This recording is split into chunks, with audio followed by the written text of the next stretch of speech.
Selamat datang di Universitas Hasanuddin. Universitas Hasanuddin merupakan salah satu universitas terbaik di Indonesia. Ditunjang dengan fasilitas unggulan dan dukungan teknologi informasi yang modern, seperti dengan hadirnya e-library atau perpustakaan digital yang menyediakan berbagai literasi dan informasi secara digital dan online. Terdapat juga pusat pelatihan bahasa yang dapat membantu para mahasiswa mengembangkan kemampuan bahasa asing mereka. Kampus ini menjadi miniatur peradaban Indonesia dan dunia, tempat memahami toleransi keberagaman melalui interaksi antar budaya. Dengan hadirnya mereka di sini, mereka bisa belajar tentang budaya kita. Begitu pula sebaliknya, kita bisa mengenal budaya bangsa lain yang ada di tengah-tengah kita.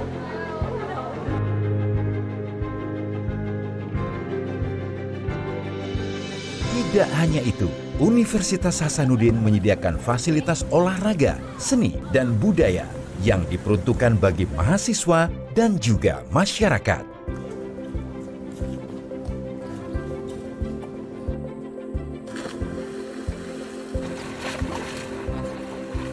Di Unhas, kita tidak hanya bisa berprestasi dalam mata pelajaran, namun kita juga bisa berprestasi dalam cabang olahraga renang seperti hobi saya ini.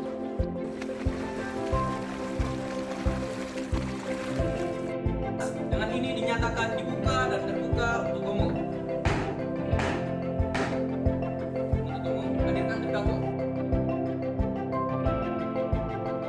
Kalau di Fakultas Hukum, kita dituntut untuk bisa peka terhadap keadaan yang ada di sekitar kita, baik itu masalah kecil maupun dalam keseharian. Karakter inilah yang akan sangat berguna dan bermanfaat ketika kita lulus nantinya.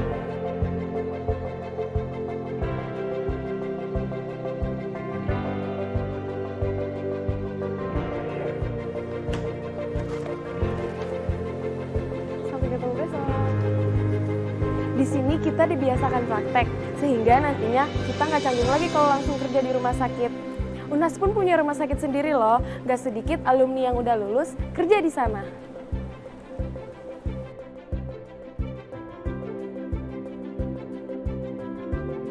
Selain rumah sakit umum, Universitas Hasanuddin juga memiliki rumah sakit gigi dan mulut, di mana mahasiswa dari Fakultas Kedokteran Gigi juga bisa langsung praktik di sana.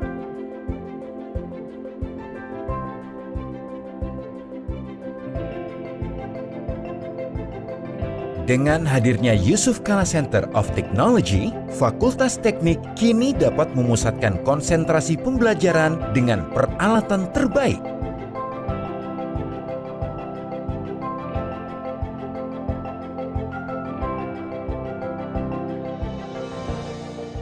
Sekarang, yang ingin masuk kuliah di teknik tidak usah khawatir untuk jauh-jauh kuliah di luar. Karena dengan fasilitas yang sebaik ini, Fakultas Teknik Unhas sudah dapat bersaing dengan fakultas teknik manapun di Indonesia. Mendukung hilirisasi hasil penelitian, teaching industry hadir untuk menunjang Universitas Hasanuddin menjadi Academic Entrepreneurial Academy. Salah satu kegiatannya adalah pengolahan kakao menjadi coklat kemasan yang siap untuk dipasarkan.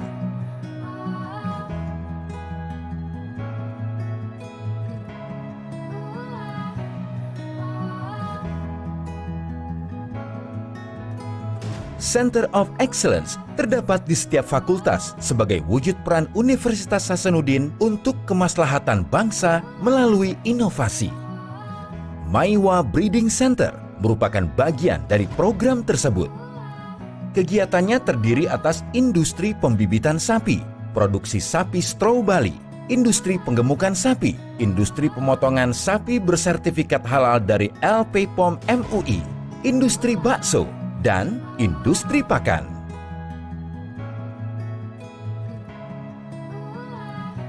Merespon berbagai tantangan kemanusiaan yang terjadi di Indonesia dan belahan dunia, Universitas Hasanuddin meneguhkan komitmen sebagai Humaniversity. Sivitas Akademika Universitas Hasanuddin akan selalu hadir bersama masyarakat sebagai bagian dari solusi persoalan bangsa. Sebagai lembaga pendidikan pun, Universitas Hasanuddin banyak memberikan program beasiswa bagi para korban yang terkena bencana alam dengan harapan mereka dapat memanfaatkan hasil pembelajaran tersebut kepada masyarakat luas. Universitas Hasanuddin adalah rumah ilmu pengetahuan untuk Indonesia. Kami harus terus meningkatkan kualitas sebagai lembaga penghasil generasi bangsa yang cerdas serta berkarakter inovatif. Masa depan yang lebih baik harus dapat diraih untuk meningkatkan daya saing bangsa dan sebagai pengabdi pada masyarakat.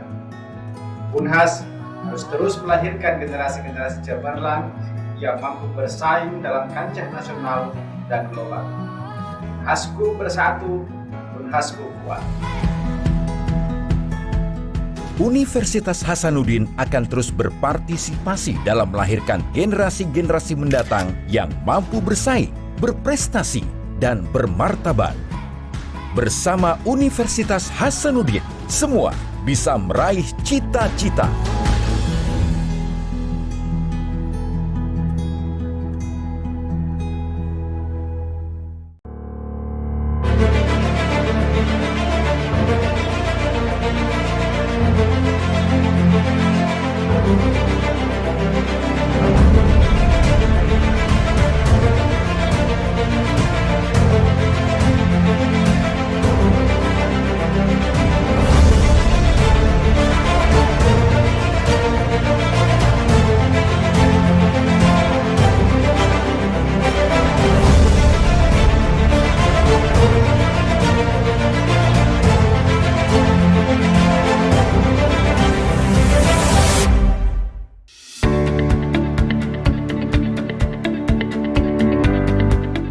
Our vision is to be a center of excellence in human development, science, technology, art and culture in the field of pharmacy based on the Indonesian maritime culture.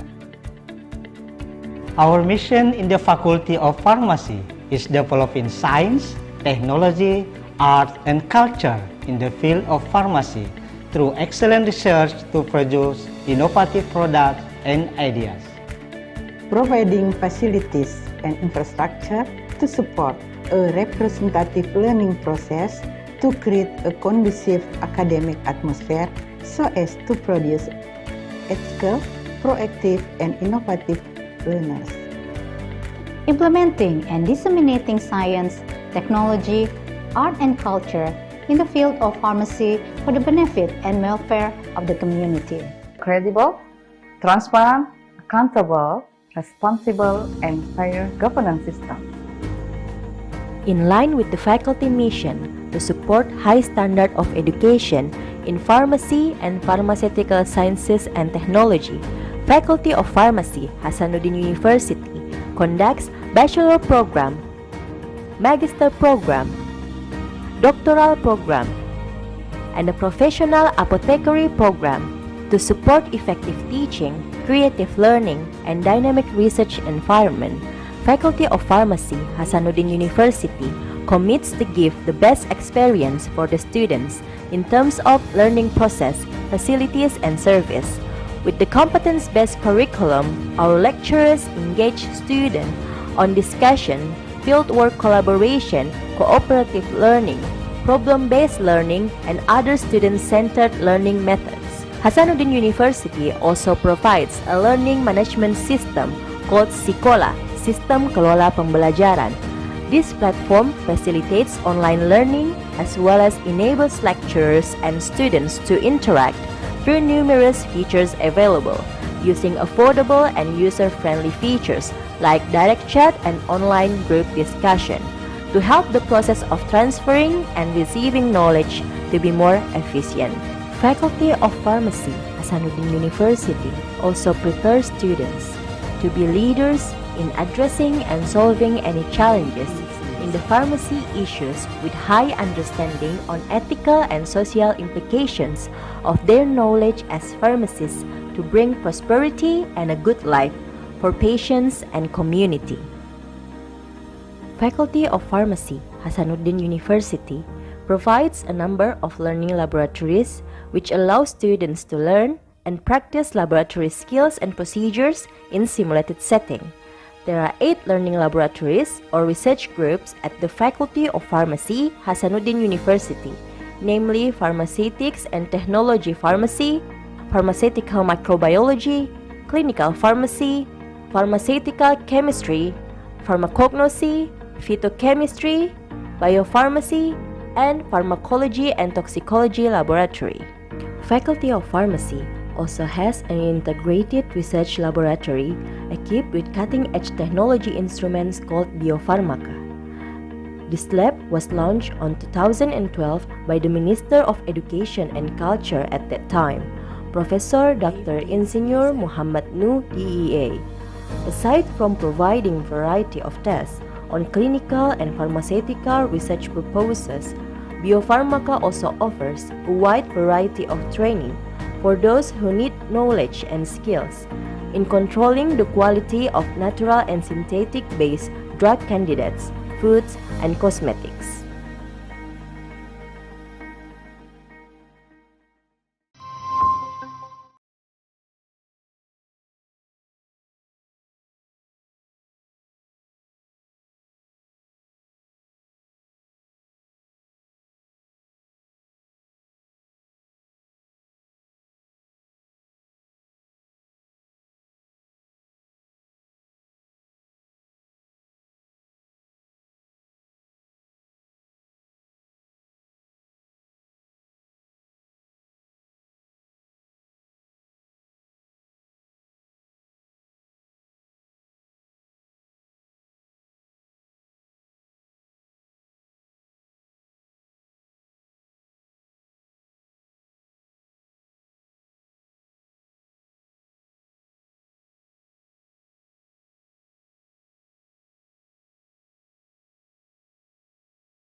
We would like to inform you that our conference will begin very soon. All participants are expected to enter the ballroom. Thank you very much.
Good morning, ladies and gentlemen. May I have your attention, please? Since our conference is about to begin, we suggest to all the participants to take a nice seat. Thank you very much.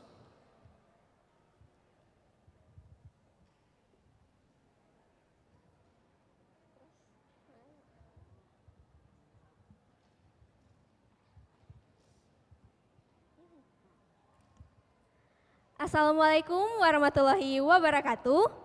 Shalom, Om Swastiastu, Namo Buddhaya, good morning and best wishes for all of us. Before continuing to our next agenda, please welcome students of Faculty of Pharmacy, Universitas Hasanuddin. For your information, they had won the dance competition 2 years in a row. Please enjoy the performance of Tari Sambu Toraya.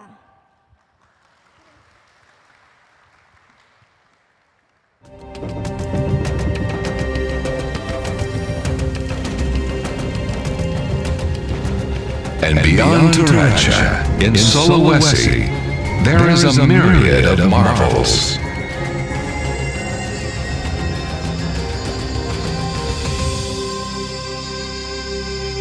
From prehistoric megaliths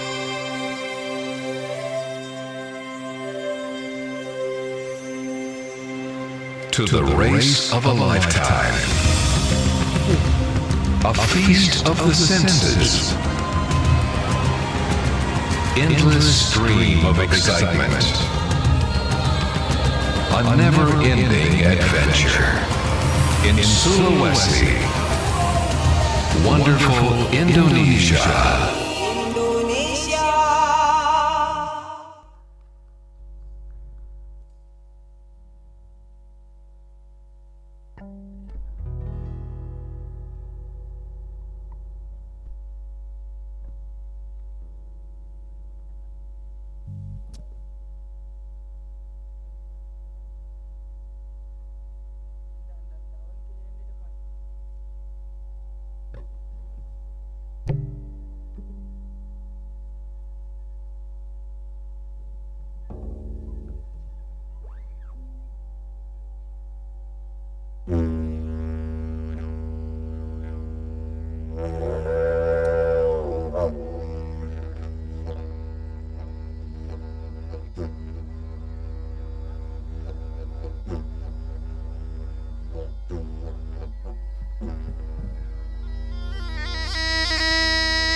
Tondok Toraya, Tondok Lepongambula.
balona tunduk toraya, ganda balona pandang mata lona.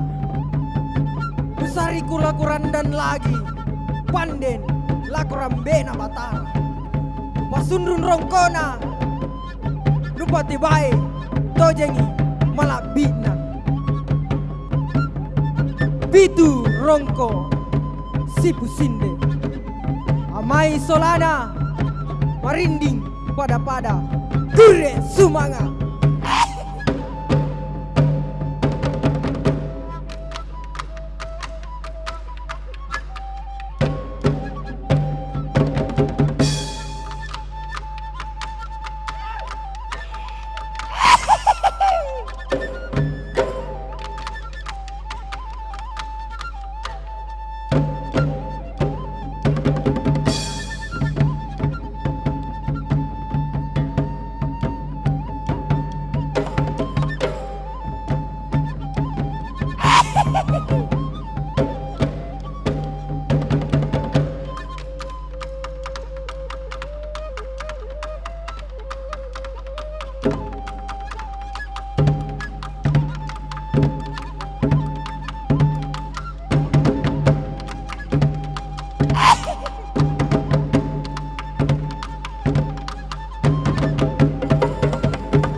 Singang-singangku tondok toraya, baen-baen de tondok ada diangku.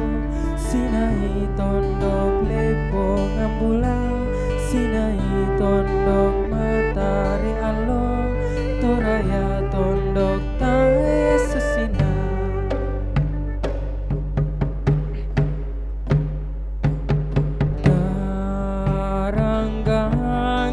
Lembang surang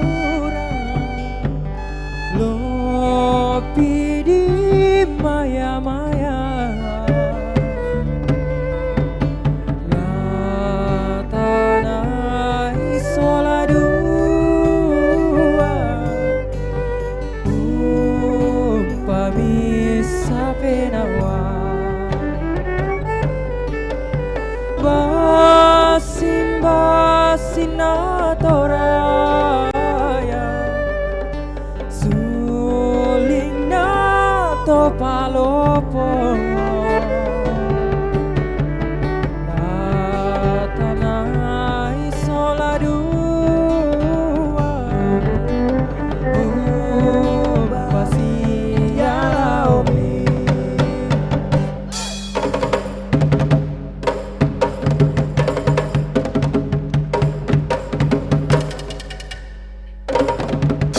Kadika toparari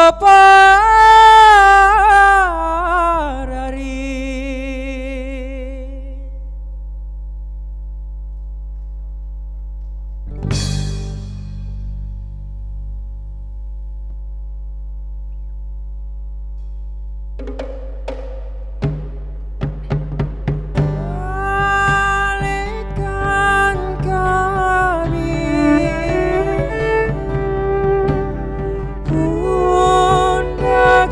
katuangki tama tondo toraya, tu tondo malabitona, buda susah diolai, moi pari merampoi,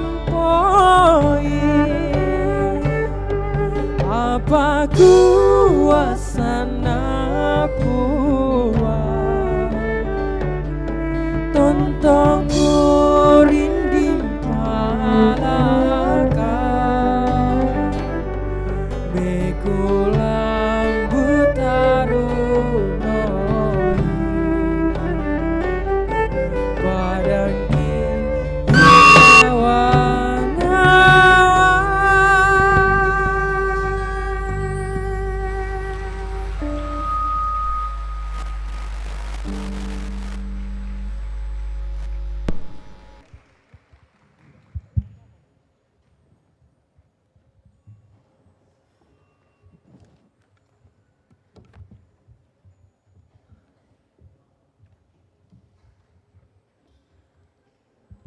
The Honorable Governor of South Sulawesi, represented by Dr. Andi Mapatoba. The Honorable Rector of Universitas Hasanuddin, represented by Vice Rector for Planning, Development and Finance, Profesor Apotekar Subuhan, PhD. The Honorable, the Dean of Faculty of Pharmacy, Universitas Hasanuddin, Profesor Dr. Renat Apotekar Marianti Arhagau. The Honorable Chairman of the Organizing Committee, Apotekar Abdul Rahim, PhD. The Honorable, the keynote invited speakers, and the unforgettable all of the committee and all the participants. Welcome to the second ICOPMES, International Conference on Pharmaceutical, Material, Engineering, and Applied Science 2022, addressing challenges in science, technology, and pharmacy for better future.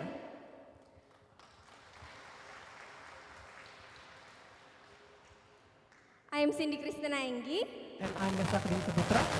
We are your Master of Ceremony for this event. On behalf of the organizer, we would like to thank Rector of Universitas Hasanuddin and our collaborating sponsor for their generous support of this event. Our particular thanks also go to the keynote speaker, participant, poster, and oral presenter. Welcome to Makassar, the heart of Eastern Indonesia, the city where you can find many amazing culture and events. Ladies and gentlemen, now for the second agenda, allow us to invite Martrisna to lead us in singing our national anthem, Indonesia Raya. May we all rise, please.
You may take your seat back. Thank you very much.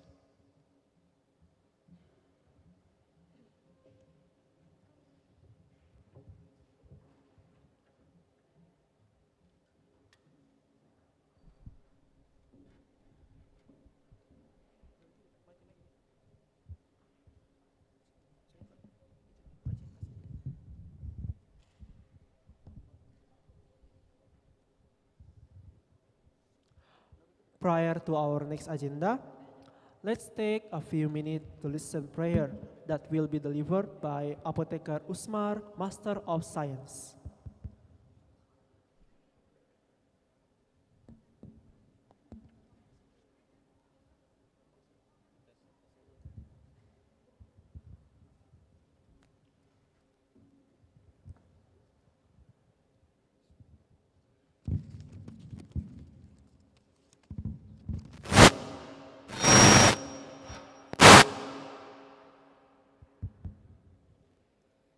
Assalamualaikum warahmatullahi wabarakatuh.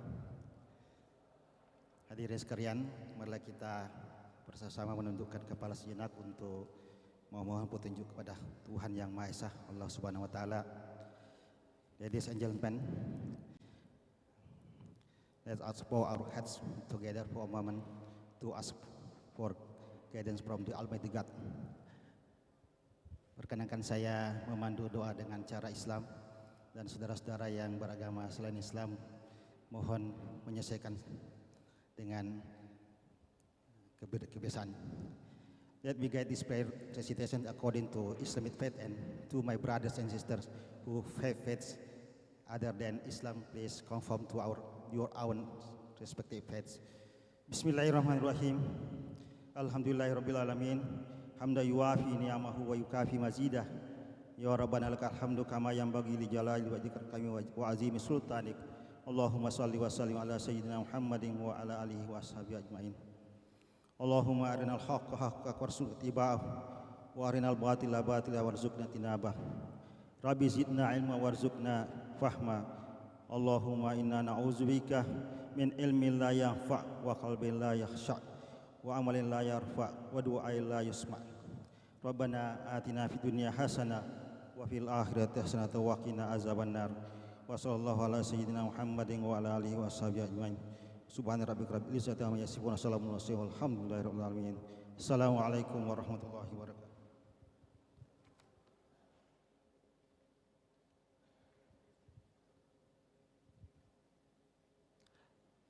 Thank you very much for Apotheker Usmar for delivering us a welcoming prayer. Now, we'll continue to our next agenda, which is Chairman Report. We would like to invite Chairman of the Organizing Committee, Apotheker Abdul Rahim, PhD, to deliver his report as the Chairman of the Organizing Committee. To Apotheker Rahim, time and place are yours.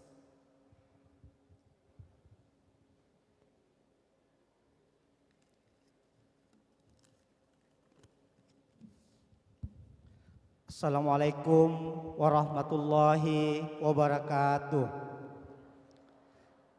Good morning, dear honorable speakers and guests, and our distinguished participants. On behalf of ICOPMES 2022 Organizing Committee, it's such a great pleasure for me to welcome all participants to the second International Conference on Pharmaceutical Material, Engineering and Applied Science, the second ICOPMES, in Makassar, Indonesia on November 2022. The second ICOPMES is an international seminar hosted by the Faculty of Pharmacy at Universitas Hasanuddin with the goal of developing scientific works from various pharmaceutical science research projects. With this seminar, we hope that the university will make an active effort to assist Indonesians in dealing with health-related issues. We hope that in addition for providing new knowledge about science, technology, and pharmacy, this seminar will provide constructive feedback to all Indonesian researchers. This conference will allow multidisciplinary participants from academia, the pharmaceutical industry, regulators, research institutions, and community on hospital pharmacies to share and discuss this knowledge, experience, and recent research achievements. In this conference, there are 1 keynote speakers and 10 invited speakers from 6 countries: Indonesia, Malaysia, Japan, Germany, Australia, and Pakistan. There are about 3,000 participants consisting of 51 oral presentation participants and 12 poster presentation participants. The organizing committee would like to thank Director of Universitas Hasanuddin as well as all sponsors for their assistance in inviting on this conference. Furthermore, I would like to express my heartfelt gratitude to the members of organizing committee for their excellent teamwork and tireless effort in making the conference a success. Finally, we wish you a pleasant symposium and hope that the second ICOPMES will provide you with educational and networking opportunities. Welcome to Makassar. Thank you. Assalamualaikum warahmatullahi wabarakatuh.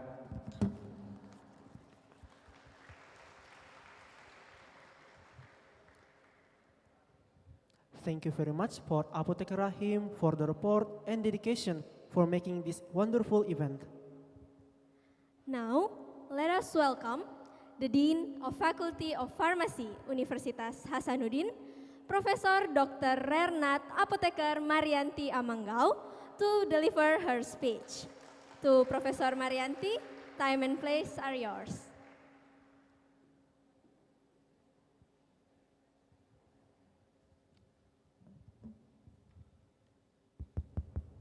Bismillahirrahmanirrahim. Assalamualaikum warahmatullahi wabarakatuh. In the name of Allah, the most beneficent and the most merciful. Honorable Governor of South Sulawesi Province, represented by the head of Dean's Health Department of South Sulawesi Province, Honorable Vice Rector for Development, Finance and Planning of Hasanuddin University, all speakers from Germany, from South Korea, from Australia, Japan, and also from Malaysia. First of all, I would like to welcome all of speakers and all of participants to this international conference on pharmaceutical materials, engineering, and applied sciences 2022. This is one of our activities to commemorate our 15th anniversary of the Faculty of Pharmacy. I would like to thank to all our speakers who give his speech personally. Professor Burkhard Kloiser from Freie University Berlin. He was my supervisor as I took my PhD degree at the same university. Second, Dr. Helmut Schlager and his wife, Katja Schlager. He will be here. He will spend his days for 2 weeks, until 14 November. He is head of the scientific institution for prevention in healthcare in Bavarian, Germany. The third is Dr. Lutz Vogel from Senioren Experten Service. He is a clinical pharmacist. He will spend his time here with us for 1 month, yeah, until 19 November. Thank you. And then fourthly is Dr. Karin Johnson, yeah, from University of Queensland. Yeah, she was supervisor from one of our lecturer, yeah, Dr. Firsan Nainu. And then the fifth is Dr. Seneko Koto from Amino Up Company. She has an ongoing collaboration with one of our Professor Dr. Eli Wahyudin. And many also we have speakers who give their speech online, namely Professor Taichi Oshiro from Japan, Kitasato University, Dr. Jin Wok Yu from South Korea, Dr. Apoteker Agung Eru Wibowo from BRIN, Indonesia, and also Dr. Tommy Yulianto from UITM, Malaysia. Thanks for support, yeah. Thanks for support to Senioren Experten Service, to world-class university program from Hasanuddin University, from Amino Up Company, from PT Royal Medical Link, and all who I cannot mention here. Finally, thanks for the organizing committee who is organized this committee with tremendous efforts. May our seminar conference will be success and enjoy your seminar. But last but not least, I would like to thank happy birthday to the chairman of committee, Dr. Abdul Rahim. Today, yeah, is his birthday. May God bless you, very successful. Assalamualaikum warahmatullahi wabarakatuh.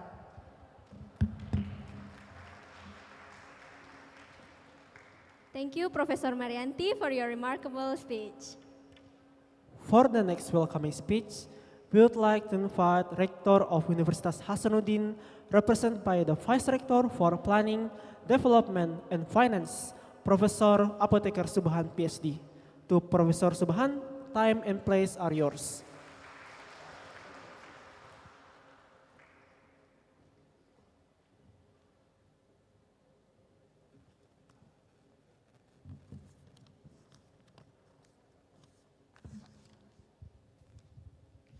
Thank you. On behalf of the Rector of Hasanuddin University, I would like to welcome you all in this seminar. And also I would like to apologize because actually the Rector wants to join with us today. Unfortunately, he have another important schedule. So he delegated to me to deliver of the opening speech for him today.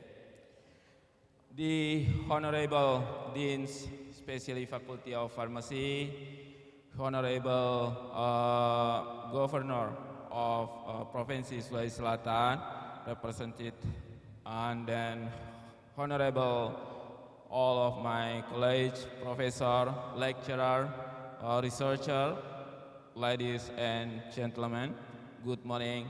Assalamualaikum warahmatullahi wabarakatuh. I'm delighted to greet you all at the second International Conference on Pharmaceutical Material Engineering and Applied Science.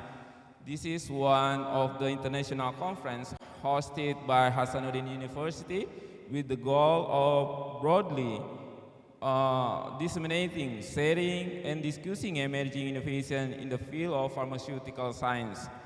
Recent advances in the development of pharmaceutical technology and the rational use of pharmaceutical preparation to optimize patients' care. Hasanuddin University is fully committed to making a high impact contribution to people's well-being drug research and teaching program in a variety of disciplines. The second ICOPMES is one of the part taken by Hasanuddin University scholars in the Faculty of Pharmacy to work closely and collaboratively with scholars and practitioners from all over the world, not only to gain international recognition, but also to provide solutions in tackling the problem happening in health field in the nations. This year, the conference takes the theme addressing challenging in science, technology, and pharmacy for the better future. The second ICOPMES will cover a variety of advanced topics related regarding to pharmaceutical material, physical pharmacy, drug delivery and formulation, drug release and kinetic, pharmaceutical engineering, vaccine discoveries, biomedical engineering, pharmaceutical chemistry, phytochemistry, drug synthesis and production, pharmacology, and clinical sciences. Ladies and gentlemen, welcome to Makassar, special to all of our speakers from different countries. Makassar, also known as Angin Mamiri City, has become one of the top tourism destinations in Indonesia, in eastern part of Indonesia. We are grateful to all the conference speakers who I believe will provide us with many useful insights. Congratulations to everyone who presented and participated. Hopefully, we will be able to generate new and innovative ideas, strategies, and action plans that will significantly contribute to the creation of a better world for all. This conference will also provide an excellent opportunity for scholars to share and publish their research, while also fostering nations and international collaborations. Thank you also to all of the committee members from Faculty of Pharmacy, Hasanuddin University, for preparing this event success. We wish you all wonderful scientific experience and time in Makassar, and we appreciate it, you share your idea with us. Thank you very much.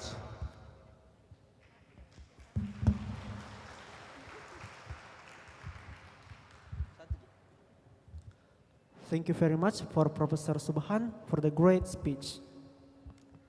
For the next welcoming speech, we would like to invite Governor of South Sulawesi, represented by Head of Health Department, Dr. Haja Rosmini Pandin Mars, which will be translated by Apotheker Yulia Yusrini Jabir.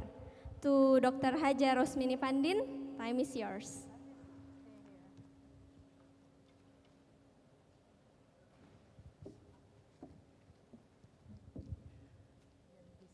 Bismillahirrahmanirrahim. In the name of Allah. Assalamualaikum warahmatullahi wabarakatuh.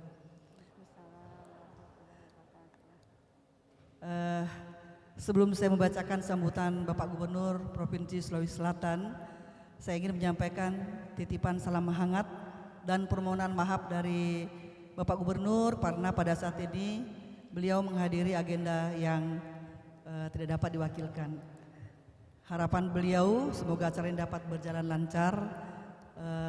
Excuse me, I want to read the governor statement, original assessment.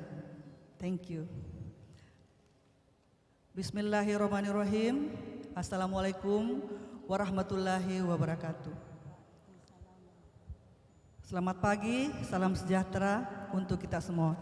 I want to read this statement original from government. Yang saya hormati Rektor Universitas Hasanuddin atau yang mewakili, Dekan Fakultas Farmasi Universitas Hasanuddin, para wakil dekan, guru besar dan seluruh sivitas akademika Fakultas Farmasi Unhas, para pemateri dan peserta seminar farmasi, adik-adik mahasiswa Farmasi Unhas dan hadirin undangan yang berbahagia. Marilah kita memanjatkan puji syukur kehadirat Allah Subhanahu wa taala atas segala limpahan rahmat dan karunia-Nya sehingga kita masih diberikan kesehatan dan kekuatan untuk hadir bersama-sama dalam rangka mengikuti seminar The Second International Conference Pharmaceutical Material Engineering and Applied Science yang diselenggarakan oleh Fakultas Farmasi Universitas Hasanuddin. Salawat dan salam juga tak luput kita panjatkan kepada junjungan kita Muhammad SAW beserta keluarga, sahabat dan para pengikut-pengikutnya. Atas nama Pemprov Sulawesi Selatan, saya mengapresiasi atas pelaksanaan seminar ini. Semoga menghasilkan rekomendasi dan ide kreatif dalam mengatasi permasalahan di bidang kefarmasian dalam rangka menyehatkan kehidupan bangsa dan mewujudkan Indonesia sehat. Undangan dan hadirin yang berbahagia, ada beberapa indikator untuk mencapai National Health Security yang nantinya akan mendukung terwujudnya Indonesia emas di tahun 2024. Di antaranya ketersediaan dan keterjangkauan kualitas produk dalam pelayanan kesehatan serta kesadaran masyarakat akan kesehatan di bidang farmasi berada dalam lingkup kesehatan yang berkaitan erat dengan produk dan pelayanan produk untuk kesehatan. Diperlukan stimulasi dan inovasi terhadap pelayanan kesehatan untuk mendukung ketersediaan dan keterjangkauan produk serta layanan yang berkualitas tinggi. Bersamaan dengan itu pula muncul penemuan terapi baru sehingga pemahaman ilmiah memungkinkan obat menjadi lebih tepat dan sesuai untuk individu. Olehnya itu diharapkan apoteker bisa mengambil peran dan peluang di berbagai ekosistem healthcare, baik dalam riset dan pengembangan produk, manufaktur, distribusi, pelayanan regulator maupun untuk tenaga pendidikan. Bapak Ibu hadirin yang saya hormati, kemajuan di farmasi tentu semakin dibutuhkan dan dinilai sebagai hal yang sangat penting untuk kesehatan masyarakat. Karena semakin berkembangnya ilmu farmasi, semakin banyak pula permasalahan yang timbul akibat temuan penelitian mutakhir khususnya dalam bidang obat. Mengutip data RPJMN 2020-2024 disebutkan bahwa pasar farmasi mengalami peningkatan serta pertumbuhan industri farmasi yang signifikan seiring dengan meningkatnya dukungan pemerintah dan meningkatnya jumlah fasilitas pelayanan kesehatan, di mana tercatat bahwa tenaga kefarmasian belum mencukupi kebutuhan nasional. Pemprov Sulsel sangat mendukung kemajuan di bidang kefarmasian dan upaya pemenuhan tenaga kesehatan khususnya apoteker yang profesional yang diharapkan dapat meningkatkan pelayanan kesehatan kepada masyarakat. Bapak Ibu yang saya hormati, sebelum mengakhiri sambutan ini, saya berharap seminar ini menjadi momentum untuk berbagai ide dan pengalaman serta ilmu pengetahuan di bidang kefarmasian sehingga perkembangan dunia farmasi dapat lebih bermanfaat untuk masyarakat. Demikian yang dapat saya sampaikan, dan dengan mengucapkan Bismillahirrahmanirrahim, seminar The Second International Conference Pharmaceutical Material Engineering and Applied Science saya buka dengan resmi.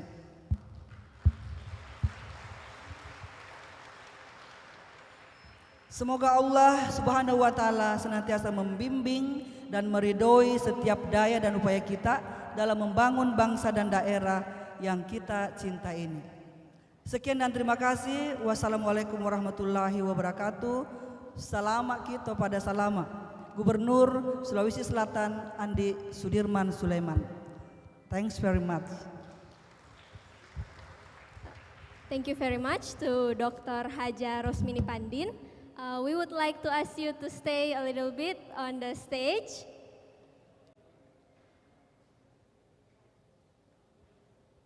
And we would like to invite Professor Subhan and Professor Marianti to come to join to the stage to escort Dr. Haja Rosmini Pandin to symbolize the officially for opening the second ICOPMES by touching the button on the screen.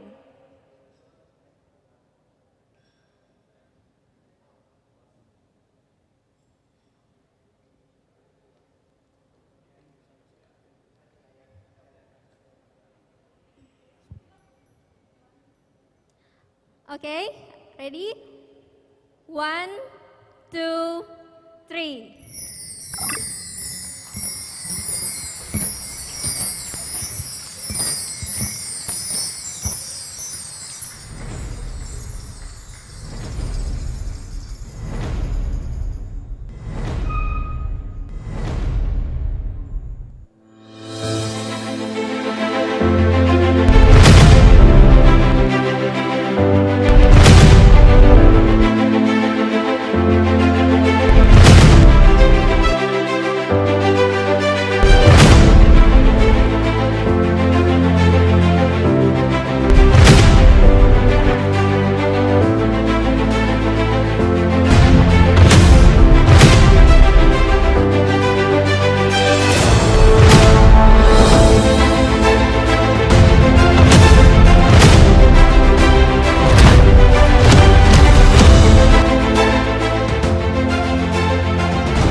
Let us all join in a round of applause. Now, let us move forward to our main events of today. Our presentation today will be divided into 6 sessions. Without further ado, we would like to invite the Director of Center for Pharmaceutical and Medical Technology, Dr. Apoteker Agung Eribowo, Master of Science, to deliver us keynote lecture about research and innovation for national pharmaceutical resilience. Dr. Wibowo has joined us via Zoom meeting. To Dr. Agung Eribowo, time and place are yours. Thank you. Bismillahirrahmanirrahim. Assalamualaikum warahmatullahi wabarakatuh. Good morning. First of all, I would like to apologize from Chairman of National Research and Innovation Agency and also from Head of the Head Research Organization of BRIN for not being able to attend this great event because at the same time they have another agenda. And allow me to represent of the Chairman of National Research and Innovation Agency to deliver keynote speech of this conference with the title Research and Innovation for the National Pharmaceutical Resilience.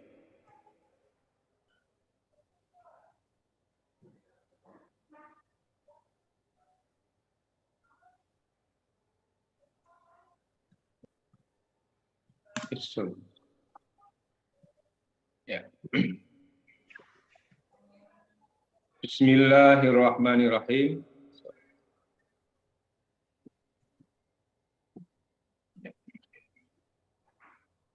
Assalamualaikum warahmatullahi wabarakatuh. Salam sejahtera bagi kita semua. Salam, Om Swastiastu, Namo Buddhaya, dan salam kebajikan.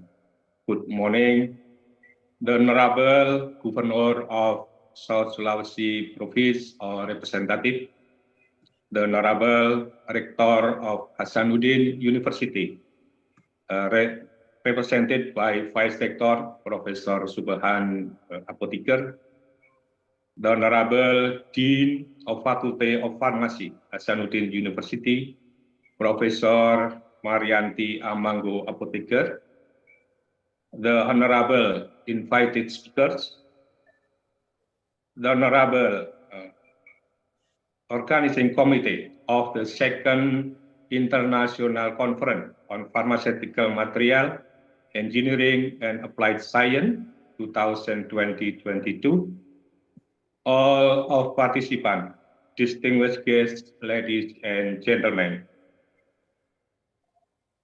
First of all, I would like to express my gratitude to the Rector of Hasanuddin University and also Dean of Faculty of Pharmacy that have invited me to join the great event, the Second International Conference on Pharmaceutical Material, Engineering and Applied Science.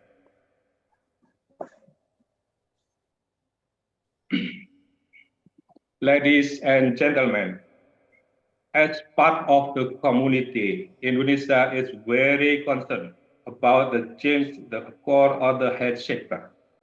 The challenges and burden of the global public health require serious attention.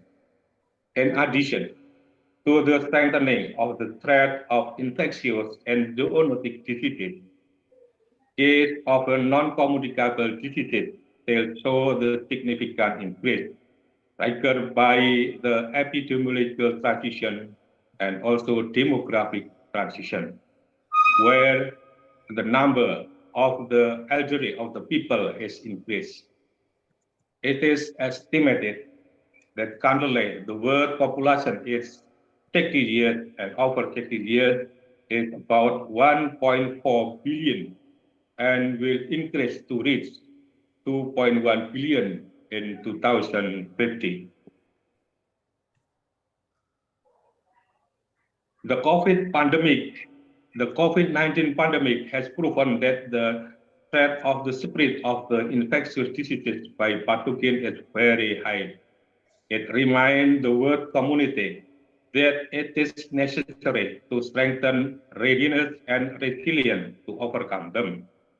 The COVID-19 pandemic has also changed the life of the community and provided valuable lessons for all sectors, especially togetherness to overcome, togetherness to anticipate the re-emerging, and togetherness to rise again.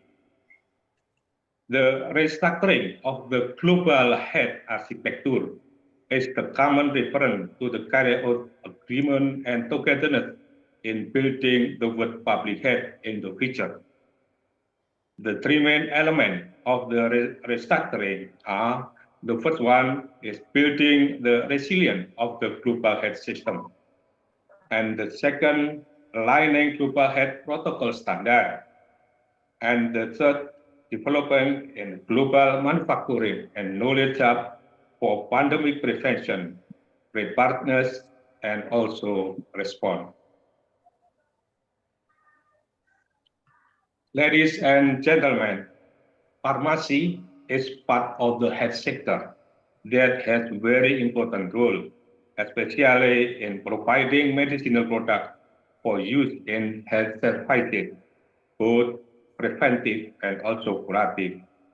The pharmaceutical industry is part of the global industry that supports the supply of the world drug needs. The pharmaceutical industry is an industry with special characteristics, namely industry with capital intensive, industry with technology intensive, and industry that requirement human resources with spare skill, and also industry with very strict regulation. In addition to being oriented to health and human aspect, the pharmaceutical industry is also an industry with a very strong business orientation. The strength and speed of the conducting R&D and technological innovation of drug production are the keys to the competitiveness and pharmaceutical industry. Ladies and gentlemen, in the global pharmaceutical constellation, the world's big pharmaceutical company dominate the market share as well as the ability to conduct research and technology innovation. Global competition is getting stronger, encouraging the pharmaceutical industry to strengthen research and development, as well as new product innovation, referring to the need of the global community, the global health situation, and also expand in medical technology. The global pharmaceutical market in 2023 estimated to reach $1.57 trillion, which is divided into the European region by 20.24%, North America by 45.33%, Latin America by 7.53%, Middle East and Africa by 2.96%, and Asia Pacific by 20.07%. Some of the world's big pharmaceutical companies dominate the world market, mainly from America and Europe. The data for 2021 show that the R&D spending of this big pharmaceutical company range from 6.1 until 30.8 billion US dollar. There is a picture that shows how important R&D and innovation for the pharmaceutical industry. Until 2019, R&D for anti-cancer drugs, immunology, gene therapy, monoclonal antibody, neurology, anti-diabetic, immunosuppressant, and anti-inflammatory drugs are still a priority. For the ASEAN region, pharmaceutical companies from China, India, Japan, and Korea show the strong market share and competitiveness.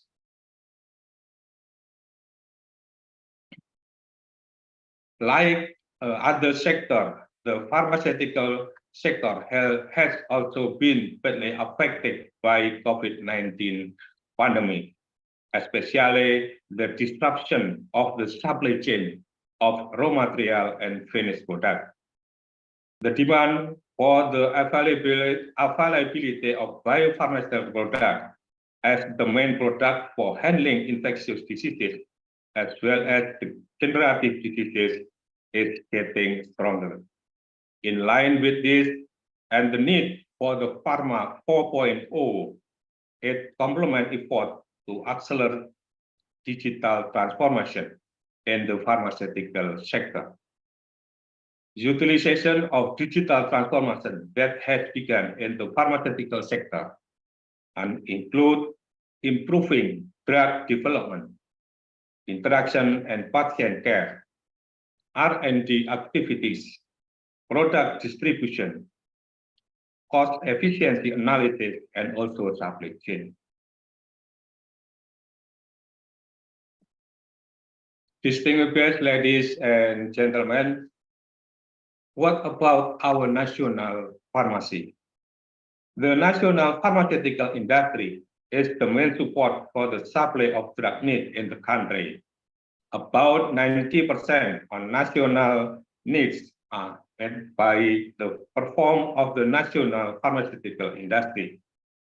total national pharmaceutical market in 2020 is estimated to reach 95 trillion rupiah, or 6.2 billion US dollar, contributed by 227 national pharmaceutical industry, including 167 domestic pharmaceutical industry, 48 foreign pharmaceutical industry, 8 pharmaceutical state-owned company, and 4 pharmaceutical industry belonging the Indonesian National Army.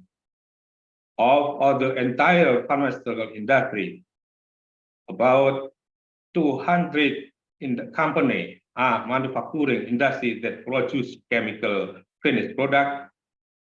7 companies produce medicinal raw material. 3 companies produce biopharmaceutical. 3 companies produce raw material for drug and chemical product. And about 3 companies produce raw material for drug and biological product. And only 1 company produce raw material drug and radiopharmaceutical.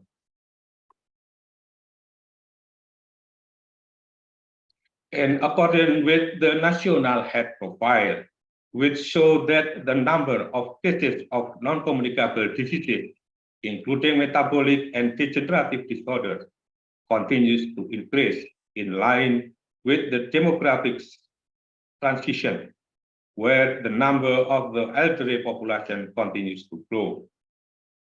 On the other hand, cases of infectious diseases are still high. To provision of drugs for metabolic and degenerative disorders such as anti-cancer, diabetic, heart disorder, stroke, and others is still a major concern, in addition to providing antibiotic and various multivitamins for treat infectious diseases. Change in the global health architecture have become important issues to be addressed and prepared for alignment in national health development policies, especially related to health security, antimicrobial resistance, tuberculosis, One Health, and climate change. This is also an important consideration in strengthening the national pharmaceutical resilience.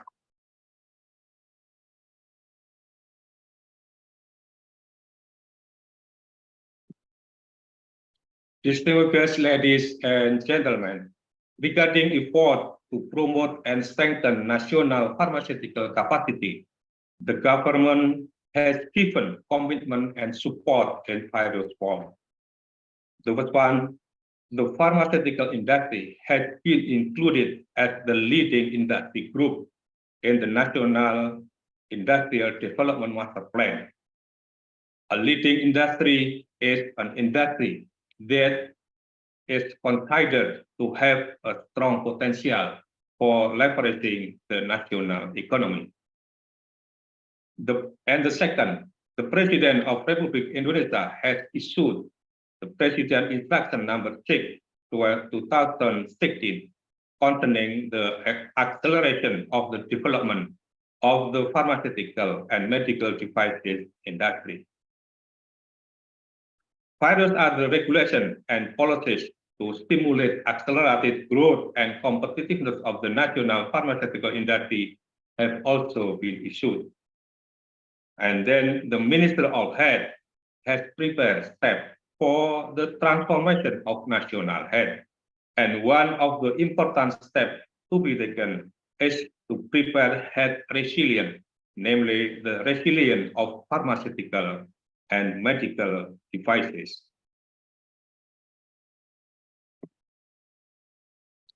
Ladies and gentlemen, as we know, one of the biggest challenges for our national pharmaceutical industry is the high dependence on imported drug raw material, about 90%. Import substitution is the target of the solution through the health transformation program. effort toward national pharmaceutical resilience will be pursued through the first one, the fulfilling the need for raw material for the 10 largest drug molecule value through domestic production. The second, fulfilling the need for 40 essential drugs for domestic production. And the third, research and clinical trial of raw material for drug and traditional medicine of domestic production. And the fourth, domestic production of phytopharmaceutical. The main type of drugs that are prioritized include analgesic, antihypertensive, anti-cholesterol drug, and several biological products. In addition, efforts to fulfill domestic vaccine are also part of the program toward the national pharmaceutical resilience.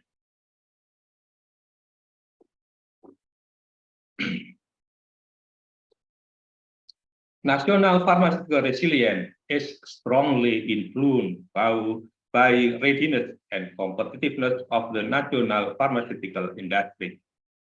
One of the main pillars of strengthening the competitiveness of the national pharmaceutical industry is the capacity and productivity of research and innovation. Based on the global health situation, national health situation, global pharmaceutical constellation, and national pharmacy, technological development, and also Industry 4.0, and several existing national resources. To accelerate the strengthening of the national pharmaceutical toward resilience, strong pharmaceutical research and technology innovation are needed, including research and technological innovation for the production of priority chemical drug raw material with an efficient and environmentally friendly technology platform and optimizing local resources. The second, research and technological innovation for the production of priority biopharmaceutical and biosimilar preparation with advanced technology platform and optimizing the use of local resources. And then research and innovation of priority excipient material production technology by optimizing local raw material resource. Research and technological innovation in the production of active ingredient and diagnostic kit preparation for the diseases detection. Research and technological innovation for the production of reagent and key material for the laboratory testing. And also research and innovation of biomaterial and nanotechnology for the improvement of the drug delivery system. Bioprospecting research on national biological resources, product development of natural ingredients for health and also for cosmetic. And then research on drug candidate development for resistant antimicrobial. Intensify research that is in line with the future trend in the pharmaceutical needs, including artificial intelligence, big data, precision medicine, and digital therapy, as well as research related to the process that are distinctive and needed as a solution by a company, by industry. And the last is strengthening digital transformation in various health and pharmaceutical lines.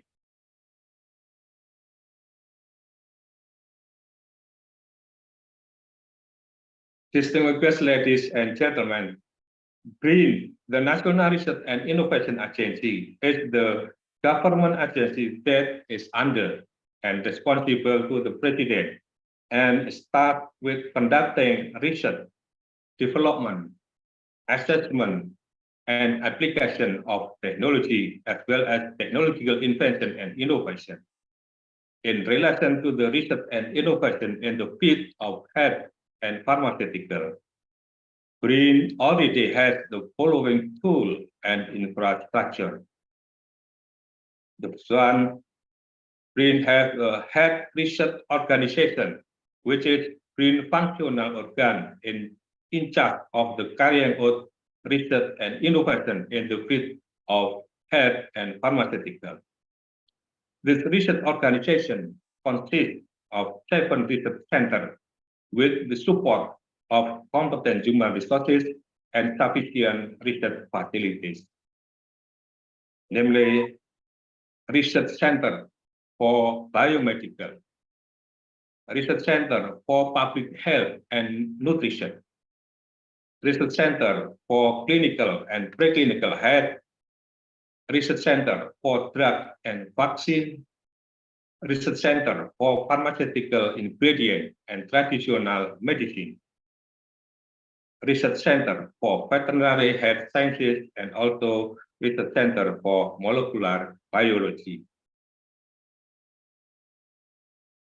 BRIN has various research laboratory facilities for the health and pharmaceutical field, including Biosafety Level 2 Laboratory, Biosafety Level 3 Laboratory, Genomic Laboratory, Computational Laboratory for the design and docking the drug molecule and also for artificial intelligence, and GMP pilot plant facilities for herbal and natural ingredient-based activities.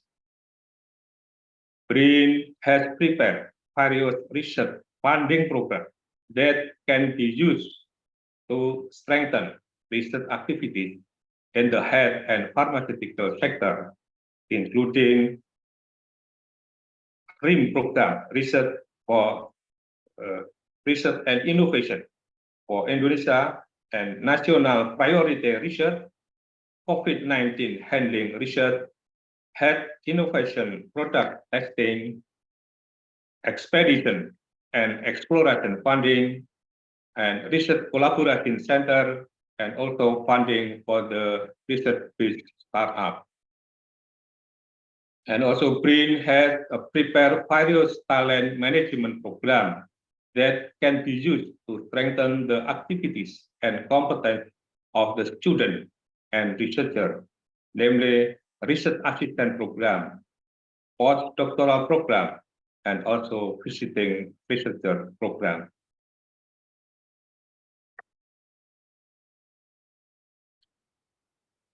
Finally, we all realize that in the future, the challenges in the field of health and pharmaceutical will be even greater. For this reason, we must prepare and do better and faster strengthening of the research and innovation through synergy and collaboration. We are very pleased that BRIN is ready to collaborate on research and innovation with universities, with industry, and also other parties. May God Almighty always give strength and bless all our efforts. Wassalamualaikum warahmatullahi wabarakatuh. Chairman of BRIN Laksana Tri Handoko.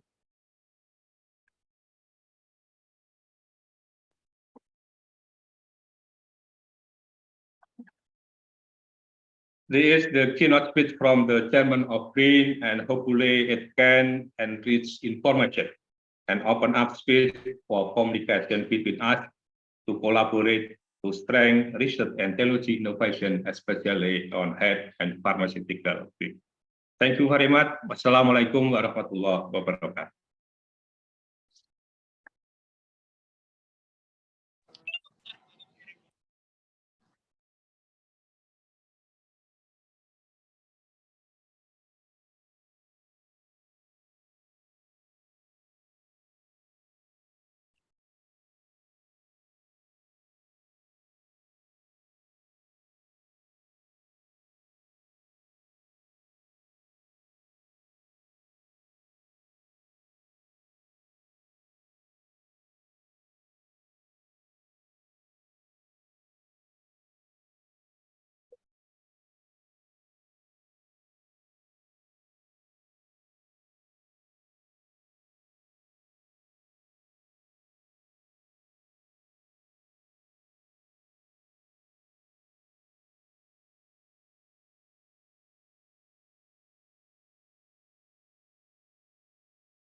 Terima kasih Ibu, sama-sama.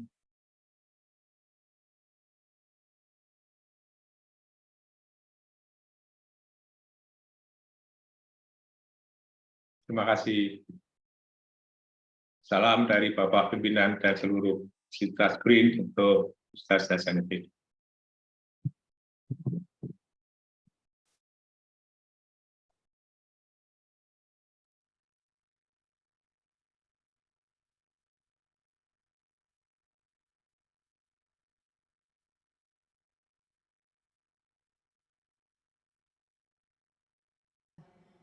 Ya, sama-sama Ibu. Terima kasih. Waalaikumsalam.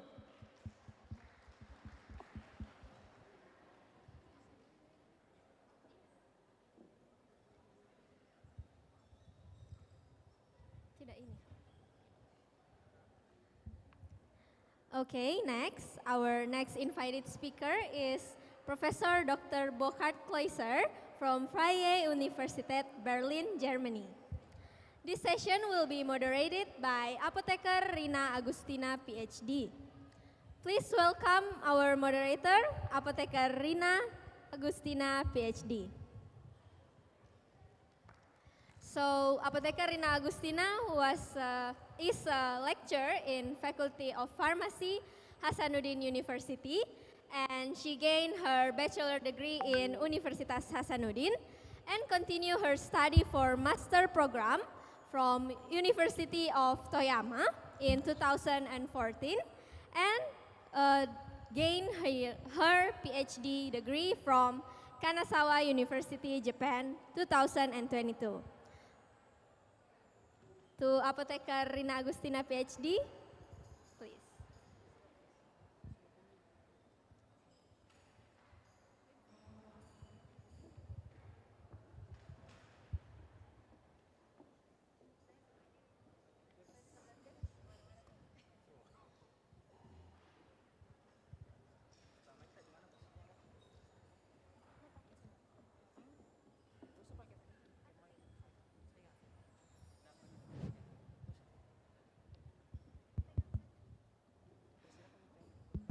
Bismillahirrahmanirrahim. Assalamualaikum warahmatullahi wabarakatuh. And good morning. So, first, I would like to greet the all participants attending this seminar in this meeting room and also in the Zoom meeting. Welcome to the first session of the second ICOPMES 2022. In this session, we have our honorable speaker. I invite the Professor Dr. Burkhard Kleuser. Please come to the stage, Professor Burkhard.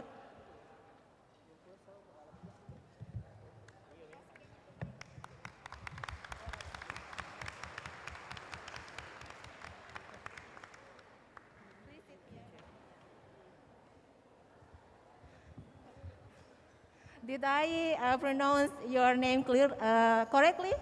Yeah. Burkhard Kleuser. Burkhard Kleuser. Yes, thank you very much. Yes. So today, Professor Dr. Burkhard Kleuser will talk about the role of sphingolipids in the progression of the type 2 diabetes mellitus, sphingosine 1 phosphate, and deoxysphingolipid. But before that, first I want to introduce him briefly. So please, Komita, the profile of the Professor Burkhard. Can I see? The CV of Professor Burkhard.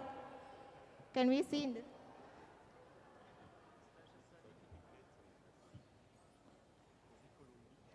The profile. The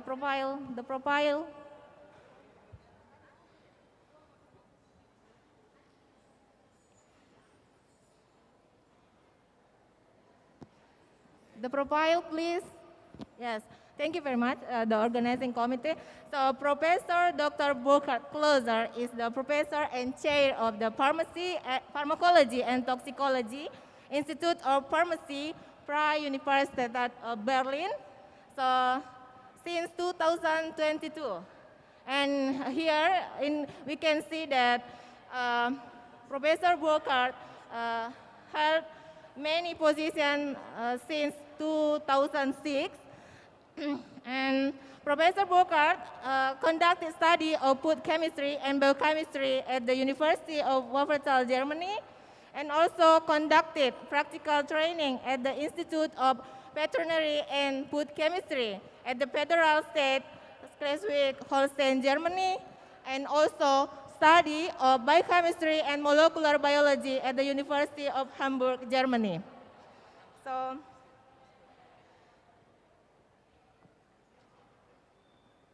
So maybe you can start your presentation now. Please, time is yours.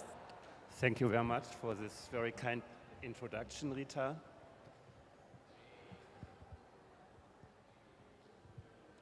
So it's a great pleasure for me to be here in Makassar and to be invited from the Institute of Pharmacy. And a special thanks to Marianti. And it was a pleasure for me that she joined our lab several years ago, and she did, probably this is better, and she joined our lab at the Freie Universität Berlin, and she did her PhD there. So we have a very nice cooperation, and today I would like to talk about the role of sphingolipids in the progression of type 2 diabetes mellitus. And I will show you that probably two molecules are crucial for the progression of type 2 diabetes, and the two molecules I will introduce you is sphingosine 1-phosphate and deoxysphingolipids.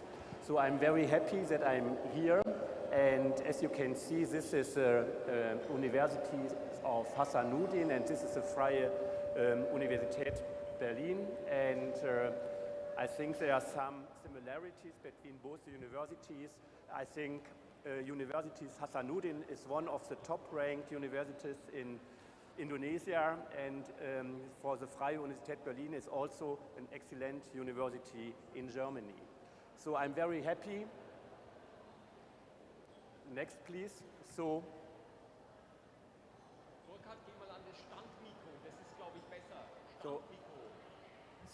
saya Senang berada di Indonesia dan di Makassar untuk berpartisipasi dalam Kongres Fakultas Farmasi Universitas Hasanuddin ini. So, before I want to show you the problem with diabetes mellitus, and all of you, as you are pharmacists, know what kind of disease it is. Yeah, we have a chronic metabolic disease which results in elevated glucose levels. And the definition is that we have a fasting blood glucose level than more than 7 micromole per liter. And you see here the problem with the diabetes mellitus in our world. We have already, these are the numbers from 2019, we have already 463 million patients suffering from diabetes mellitus. And by 2045, that means in 22 years, we already have almost 1 billion patients suffering from diabetes mellitus. And the problem with the diabetes mellitus is that we have microangiopathy, which results in blindness, kidney failure, and also that great vessels are involved, the macroangiopathy, and this leads to the heart attacks and an increased number of strokes. So 95% are type 2 diabetes mellitus, and the risk factors you know very well are obesity and the lack of exercise. So I have compared in the next slide the differences between Indonesia and Germany, and you see that there are some similarities. So even in Indonesia, the numbers of patients suffering from diabetes in the year 2000 probably the next point. The number of people with diabetes in Indonesia rose from 5.6 million in 2000 to 90.5 million in 2021. And the next, please. The number of people, and this is very important that you know this as a pharmacist, that the people with undiagnosed diabetes in Indonesia is estimated almost the same number, not at least the same number, but 45 million in Indonesia are suffering from undiagnosed diabetes. So the next, please. So the diabetes is a major cause of blindness, kidney failure, heart attacks, stroke, and lower limb amputation. And probably the next point, when you look on the deaths which occurs in Indonesia. The next, please. That diabetes is a cause of almost 6.5% of deaths in people under 60 years in Indonesia. So you see that this is a very big problem, not only in Germany, even in Indonesia. And if you look on the numbers, probably the next, that Indonesia, the next slide, please. That Indonesia is in the top 5 for countries with the highest number of diabetics. So it's very important that you know the points which are important, which are leading to the progression of diabetes. And I will show you our research, what we are doing in Germany, that we are interested to figure out what are the pathophysiology of type 2 diabetes. And in the next slide, I will show you what the diabetes mellitus is, and all of you know that insulin is a polypeptide hormone, and it's secreted, you can just see it here, that it's synthesized and secreted in beta cells of the islets of Langerhans. And these beta cells are producing insulin, and the insulin is responsible for the uptake and utilization of blood glucose. So what happens in case of type 2 diabetes, probably we can show this in the next slide. What happens that in the development of type 2 diabetes, we first have a so-called insulin resistance. That means that insulin is not acting anymore on the cells. That means the beta cells are producing more and more insulin. So at the beginning, we have a hyperinsulinemia. And what happened next, that the cells, that the beta cells are making a hypertrophy. And you can see this in the next slide. Yeah, you can see this is the islet, the Langerhans islet, and you see this hypertrophy. And then finally the cells are not able to produce insulin anymore, and we have a cell failure.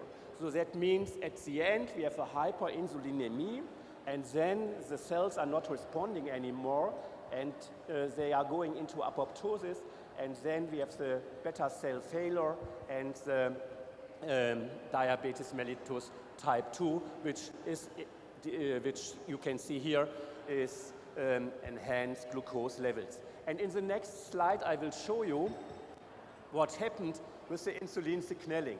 So this is what you learned in your studies of pharmacy, that insulin acts on a specific receptor, and this is the insulin receptor, and this is the tyrosine-coupled receptor. And what happened with the insulin receptor when it is bound to its receptor, a signaling cascade occurs, and a crucial point in this signaling cascade is the phosphorylation. You can see this here is the ACT phosphorylation, and this is a serine threonine kinase, and this is able to make a GLUT4 translocation in skeletal muscles as well as in white adipose tissue, that the glucose transporter is transported to the cell membrane. And what happened in the liver cell is shown you on the right side of the slide, that in the liver there's a phosphorylation of the ACT kinase, and then the gluconeogenesis is inhibited and the glycogen is produced. And what we know, this is shown in the next slide. Excuse me, Professor Brooker, can you make your mic closer? Higher, so it's better to understand. Sorry for that. Yeah, it cannot. So what we have is that this crucial pathway, the insulin signaling pathway, is connected with the phosphorylation of the so-called ACT kinase. And what happened in case of insulin resistance, probably the next point, what happened is, you can see this in the next slide, that we have this insulin resistance, I talked already, is that we have an impaired insulin signal transduction, and what we know as a risk factor is that we have increased number of the weight, obesity, and we know if you look at your plasma levels that we have increased plasma levels of saturated fatty acids. We have other lipids such as diacylglycerols and acylcarnitines. And in the next slide you see the structure of this insulin resistance, that the insulin is not acting anymore on the ACT signaling pathway. And in the next slide you see this fatty acid. This is palmitate, and if the level of palmitate is increased in your blood, this is the highest risk factor for the development of type 2 diabetes. But we also know, and this is our research, that the palmitate can be metabolized to the so-called sphingolipids. And I will introduce you in the name or in the class of sphingolipids. The next slide, please.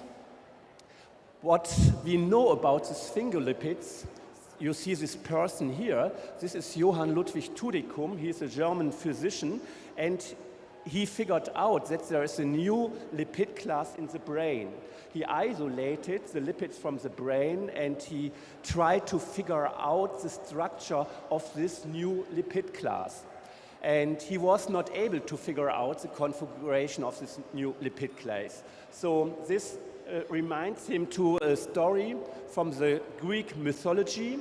You can see this in the next point.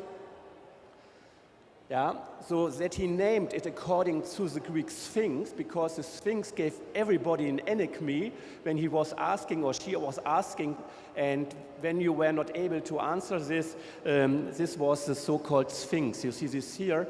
So he named the sphingolipids because he was not able to figure out the structure to the Greek mythology Sphinx. And you see this here in the next point, Sphinx and sphingolipids. So what we know today, and this is our research in the next slide, please, what we know very well is that sphingosine is the basic skeleton of a complex lipid class, namely the sphingolipids. And you see the lipid sphingosine here. You see that it is a long chain aliphatic with 2 hydroxy groups in position 1 and 3 and an amino function in position 2. And we know that this sphingolipids or this sphingosine can be further metabolized, and we know that these sphingolipids are components of membranes, but we know since a few years that also bioactive sphingolipid species can be formed. So we know that when there is a dysregulation of sphingolipid metabolism, that we have an immunological, or that it can induce immunological diseases, neurological diseases, and metabolic diseases. And in the next slide, I will show you how the sphingolipids are formed. So what happened is that in a first step, you can see this on the top of this slide, that this palmitate, this saturated fatty acid, can be condensed with an amino acid, which is serine, and this serine can be formed to the so-called ceramides. And from the ceramides, we have further metabolism to sphingomyelins, to galactosylceramides, and to glycosphingolipids. But we have also the metabolism to bioactive sphingolipids, for example, to ceramide 1-phosphate, to sphingosine and sphingosine 1-phosphate. And what I show you today is, you can see this here, what I want to show you is that, please the next point, that palmitate, So next slide, please. That palmitate, probably one back, that palmitate and serine can be condensed and it can be then metabolized to sphingosine 1-phosphate. And this is one point that we figured out, and in the next slide this is very important because sphingosine 1-phosphate is a molecule, and you see this in the next slide, which has specific receptors. Next slide, please. So here you see the sphingosine 1-phosphate, and 10 years ago it was figured out that sphingosine 1-phosphate can act, next slide, on G protein coupled receptors. Next point. So we have 5 different sphingosine 1-phosphate receptors called sphingosine 1-phosphate receptor 1 to sphingosine 1 receptor 5. And they are acting different G proteins, and there are then cellular response depending of the receptor which is activated.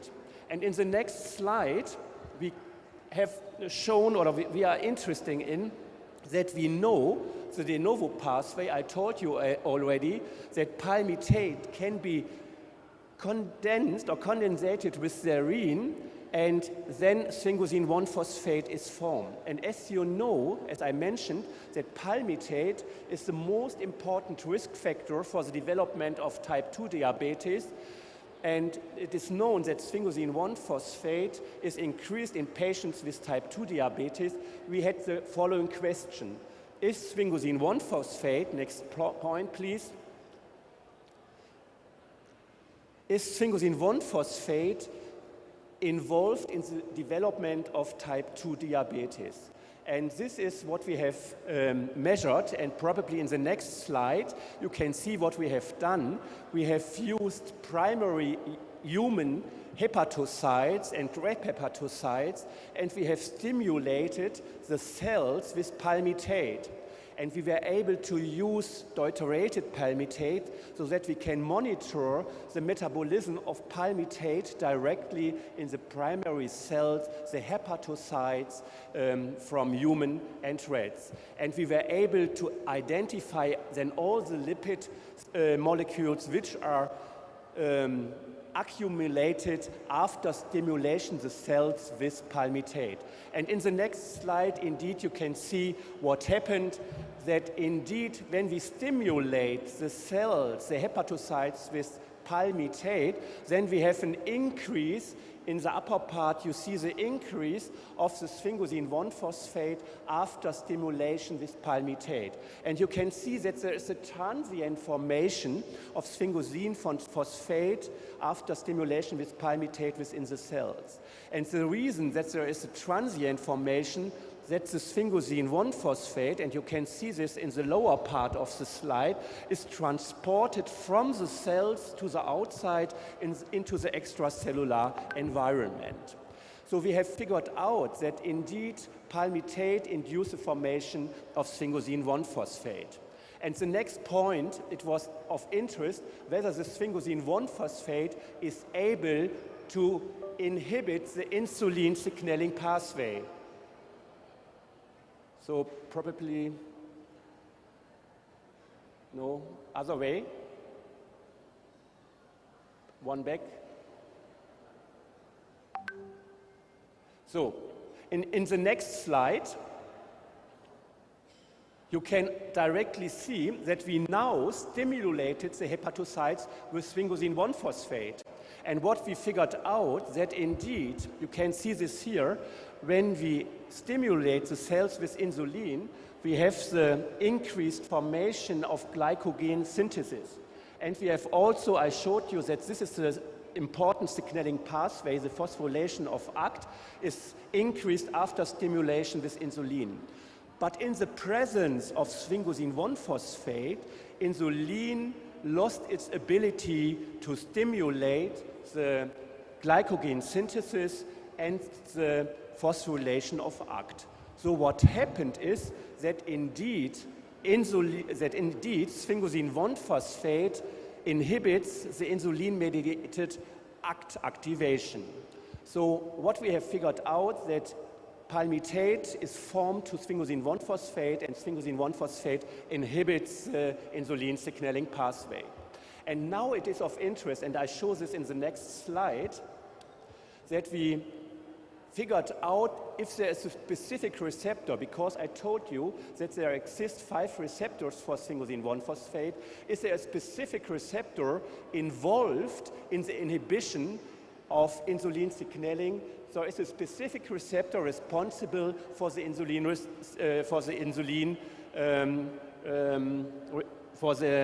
reduction of insulin action? And what you can see here is that indeed all 5 sphingosine 1-phosphate receptors are expressed in rat as well as in human hepatocytes. And we figured out that the sphingosine 1-phosphate type 2 receptor is important, or the most, shows the highest level of expression. So we inhibited the S1P2 receptor, and we did the experiment again with insulin. And what you can see here, when we inhibit the S1P2 receptor, then sphingosine 1-phosphate is not anymore able to inhibit the insulin signaling pathway. So this you can see here. So the sphingosine 1-phosphate receptor 2 is responsible for the inhibitory effect of insulin resistance.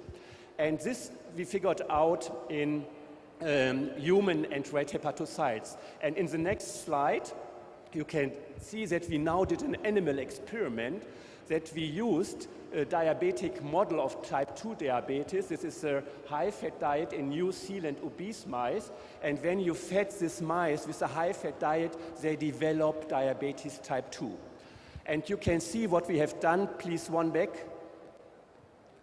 One slide back.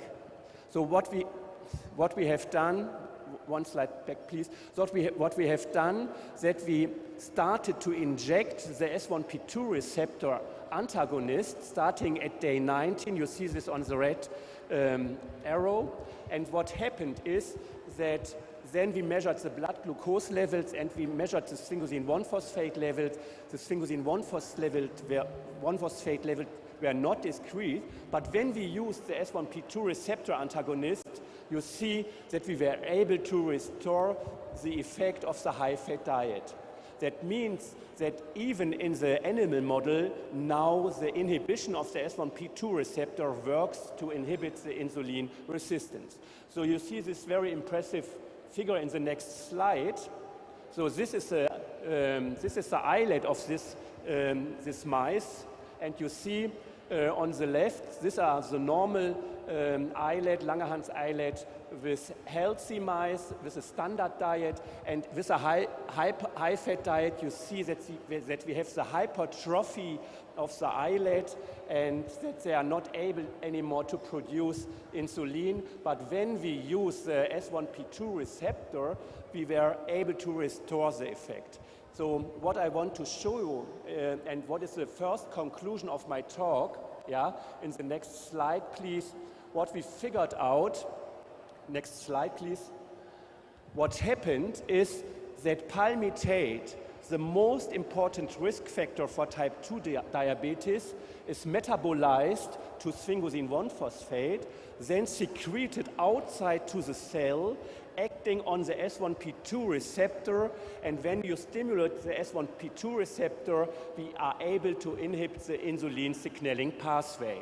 So it could be possible that S1P receptor antagonists are a novel therapeutic option for the prevention of insulin resistance. So this is the first part of my talk, and in the second part I will show you our newest results, which are not published anymore. You can see this in the next slide. So what I showed you at the beginning, that it was known that the first step, the condensation of palmitate with L-serine, is the first step for the sphingolipid synthesis. But it has been figured out that also this first enzyme can also use another amino acid, namely L-alanine. And when you use L-alanine instead of L-serine, then the so-called deoxysphingolipids are formed. And what happened when the deoxysphingolipids are formed, I show you in the next slide. You can You can see here on the left side, you see this is a normal pathway, yeah, leading to the formation of complex sphingolipids. But when the enzyme is using L-alanine, you see that then the so-called deoxyceramide are formed, and there's a missing hydroxyl group. That means that this missing hydroxyl group can't be anymore used for the formation of complex sphingolipids. So they accumulate. And what we have shown, I can show you in the next slide. So deoxysphingolipids are also involved in the development of beta cell dysfunction. And we have I show you the next slide, please. So we used labeled deoxysphinganines, and we were able to show this labeled, that this labeled deoxysphinganines are synthesized. And in the next slide, you see when you use them, they accumulate in the cells, and they accumulate in a specific organelle, and they accumulate in the mitochondrial. And this means that this is connected with the mitochondrial dysfunction. So what we have done, and you can see this in the next slide, we have investigated whether palmitate can also induce the formation of deoxysphingolipids. We use cell lines like the beta cell line Min6. We used primary islets of the Langerhans cells, and we used a mouse model which I already presented to you. And in the next slide, you can see when we stimulate the cells with palmitate, we are able to figure out, in the next point, you see that sphingolipids are formed. The next point, please. And these are the normal sphingolipids. And then we looked whether also the deoxysphingolipids are formed. And what you can see in the next point is that besides the formation of normal ceramides, also the deoxysphingolipids are formed in response to palmitate.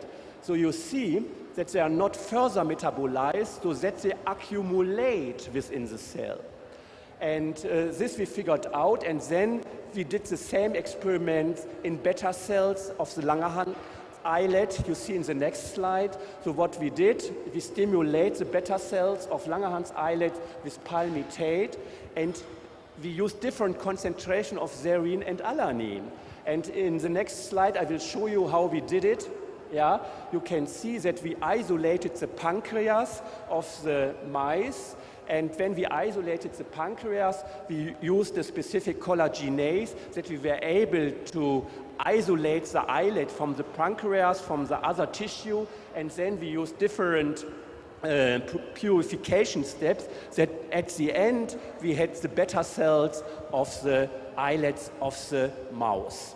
And in the next slide, you see what happened when we stimulate this primary cells, these beta cells from the islet. We see already what we have seen in the Min6 cells. You can see this here. In the next slide, that first we have the normal formation of ceramides. But what is very interesting, in the next slide, you see that we have shown, in the next point, please, that we also were able to see that there is an increased formation of deoxysphingolipids. And what is very interesting, that we have a different regulation of the formation of deoxysphingolipids. So if we increase the level of serine, the normal sphingolipids are formed, but when we increase the levels of alanine, we have a stronger formation of deoxysphingolipids. And as you know that the alanine level is increased in type 2 diabetes, that means that we have an increased formation of deoxysphingolipids. And you can see in the next slide that we already did the experiment in our NZO diabetes model, yeah, and that we checked out whether there is a formation of deoxysphingolipids, and we treated the mice with different concentration either of serine or alanine. And what you can see in the next slide, please, yeah, that in the formation of alanine, yeah, this is shown in this graph, that there's an increased formation of the glucose levels. Yeah, and when we increase the level of serine, there's a reduction of the glucose levels because there's a decreased formation of the deoxysphingolipids when we have increased the serine levels. And you see this when we did the oral glucose tolerance test, that indeed in treatment of the mice with serine, we're able to decrease the glucose levels in this mice. So next slide, please.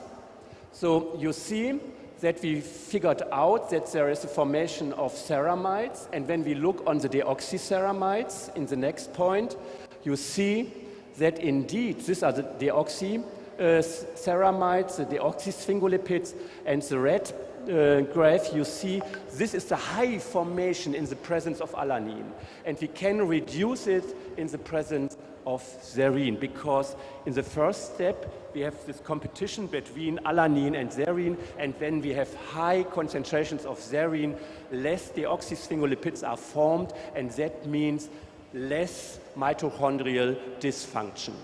And in the next slide, I will show you that we looked also in the plasma, in the liver, and in the islet of Langerhans cell in these mice, and we were able to show that indeed, when the alanine concentration is high, the deoxysphingolipids are formed, and when the serine levels are high, no deoxysphingolipids are formed. That means I will come to the second conclusion of my talk, probably the next slide, please.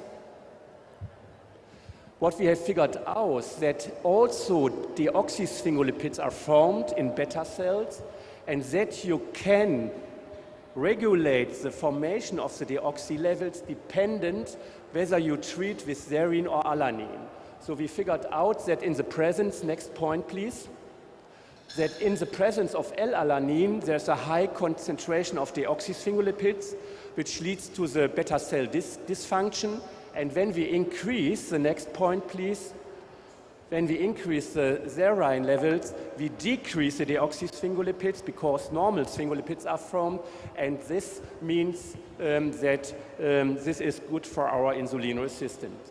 So what is our idea? The next point please.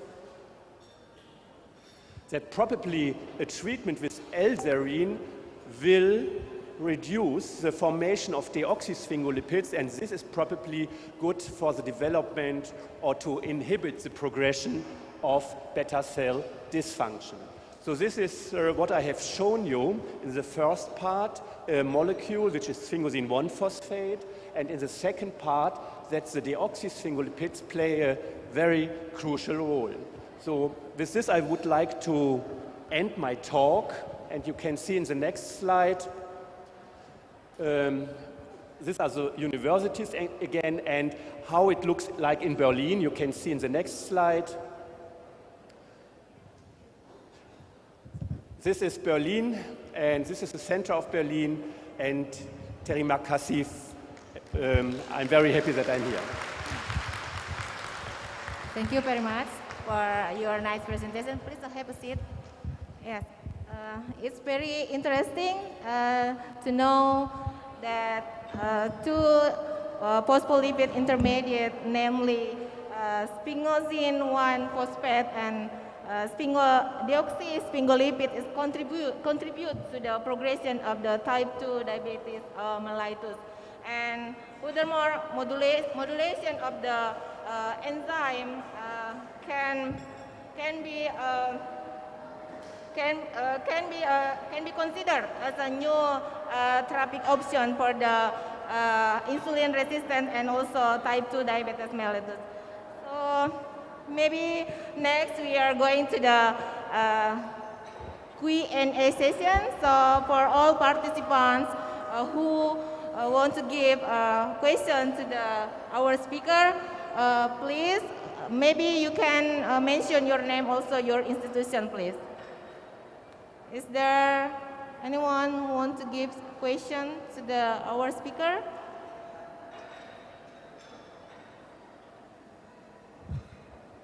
Please, Dr. Karin.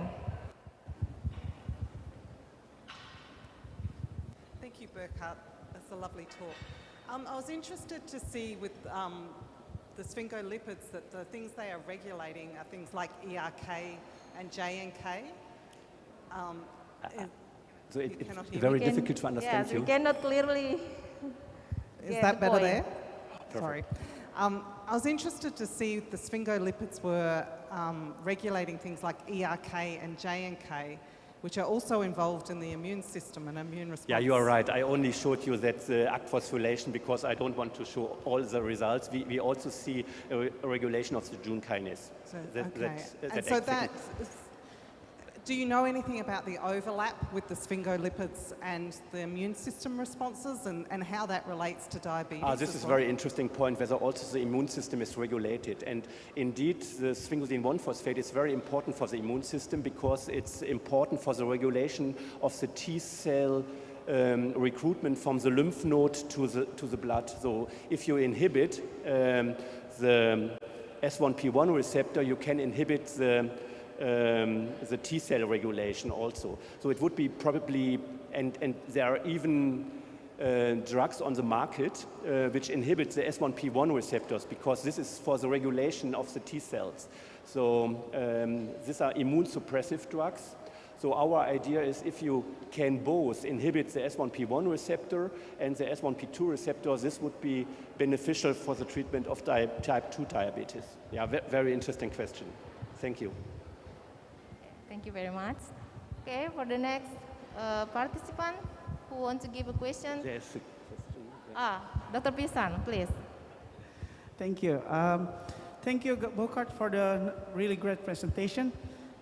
Just continuing Karen's questions, I'm interested about the ERK, the involvement of the relationship of these sphingolipids with the ERK, because if I'm not mistaken, I read the paper that ERK has been linked to the nutrition and antiviral immunity. So probably sphingosine, is the link of this, ERK and nutrition and antiviral immunity and diabetes. There's a link with this sphingosine? Yeah, I'm not sure whether I understand your question correctly because it's very difficult. There is a link between immunity and the diabetes. Antiviral immunity and ERK pathway. Yeah. And also nutrition with diabetes. So concerning the nutrition, what we know is that we should decrease the palmitate levels. Yeah, this is very important for the nutrition, that you don't eat saturated fatty acids. Yeah, this is very well known. Indeed, we believe that the formation of sphingolipids are behind the palmitate concentration because the palmitate, everybody knows that this is a very important risk factor, but the mechanism how palmitate is inhibiting the insulin signaling, and this is what we think. If you reduce the palmitate level, then we can also reduce the sphingolipid levels. But the second point, which I addressed here in my talk, is that when we decrease the alanin levels and inhibit and increase the serine levels, then we can produce sphingolipids which are not so toxic for your beta cells. So reduce the palmitate level with your nutrition and increase the serine levels with your nutrition. Yeah. Thank you. Thank you very much. Maybe from the Zoom meeting, is there any participant who want to give a question? Please, committee, is there anyone who wants to give question from the Zoom meeting? No? So okay. Otherwise, I'm just here, and everybody who has a question can ask me during this meeting. Yes, okay? of course. So please come to me and ask me whatever you want. Okay, yes, of course. Okay, from this room meeting, maybe there is anyone also who want to give a question? If no, in your presentation, you explained that palmitic acid is a substrate for the formation of the sphingolipids. So I'm curious about how about the other saturated fatty acids? Oh, this is very good question. Yeah. So indeed, because there are other saturated fatty acids, they cannot go into the sphingolipid pathway. So what we know from a variety of studies, that indeed palmitate, even if you take another fatty acid like oleic acid, for example, then this has a more protective effect. So from the saturated fatty acids, the palmitate is the worst one you can take. Only palmitic acid. It's not, but I think not every time it's only, yeah, but the palmitate is the fatty acid which is most important. The most important thing. Yes, thank you very much. Maybe is there anyone who wants to give a question?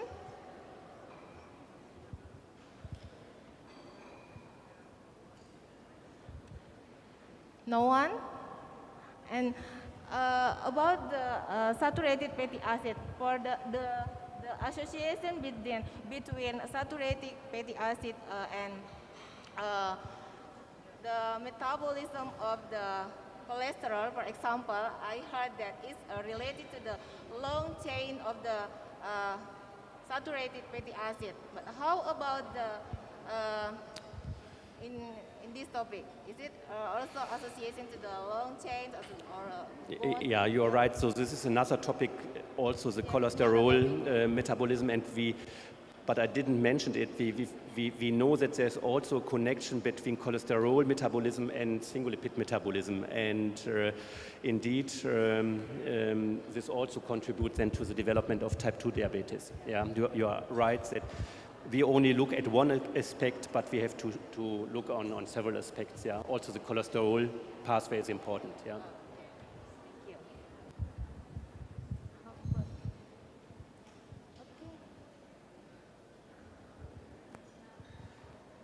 No more question.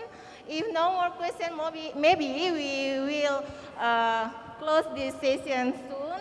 And before that, yeah, nice to meet you, Professor Burkhardt. I know that you have several times come to Makassar. Yes, hopefully you can enjoy Makassar more this time. And before we close this session, we invite Professor Marianti Amanggau to deliver the certificate for Professor Burkhardt. Please come on stage. Yeah, thank you. Terima kasih.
Well, before we move to our next agenda, we will move to the photo session first.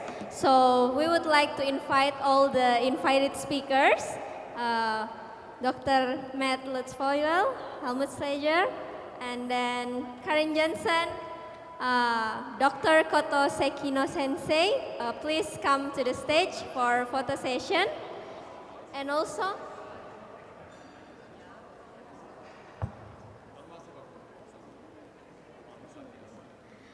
we would like to invite Apoteker Abdul Rahim to the stage.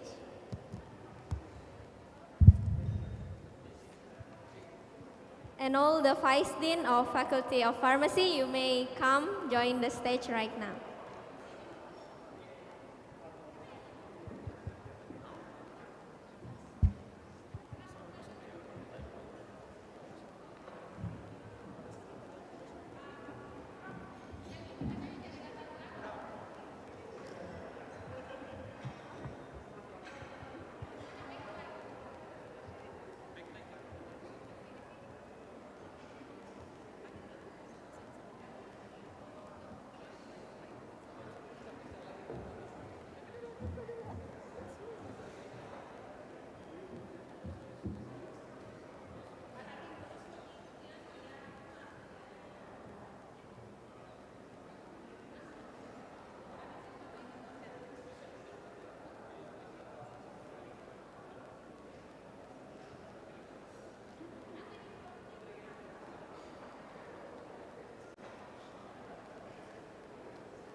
For the next photo session, we also would like to invite all the lecturers of Faculty of Pharmacy Universitas Hasanuddin to come to the stage and join.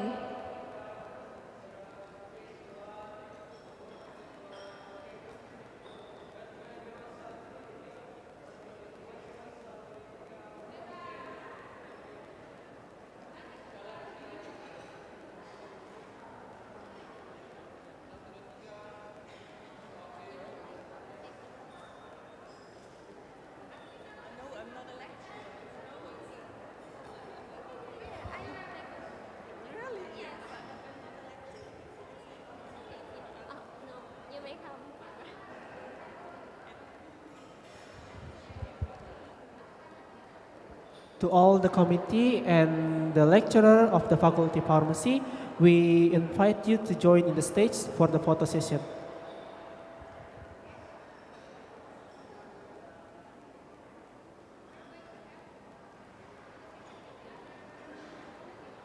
For all the committee and all the lecturer from the Faculty of Pharmacy, we invite you to join the stage for the photo session. Kepada Bapak Ibu dosen serta panitia bisa maju ke depan untuk sesi foto.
Now, we would like to have break session for lunch and pray until 1:15 p.m. We would like to inform you that during the break session, there will be poster presentation outside of this room. The presenter of each poster, please stand by beside your poster until 12:30 p.m. And also, please be aware that at the end of the conference, the best poster and presenter will be selected. Please enjoy the meals and poster presentation. Thank you.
Burkhard, ich habe dich mit Bildern versorgt. Ich hoffe, es ist was dabei. Die Technik macht es möglich, ne? Lösche, was dir nicht gefällt. Gerne, gerne.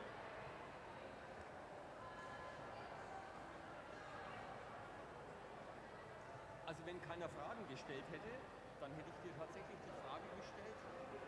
Vielleicht hast du es gesagt, diese Antagonisten habt ihr die selber gemacht? Woher kriegt man sowas?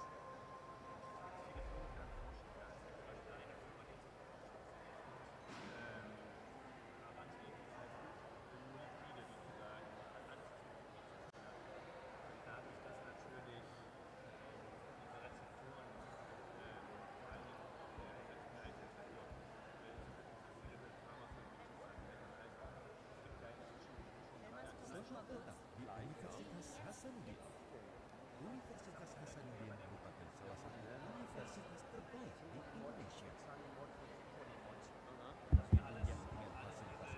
Bapak Ibu, sekarang saatnya break sholat bagi partisipan pria yang ingin melakukan sholat Jumat. Mohon maaf, di hotel belum disediakan tempat, jadi bisa ke masjid kampus.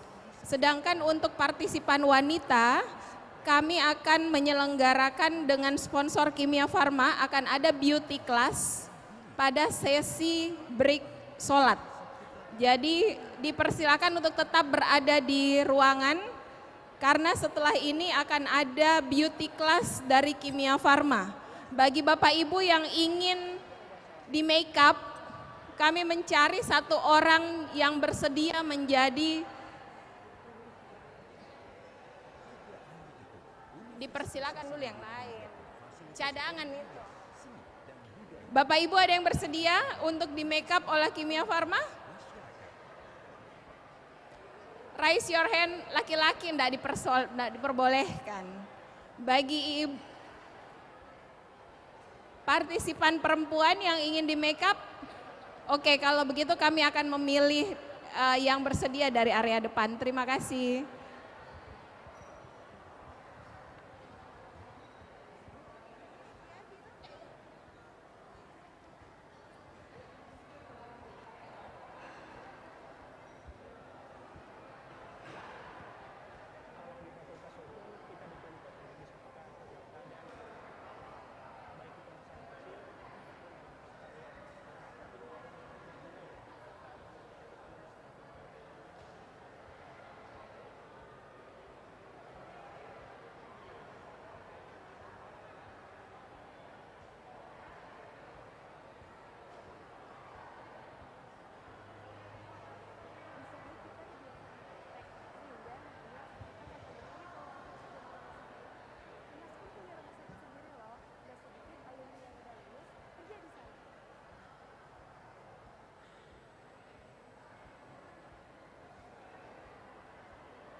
Universitas Hasanuddin juga memiliki rumah sakit gigi dan mulut, di mana mahasiswa dari Fakultas Kedokteran Gigi juga bisa langsung praktik di sana.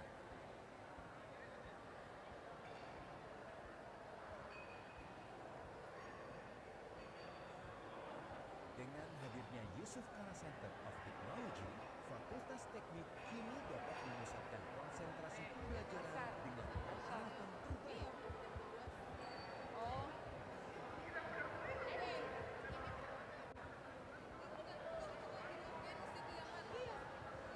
Bu Ermina mungkin boleh mengarahkan. Mana Bu Ermina?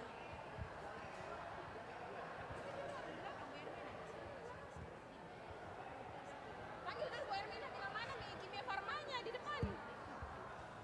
Silahkan partisipan perempuan yang ingin mendekat untuk melihat beauty class lebih dekat, boleh di dekat panggung. Nggak apa-apa Ji, berdiri. Kalau mau lihat dari jauh juga kelihatan sih, nanti kita kamerakan.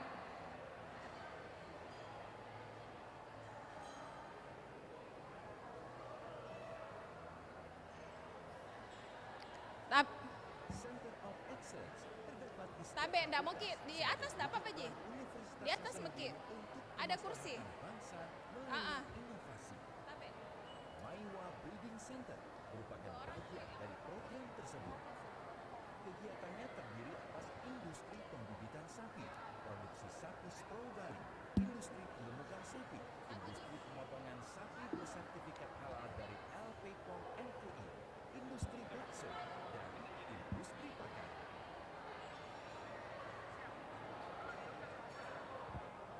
Merespon berbagai tantangan kemanusiaan yang terjadi di Indonesia dan belahan dunia, Universitas Hasanuddin meneguhkan komitmen sebagai Human University. Sivitas akademika Universitas Hasanuddin akan selalu hadir bersama masyarakat sebagai bagian dari solusi persoalan bangsa. Sebagai lembaga pendidikan pun, Universitas Hasanuddin banyak memberikan program beasiswa bagi para korban yang terkena bencana alam dengan harapan mereka dapat Yang bersedia di make up silahkan mengambil posisi. Hah? Bu Rina serius? 2 orang? Enggak apa-apa 2 kali, 2 orang.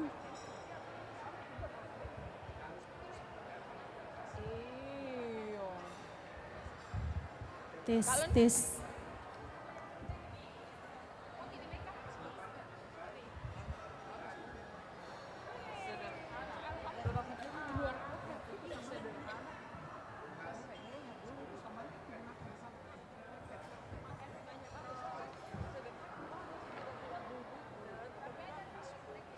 Bisa dokumentasi deh.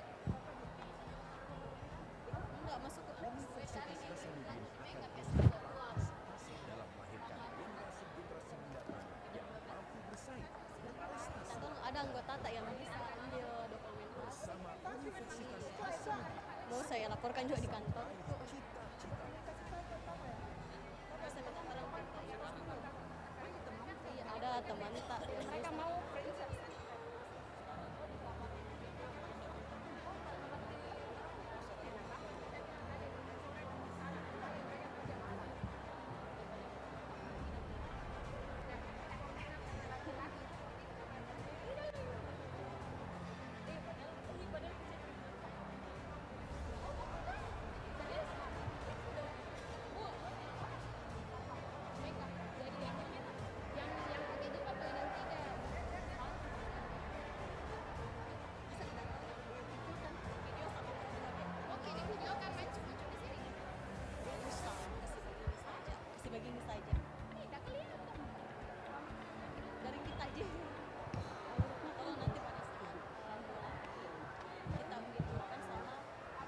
video atau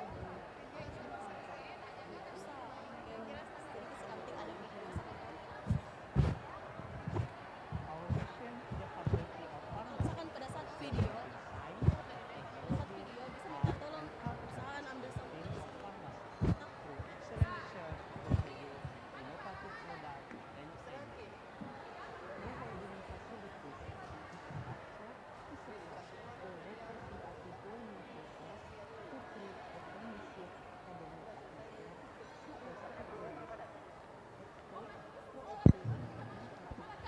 Kandi, boleh.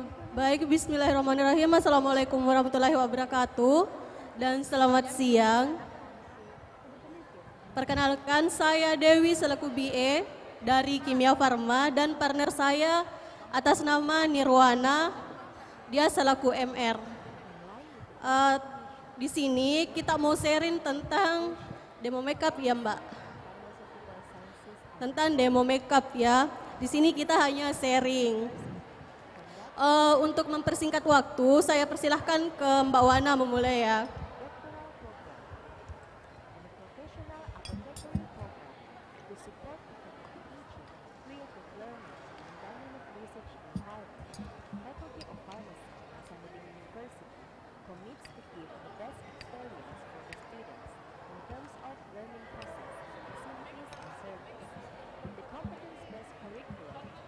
Sebelum makeup terlebih dahulu, pertama Mbak Wana gunakan moisturizer.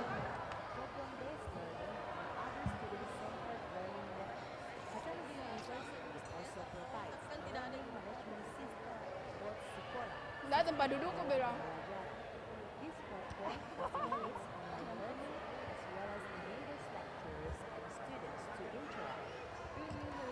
Apa? Saya umumkan ini, nah orang lagi beauty class, enggak enak kalau saya Oke, pertama-tama sebelum kita bermake up, pastikan muka itu dibersihkan terlebih dahulu ya kakak-kakak ya.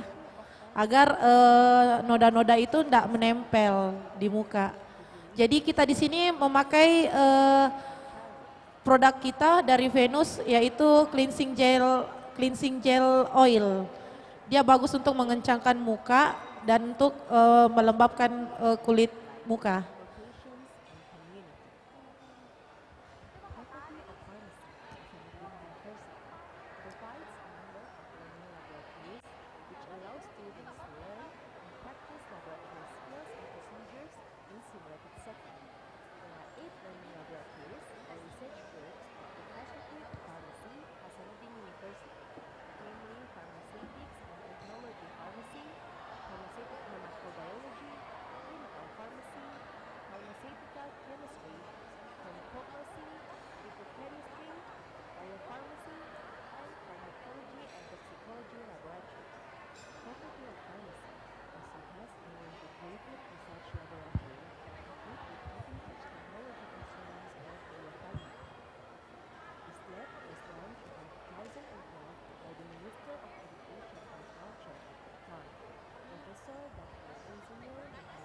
Terus step selanjutnya itu Kawana pakai cushion.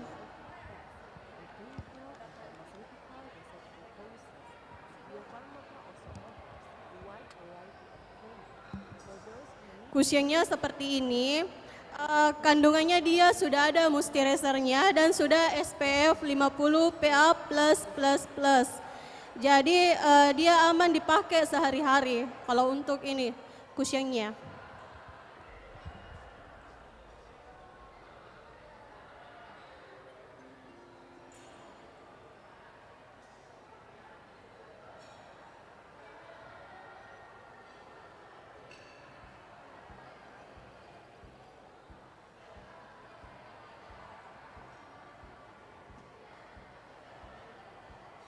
Selamat datang di Universitas Hasanuddin. Universitas Hasanuddin merupakan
nggak terlalu memperhatikan, nggak perlu memperhatikan ji orang.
Terus step selanjutnya itu pemakaian alis.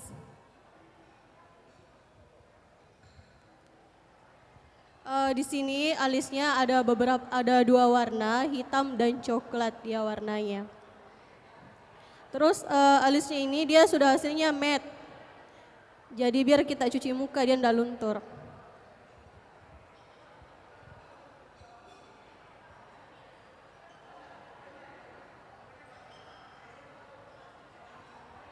Kalau misalkan ibu-ibu ada yang minat untuk alisnya bisa kita dapat di Kimia Farma terdekat.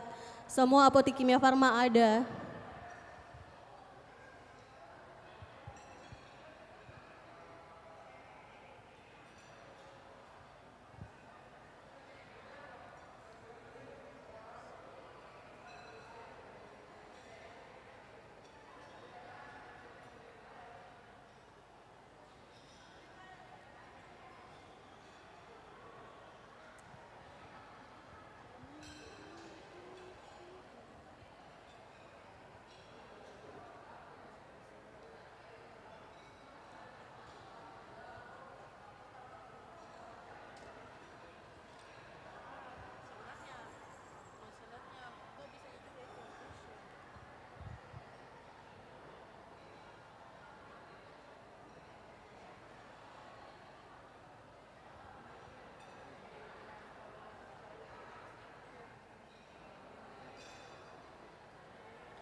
Adapun cara bikin alisnya Mbak Wana, dia tarik dari tengah ke belakang. Itu caranya dia kalau pembuatan alis.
Terus step selanjutnya Mbak Wana memakai shadow warna coklat.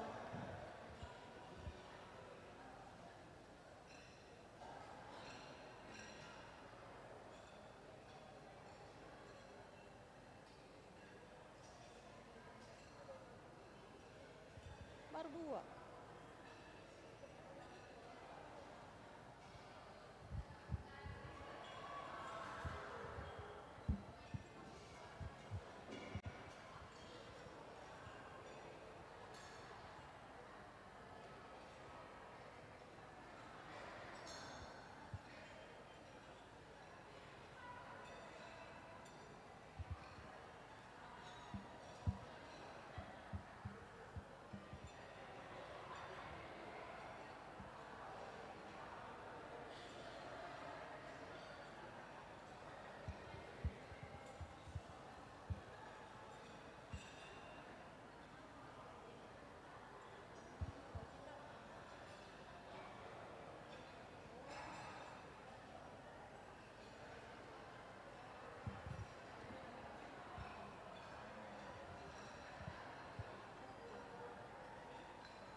Terus step selanjutnya Mbak Wana memakai maskara.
Terus selanjutnya Mbak Wana di sini memakai blush on.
Terus selanjutnya pemilikan apa?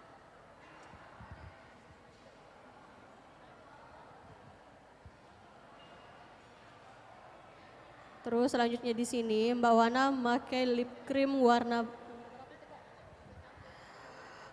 nomor 2.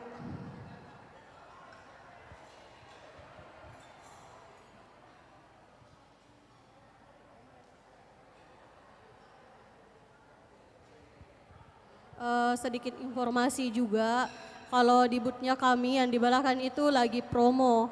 Ada produknya Mars dan Venus lagi promo. Sisa 15.000, kalau Mars sisa 15.000, kalau Venus 25.000. Rata 25. Kalau untuk Venusnya.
SMK. dosen di UI.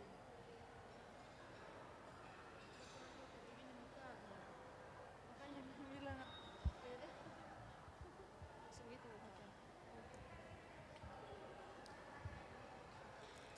Oke, sekian dari kami. Mungkin kami di sini sama-sama belajar ya Ibu-ibu ya untuk bagaimana cara memperpadukan produk kita.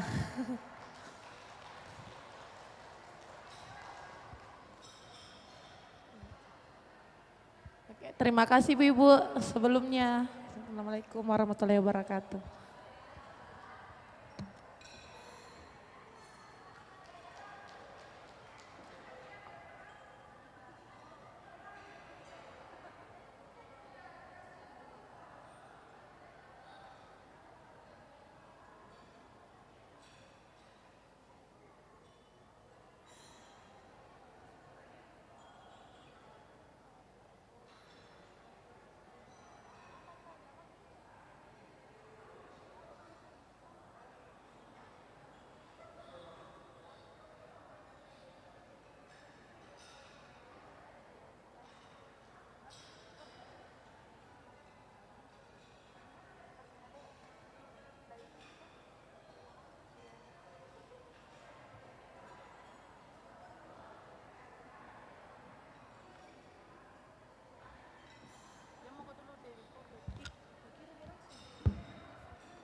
all the participants to enter the ballroom so that we can begin our conference 5 minutes.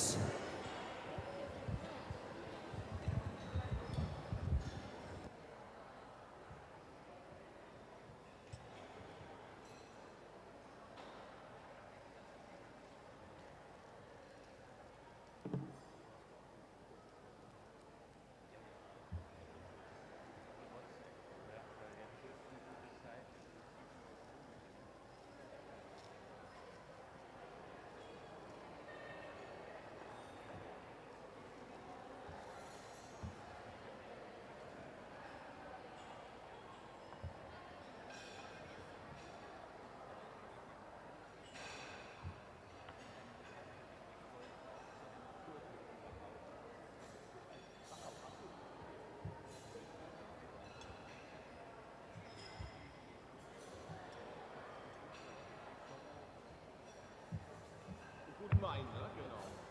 Den wir hier nicht haben. Lutz sei Dank bin ich schon dreimal zu dir gekommen, an 3 Abenden. Gleich am ersten Abend der Lutz gleich zu dir. Er hat mir immer gesagt, wenn es Bier gibt, dann haben wir Bier getrunken. In manchen Restaurants.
Ladies and gentlemen, please your attention.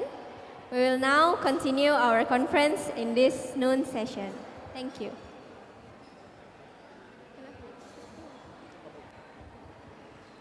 Welcome back to the second International Conference on Pharmaceutical, Material, Engineering, and Applied Science 2022. There are 3 sessions left in our noon session with our amazing invited speakers.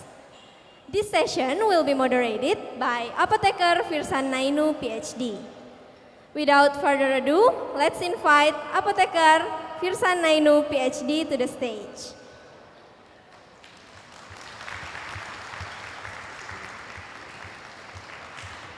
So, Apotheker Firsan Nainu is head of pharmacy department in Faculty of Pharmacy, Universitas Hasanuddin. He was graduated from Universitas Hasanuddin for his bachelor degree, and then he continued his professional also in Universitas Hasanuddin. And then Apotheker Firsan Nainu gained his master program from James Cook University and her doctoral program from Kanazawa University. For this session, let us invite Dr. Karen Johnson from University of Queensland.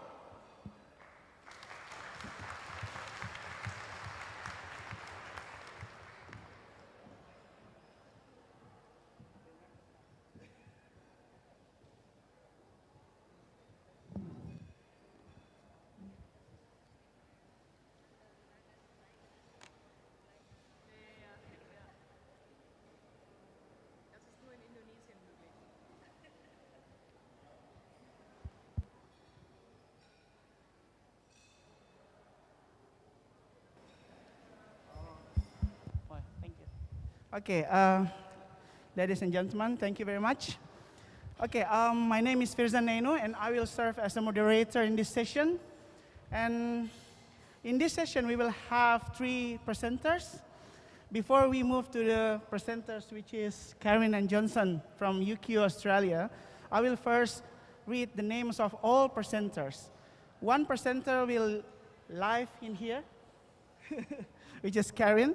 And then 2 other presenters will be online, which is Taichi Oshiro Sensei and Kohei Honma Sensei. Okay? Okay, distinguished guests and ladies and gentlemen, I will start this session by saying Bismillahirrahmanirrahim. Assalamualaikum warahmatullahi wabarakatuh. Okay, in this second session of our second ICOPMES, the first speaker of this session will be Dr. Karen Ann Johnson. And I will read her CV now. She is now working in School of Biological Sciences, the University of Queensland, Australia, in Brisbane. Okay? Yes. And actually, Karen was graduated from Australian National University in Canberra, and she becomes senior lecturer from 2010 in University of Queensland. So many publications that I would not be able to read in here, but I will just mention the selected publications. So she published in 2008 a paper in Science about Wolbachia's role in antiviral immunity. And then she also worked under the supervision of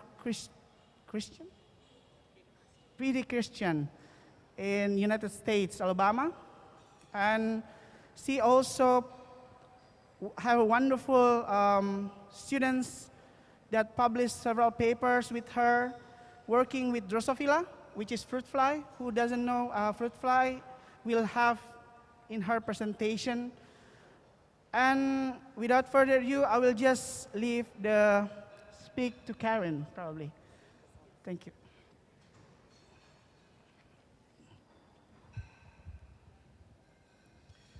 Salamat siang.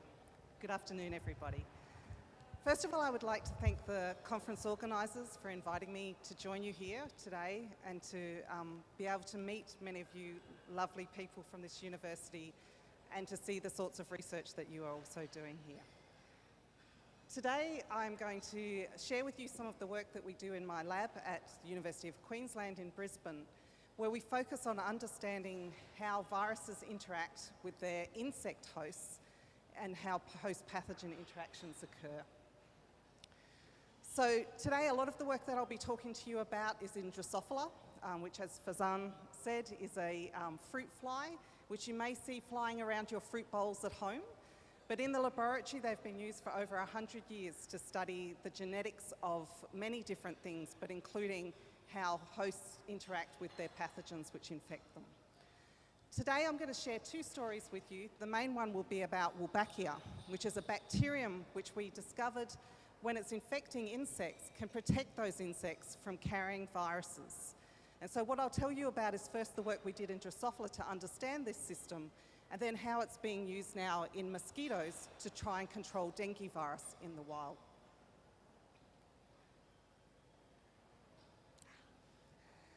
So to begin with, why do we study antiviral defenses in insects? Well, if you think about it, many infectious diseases are actually carried by insects. So in animal situations, so humans, 15% of our infectious diseases are actually transmitted to us by insects. Many of those are by mosquitoes, some of them are also by things such as mites, etc. In addition, although I won't really focus on this today, many plant viruses are transmitted also by insects. So insects such as aphids, which feed on plants, can move viruses around between plant to plant, causing problems in agriculture as well. So the premise of the work that we do in my laboratory is to understand the host-virus interaction within an insect with the idea that we may be able to use those interactions in order to control virus infections in humans. So if we look at this cartoon at the top here, as you guys would know here in Indonesia, where you have a big problem with dengue virus, this virus here is dengue virus. When a mosquito which is infected with dengue virus bites a human, the human will become infected with the virus and become very sick. Then, once it's in the human, the virus will grow to high titers in the blood of the human. So when another mosquito comes along and bites an infected human, then that mosquito will also become infected, replicate more virus, which they can then transmit to another human. So the idea of the work that we do is that if we can understand what happens in this mosquito and therefore stop its ability to transmit to humans, then we'll be able to have healthier humans because they won't be infected by diseases. So in this schematic, I just want to make a point that often when we think about a mosquito transmitting viruses between humans or plants, we think about the insect working as a needle. So it pulls up some blood, there's some virus left when it bites the next human. But in fact, there's a lot of biological interactions which occur before that happens. So in this case, this is an example of a plant vector of viruses. But what you can see is that when the insect feeds on the phloem of the plant or on the blood of the human, the viruses go up into the midgut and hindgut of the insect. Those viruses then transmit into the hemosyl, or the blood of the insect, where they move back to the salivary glands so that the salivary glands can then infect the next host which the insect bites. Now, the way that the insects do that is that they actually spit saliva into your blood in order to stop your blood from coagulating. So when they spit that saliva into you, they will also be transmitting the viruses. But it's important to note that all of these things involve biological interactions.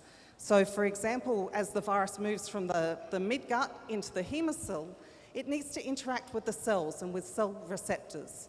And what that means is that the genetics of the host can impact the ability for these viruses to transmit around the insect. And so the idea is, if we understand this biology, we can interfere with the biology and therefore stop this from occurring.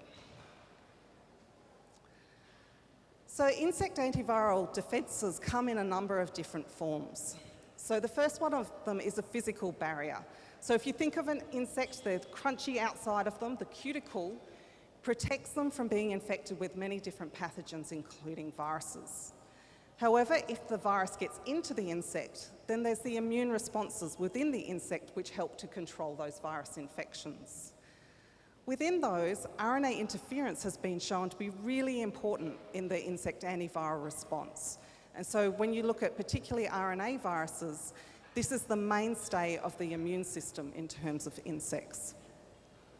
One of those RNA interference molecules is called a microRNA, which only in the last 10 years we've really become to know how this is interacting with viruses to stop infection. And at the end of the talk, I'll give you just a little bit of information about some recent work we've been doing with microRNAs. But what I want to focus on today is the microbiota. So in recent years, it's become really clear that the microbiota of all organisms is really important in the biology of those organisms. So for example, humans, 10% of our cells in our body are actually bacteria, and those bacteria have huge effects. It's the same in insects, and so we're learning that the microbiota can often be thought of as an extension of the immune system of the insect. And in particular, one of the bacteria which we've studied a lot in the last decade or so is Wolbachia. And so that's the story which I'd like to focus on with you today. Okay, so what is Wolbachia? Wolbachia is this bacteria which is shown up here in the top right, if I can get there. This cell here with a triple membrane around it, that's a bacterial cell sitting within the cytoplasm of a host insect cell. Now,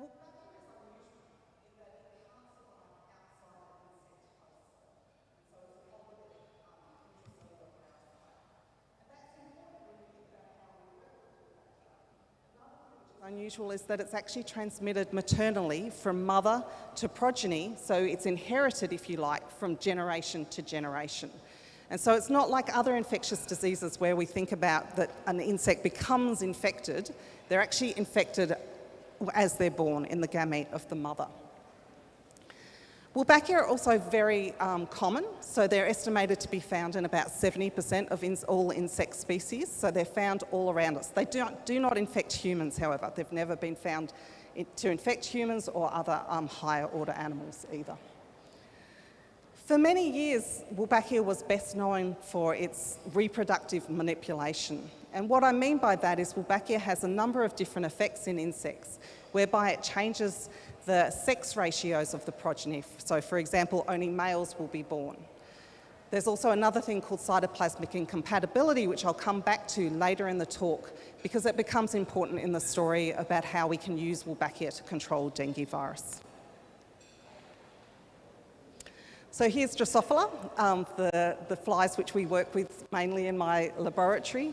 And so these guys are really easy to work with. We can rear them very easily. We can manipulate them genetically very easily, which means that we can do a lot of experiments in a very short period of time compared to working in other models such as mice and those kinds of models. The other player in the experiments we do is a virus called Drosophila C virus. And this virus is a very simple virus which is found naturally in Drosophila. And so we work with a natural Drosophila virus because we think it's important that it's co-evolved with its host. And so this virus is an RNA virus with a simple genome which is only 10 kilobases in length. The other reason that we work with Drosophila C virus, or DCV as we call it, is that it is highly pathogenic to the host. And so what we can do is that we can inject flies with the virus. So this is showing here a very thin glass needle, which we use to inject the virus into the side of the fly. And from that, we'll get a systemically infected fly, and the flies die within about 6 days post-injection. So it gives us a very simple model which we can work with to ask many different sorts of questions about host pathogen interactions. And so what we have known for some time is that there is an interaction between Drosophila and Wolbachia, this bacterium that we're focused on, and Drosophila and viruses. But what we recently found out was that there's also an interaction between the virus and Wolbachia, which affects how the virus infects the flies. So if I just go through this graph, this is showing us what happens when they have flies which are infected with Wolbachia compared to flies which are not infected with Wolbachia. So if we look here on this graph, we have on the y-axis 100% down to 0% survival of the flies, and on the x-axis we have days post-infection. And so in this assay, what we've done is we've taken flies which have Wolbachia, remembering that it's inherited from generation to generation. We take a group of flies which have Wolbachia, and then we treat half of them with an antibiotic called tetracycline. And what that does is cures those flies, that fly population of Wolbachia. So now we have flies which everything is exactly the same about them, except for that one of them has Wolbachia and the other one doesn't. And so then when we challenge those with DCV by injection into the side of the fly, what we found is this, that here in this sort of pink line, the flies which do not have Wolbachia in them die within 5 to 6 days post-infection. Whereas the flies which do have Wolbachia in them take about twice as long to die, so they survive about twice as long, which shows us that the Wolbachia is doing something to stop those flies from dying. Now, when we first found this, we wondered, is there something strange about this particular fly line, which means that we get this protection against viruses just in this fly line? And so what we then did was try a different fly line and found the same result. So in this case, the flies without Wolbachia died 6 days post-infection, and the ones with Wolbachia 12 days post-infection. So this showed us that this was something which was general, which worked in different fly lines of Drosophila with the same virus. The next question that we wanted to ask was, does this work just with this one particular virus, Drosophila C virus, or does it work with a variety of different viruses? And so we did 2 experiments with related viruses. Cricket paralysis virus is another virus fairly similar to Drosophila C virus. And we found in this left panel here, this result, that the flies without Wolbachia died in 6 days still. The ones with Wolbachia now survived 18 days, so 3 times as long. The panel on the right is even more striking. The panel on the right shows us another virus called flockhouse virus, which is a completely different type of virus. It's still an RNA virus, but from a completely different virus group. And what we can see here is that the flies without Wolbachia died 6 days post-infection, whereas at 26 days post-infection, only half the flies were dead if they had Wolbachia, showing that there's really strong protection against mortality in these flies. And so then the next question we wanted to ask was, is this protection against mortality something to do with survival, or is it to do with the accumulation of virus? So are we getting more virus in the flies which don't have Wolbachia compared to those which do? And that's shown in this next figure here. And so here what we're looking is at virus accumulation. Note that this is in a log scale, and then time post-infection in days. And so again, the sort of pink colour on top is the accumulation of virus in flies without Wolbachia. So at 1 day post-infection, we've accumulated almost 10 to the 8 virus particles per mil, whereas in the Wolbachia flies, there was about 1,000-fold less virus. And so what this shows us is that although the Wolbachia flies do eventually accumulate similar amounts of virus, the accumulation is very much delayed, which is a really important result to us, because that means that the protection against mortality is actually protection against replication or accumulation of the virus. And so this gives us a potential way of controlling virus transmission. The next thing we wondered was, Wolbachia has many different isolates of Wolbachia, many different types of Wolbachia. And so we wondered whether all Wolbachia protect against virus infection or just this particular strain that we'd used originally. And so in Drosophila simulans, which is a sister species to Drosophila melanogaster, we looked at 5 different Wolbachia species to see if they all protected. And what we found is not all of them do. The ones which are more related to the one we originally used do protect, the other ones do not. And of the ones which did protect, 2 of them had also virus accumulation. And so what this tells us is that some Wolbachia strains protect and some don't, which means we have to pay a bit of attention to what we're working with when we do further studies as well. So what is it about these Wolbachia strains which allows them to protect? we still don't know is the answer. People around the world have been working on this for a decade now, and we've got some hints. But one of the things which we found was that the density of the Wolbachia within the flies is really important. So what you're looking at here is the relative amount of Wolbachia compared to a host gene. And what we found was that the flies which did protect on the left there have a higher amount of Wolbachia in them than the flies which are not protected. And the amount of Wolbachia, the amount that a Wolbachia infects a fly is controlled by the genotype of the Wolbachia. So the next thing that I want to show you is a very elegant experiment which was done by your own Dr. Fazan Nanu while he was visiting my lab a few years ago now. And this was, we wondered whether when Wolbachia is in protecting cells against infection, whether the Wolbachia had to be in the same cell as the virus, or whether infection in a neighbouring cell of Wolbachia could signal to its neighbours to be protected against the virus. So whether cell protection was cell autonomous or not. And so to do this, we went to a cell culture assay. So at the top, we have sort of the normal situation, if you like, where we have cells without Wolbachia on the left and cells with Wolbachia on the right. So these are just our controls to show that Wolbachia protection is occurring in these cells. But on the bottom is where it gets interesting. We put in these transwell inserts, which are shown here at the top. And what these are is little bits of plastic which have a porous membrane at the bottom. And that porous membrane is large enough for viruses to move through and signalling molecules to move through, but not large enough for the Wolbachia to move through.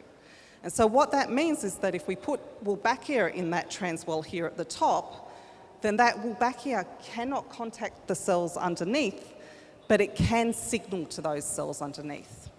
And so the idea of this assay is if those Wolbachia cells are signaling, sending signaling molecules out of the cells, which can be seen by the other cells through their cellular receptors, then that should also afford protection. Whereas this control here, where we've put Wolbachia, cells without Wolbachia on both the top and the bottom, we shouldn't see any form of protection.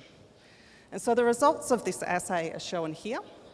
And so what we're looking at is the accumulation of Drosophila C virus relative to a host gene.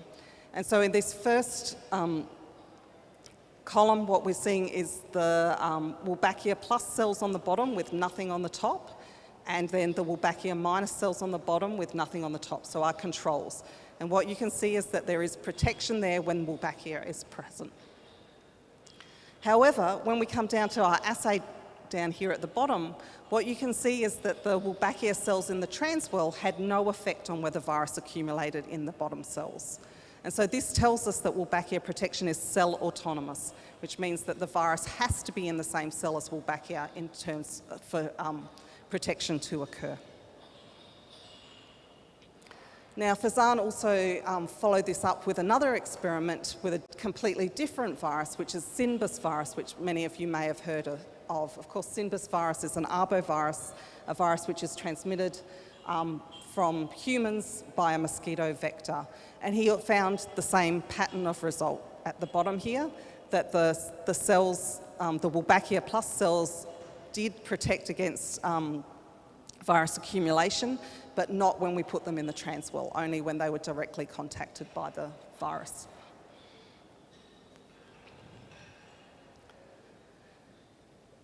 So what do we know about the mechanisms behind inhibition? We know some things which it's not, and we know some things which contribute, but we've not found that single one thing which is really important. And it may be that there isn't a single one thing which is really important in the protection. But what we do know is that there's effects on nutrient use, for example, cholesterol. Both the virus and the host and Wolbachia need cholesterol from the diet, and so they compete for cholesterol. We also know that Wolbachia presence makes structural modifications to the cell, which may impact virus infection, and that there are immune responses which are changed because of Wolbachia infection. But whether that actually impacts the viruses is a little unclear at the moment. The other things we know about inhibition from a variety of studies, both by my group and other groups around the world, is that it happens after virus infection, so it's not to do with the cellular receptors. It happens at a very early stage of RNA replication of the virus, so we know it's a very early event during infection. And you could actually see that when we looked at the virus accumulation, that the difference in accumulation had already occurred by 1 day post-infection. It's possible that this may include translation of the incoming viral RNA, and there is some evidence to suggest that it may be that the progeny virus coming out of Wolbachia infected cells are less infectious. All of these things, though, add up little bits, but don't tell us any mechanism which we can actually grab hold of to use in a different situation. So just to summarise what we found in the Drosophila model is that Wolbachia inhibition of virus infection can have 2 parts. We get protection from mortality, but we also get protection from accumulation of virus, which is the key one that we're interested in. We also have evidence that Wolbachia inhibits a wide variety of different RNA viruses. And of course, RNA viruses are very common. COVID is an example of an RNA virus, and that we're still uncovering the mechanisms. So this then led us a number of years ago now to ask another question. And this question is, can we use Wolbachia in the mosquito vector of viruses such as dengue virus to protect against transmission of the virus in the mosquito? Now, Aedes aegypti, which is the main vector of dengue virus, interestingly doesn't naturally have Wolbachia. So it's one of the 30% which don't have Wolbachia, so it's not usually found there. So our collaborators, Scott O'Neill's group, who was then also at the University of Queensland, took mosquitoes which had no Wolbachia and transinfected them, adding the Wolbachia into the mosquitoes. And what they were able to do, and it apparently took a PhD student 4 years to achieve this, but the PhD student was able to get Wolbachia into the mosquitoes, and then what needs to happen is that the Wolbachia has to get into the gametes, into the eggs of the female mosquito, so that it can be transmitted to the next generation. And so it was very challenging to get this to work, but once it worked, they had this population of mosquitoes which inherited Wolbachia from generation to generation. And so then, of course, dengue virus, probably with this audience, don't need to say too much about dengue virus, except to say that it is an RNA virus from the flavivirus group. It, of course, causes a lot of disease in humans, and it's transmitted by the Aedes aegypti mosquito. And so what we did was we took these mosquitoes, which we'd introduced Wolbachia into, and compared them to mosquitoes which didn't have Wolbachia in them, so they were identical in terms of genetics other than the presence of Wolbachia, to see what would happen to dengue virus. And the results of that are shown here. So what we're looking at is on the x-axis the accumulation of copies of the genome of dengue virus, and then on the y-axis we're just looking at different populations of mosquitoes. This first one, PGYP1, is just a laboratory strain of mosquitoes, and the one next to it, PGYP1 out, is a strain of mosquitoes which has been outcrossed to wild mosquitoes, just to make sure it wasn't something to do with a laboratory population. And so what you can clearly see is that when Wolbachia is present, we get very little accumulation of dengue virus genome, whereas when there's no Wolbachia present in the mosquitoes, we get a great deal of accumulation of the genome of dengue virus. And this is showing it just in the thorax and the head and also the abdomen. So this is throughout the body of the mosquito that this is occurring. So then another group, at this time, Zika virus, it was when the big Zika virus outbreak was happening in Brazil with the microencephaly caused in pregnant mothers of their unborn babies. Someone decided to see whether this also worked for Zika virus, and this is the results of their work, where they showed that mosquitoes without Wolbachia compared to mosquitoes with Wolbachia, which were infected with Zika virus in a blood meal. What they showed was that if there's no Wolbachia present, 80% of the mosquitoes become infected, and 100% of those mosquitoes have Zika virus in their saliva. Whereas when Wolbachia is present, very few of the mosquitoes get infected, and of those which do get infected, none of them have Zika virus in saliva. So if you don't have Zika virus in your saliva, you can't transmit Zika virus. Okay, so this would stop the transmission of Zika virus as well as dengue virus. And people have checked a number of different viruses now. It doesn't work against all viruses, but it does work against a number of other viruses as well. Okay, so I said I'd come back to the reproductive manipulations of Wolbachia. So far we've been talking about experiments in a laboratory, and that's all very well, but what we need is a way that if we were to do this out there in the field, that if we released mosquitoes which had Wolbachia in them, that they would actually be able to take over the population of mosquitoes out in the field.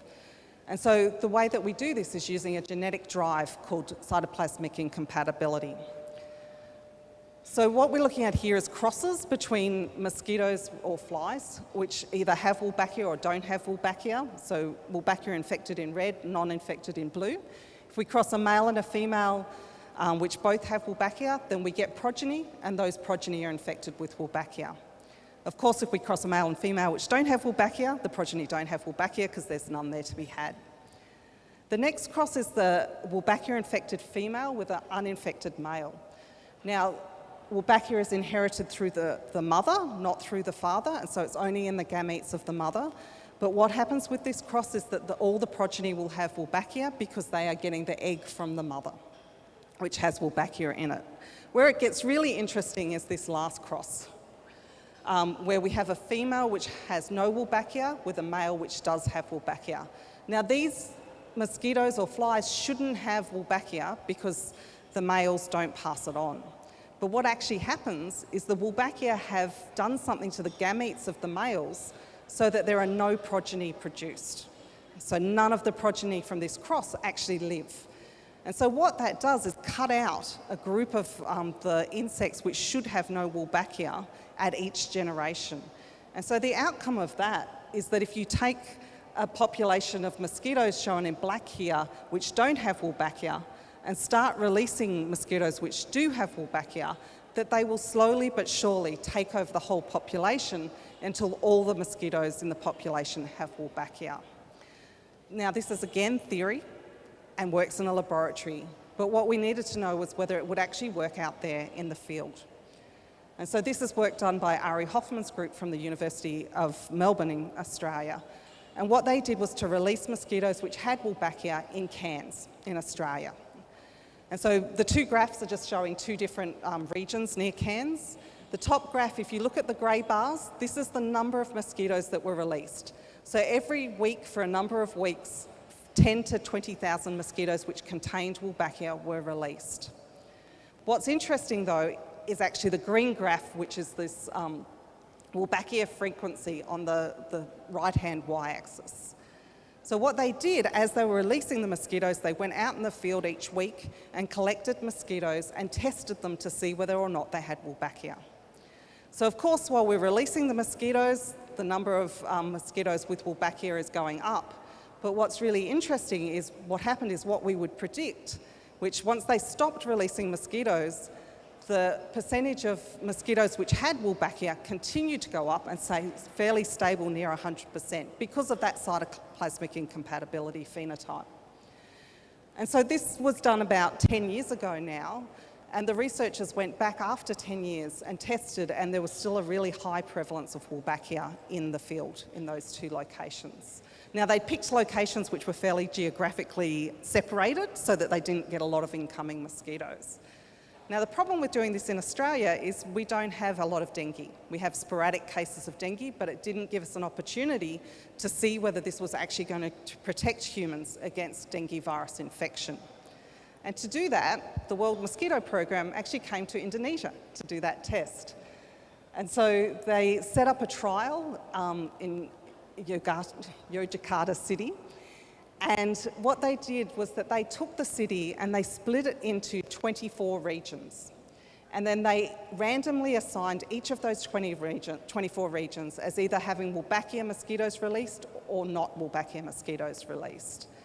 And so they released the mosquitoes as they had in that Cairns trial, allowed them to become highly prevalent within the areas, and then for 3 years monitored how many dengue virus cases there were in the people who lived in each of those areas. So this was done as a proper clinical trial. It was a blind control trial, so no one knew where those areas were that the Wolbachia had been released. And the outcome was, at the end of the trial, that Wolbachia, the release of Wolbachia mosquitoes had reduced dengue virus occurrence 77% in those areas where the Wolbachia mosquitoes were released. Now, could that be higher? It's possible. Of course, these regions, the mosquitoes can travel across the boundaries of the regions, but mosquitoes only tend to travel about 1 kilometre in their life, so the boundaries would be blurred but not completely taken away. And of course, also people move during the day and can be bitten in other areas. But a 77% protection rate was an amazing result. And so the World Mosquito Program is now doing these sorts of trials and releasing Wolbachia mosquitoes in many different places around the world. Okay, so I'm going to change just to tell you one quick story of what we've been doing more recently. But I guess I just wanted to make the point that this is a really good example of fundamental research where we were doing research for a purpose of just understanding how things worked, how fundamental research can actually underpin things which can be used in real life situations. Okay, so just changing gears a little bit, and I just want to talk about microRNAs, and I won't go through this in too much detail, but just to give you a taste of what we're currently doing. So microRNAs are small RNAs which are found in all organisms, but have only sort of been discovered about 20 years ago. And what these microRNAs do is to modulate how genetics works, so modulate how genes are expressed. So they are found transcribed in the nucleus, so transcribed much like a messenger RNA, but then they go through a series of processing steps, and they don't encode proteins, they're just an RNA.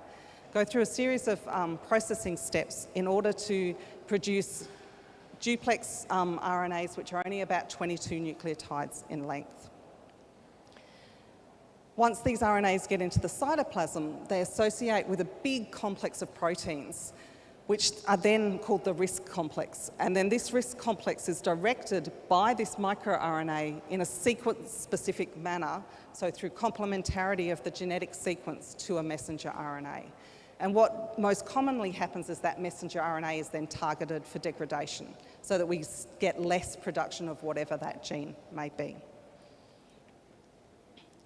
So we know that microRNAs can be involved in virus infection. Hepatitis C virus is a very good example of that, where there is a microRNA in humans, microRNA 22, which is really important in infection. So what we wanted to do was see if we could transfer this research to look in the Drosophila model to see if we could look more broadly at the impact of microRNAs on virus infections. Now, in terms of insects, what we know was fairly limited. What people often do is infect an insect with a virus and see whether the microRNAs are higher in abundance or lower in abundance. And that's as far as the research goes, because it's very difficult to do functional assays in a lot of types of insects, including mosquitoes. However, Drosophila is much easier to do that sort of work in. So we moved to using Drosophila as this model. What we did was we picked the 28 microRNAs, so there's about 400 microRNAs in Drosophila. Excuse me. And so we picked the 28 which are most highly expressed. And what we found was that 17 of those are changed in abundance when we infect the flies with DCV. So here we're showing controls set to 100% abundance, and then each of these microRNAs are reduced in their expression because of virus infection. But the next step was we wanted to know more about what the function of these microRNAs and that they had a functional impact. So we picked 2 of these microRNAs to follow up on, microRNA 956 and microRNA 8, and we used knockout mutations in Drosophila, the genetics of Drosophila, to be able to see whether they had a functional impact. And what we found is that one of the microRNAs was pro-host and one of them was pro-virus. So they're not all antiviral, but they do have impacts on the outcome of virus infection. And the impacts of infection were similar to what we'd seen with Wolbachia, so about doubling the time to death of the flies, for example.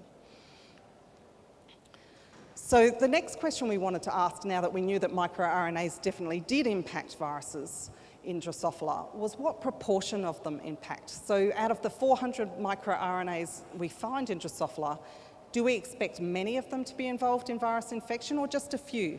And by using that as a model, would we expect many microRNAs to be involved in human virus infection or just a few? And so what we did was take advantage of a very unique toolkit which was available in Drosophila, where someone had, or two groups had created knockout mutations, so flies which had the loss of function of the microRNA. So each fly line had a loss of function of a different microRNA. So we got these libraries and decided to screen 60 of the microRNAs to see what impact they had on virus infection. And the way that we did this was similar to what I described for Wolbachia. We took flies, injected them with Drosophila C virus, and then scored mortality post-infection. And what I'm showing you here is just a very overview type summary of that data, where what we found was for Drosophila C virus, we've so far finished 58 microRNAs. Daniel, my PhD student who's doing this, has just a few weeks left to finish the screen completely. He's finished 58 of the 60, and what he found is about 1/3 of the microRNAs did not change virus infection. 1/3 of them were pro-host and 1/3 of them were pro-virus. So very even in terms of the outcome of infection. We also used that second virus which we used previously in the Wolbachia work, flockhouse virus, which is a very different RNA virus, just to see if we got similar types of results. And in this case, about half of the microRNAs were unchanged, and about 1/3 were pro-host and about 1/4 were pro-virus. So this is showing us that microRNAs have a really big impact on the outcome of virus infection when we look at different viruses. And so we might expect that that's also true in other organisms as well. And then the last piece of data that I want to share with you is just sort of our beginning to analyse all of that data and look at whether some of these microRNAs are common amongst different viruses. Because if we could identify a microRNA which was commonly changed against different viruses, that would lead us to pathways which we might be able to use to try and control virus infection, like general virus infection. And so what we found was 75% of the microRNAs, or 41 out of that 55 that we've looked at so far, impacted at least one virus. But only 11 of them impacted both viruses in the same way. So we had 2 microRNAs which were pro-host for both viruses and 9 microRNAs which were pro-virus for both viruses. And so what we want to do with these now is to delve in using bioinformatics and look at what genes those microRNAs are targeting so that we can see what are the pathways which might be most common. Now we expect some of those will be pathways we already know something about, some of them might be new, but whatever they are, the microRNAs may give us a different way of trying to target those in an infected host. So with that, I'd just like to finish by saying thank you. When I say we, by the way, I mean my postdocs and my students, because I no longer do any of this work. I've been lucky to have a lot of wonderful people join my lab over the years and do some really fantastic work. Thank you very much for your attention.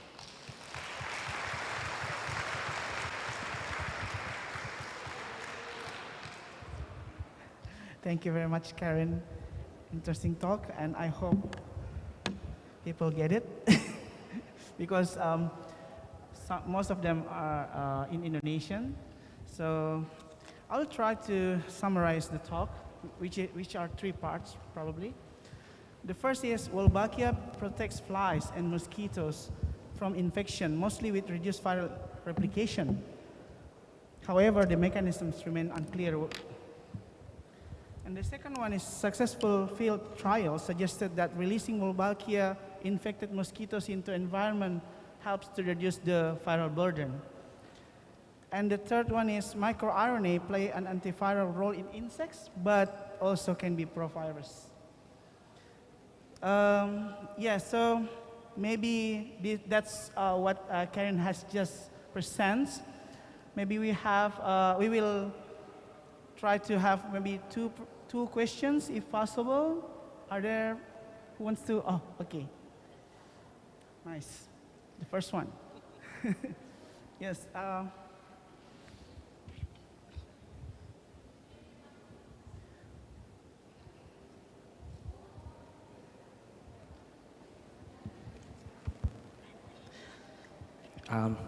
yeah.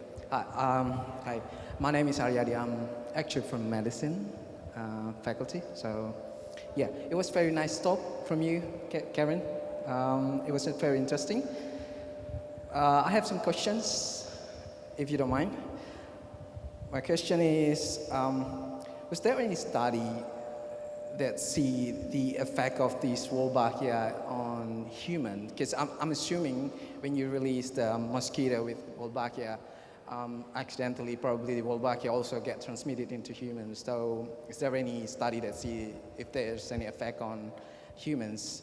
And my second question is there any study also that sees the effect of Wolbachia on, just say, the mosquito-related disease other than virus, for example, malaria, which is a parasite? Yeah, I think that's all. Thank you. Thank you. Both very good questions. So fairly early on, before they started to release Wolbachia-infected mosquitoes, they looked to see if there were impacts on human cells, and there are no impacts. Wolbachia doesn't infect humans and doesn't replicate, and they couldn't find any adverse effects.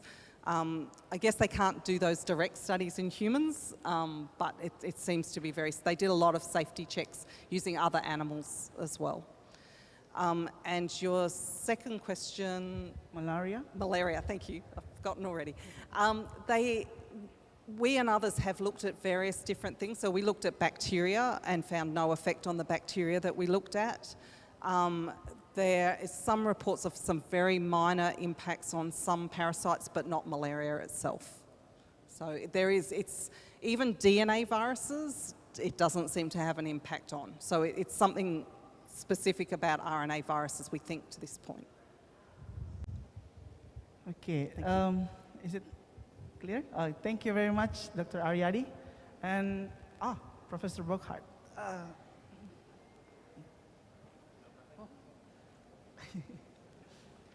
Yeah, the mic boy will reduce So thank you very much for this very interesting presentation. So I found very interesting that different strains of Wolbachia are different in the protection of virus infection. So would it not be possible to check out what is the difference of these strains to compare what factors are responsible for diminishing the infection rate? We would love to do those experiments. Partially because Wolbachia doesn't live outside the cell, we still haven't been able to transform them. So we can't actually do genetic manipulation of Wolbachia. Some people have done some bioinformatics, but there's nothing clear from the bioinformatics, and without a system to test it, it's at this stage not clear. But people are working on getting a transformation system. That said, they've been working on it for 15 years, so I'm not sure that we will be able to. But yeah, we'd love to know that. Okay, thank you very much, Professor Burkhardt. And yeah, okay, interesting. Okay, go ahead, please. Yeah, thank you very much. Thank you, Prof. What an interesting topic. And for me, actually, it's very intriguing. So, Prof, I'm not expertise in this area. Maybe my question is just very basic. So basically, this one, like Wolbachia in rescue, like we using mosquito to prevent the disease caused by other mosquito. So I try to find some information. So basically, this Wolbachia pipentis is an intracellular bacteria commonly occurs in insect. So you use it to prevent disease, dengue, caused by Aedes aegypti. And then you said the method is just like releasing the Wolbachia infected mosquito to some area. But I'm wondering, like, what if it's very large area with the high population? So I'm wondering how many mosquito need to be cultivated to be released into that area. And then actually it's very inconvenient for us to get bitten by mosquito to prevent other disease caused by mosquito. And then the second question, because I'm drug delivery man, so I always try to find a new delivery system. You said that the Wolbachia pipentis, so the microRNA that can be used for antiviral. Did you know the Pfizer and Moderna vaccine to prevent COVID-19?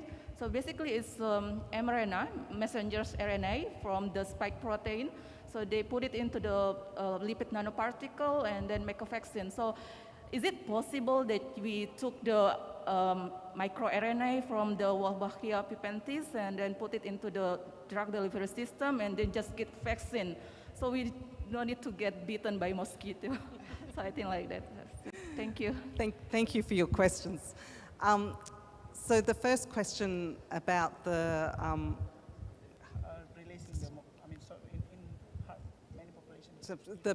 the populations. If you have a very big population of mosquitoes when there's no geographic boundaries which separates them, it would be very challenging to take over the entire population because you'd constantly get mosquitoes coming in from outside.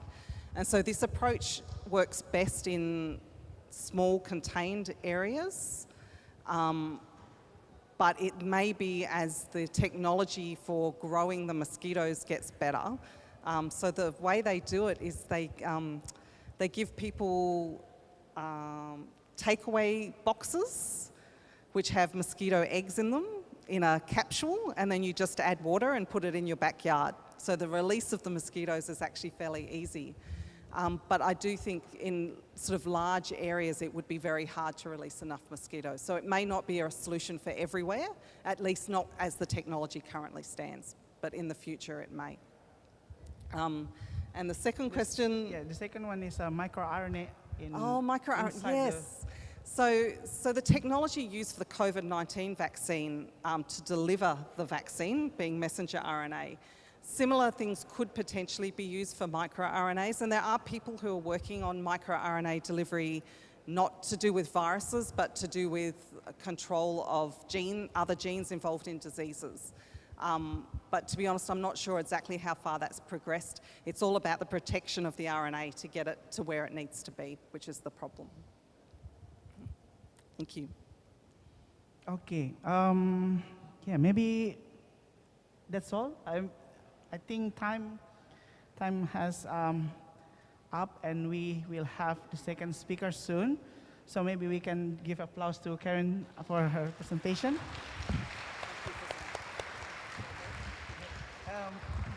Soon we will have the certificate award by the dean, probably. So for the certificate award, the Dean of the Faculty of Pharmacy, Professor Marianti. Prof. Marianti will give the certificate to Karen.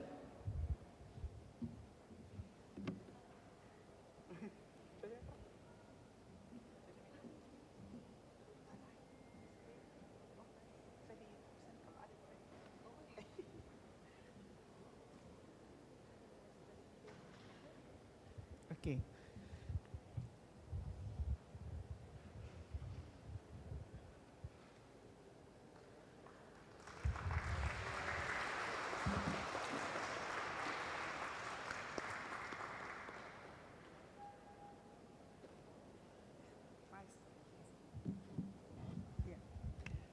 Thank you very much, Karen, for the wonderful talk, and I hope we can discuss more about the research. I have some questions, but yeah, later. Thank you very much, Karen. Okay, thank you very much again to Karen Johnson, and we will move to the second speaker of this session. Sorry, I moved the chair because it's really difficult to see the slides when we sat there. I cannot imagine how Miss Rina sit there and read Professor Bochart's slides. Okay, the second presenter will be Taichi Oshiro Sensei, which, okay. Maybe I'll hear, sorry. Yeah, Taichi Oshiro Sensei now currently works in Kitasato University in Tokyo, Japan. And the field of specialty is microbial chemistry, biochemistry, pharmacology, and now he's holding professor at the Department of Microbial Chemistry, Graduate School of Pharmaceutical Sciences, Kitasato University. Professor Taichi Oshiro will deliver the presentation online, and he's now currently published 53 original papers and 2 reviews in international journals. Is Professor Taichi already online? Okay. Good afternoon, Professor Taichi Oshiro. Yes. Yes, good afternoon. Okay. Yep. Can you see the slide and can you hear my voice? Sorry, can you hear me? Can you see the slide? Okay. Yeah, okay. You may proceed to the presentation. Time is yours.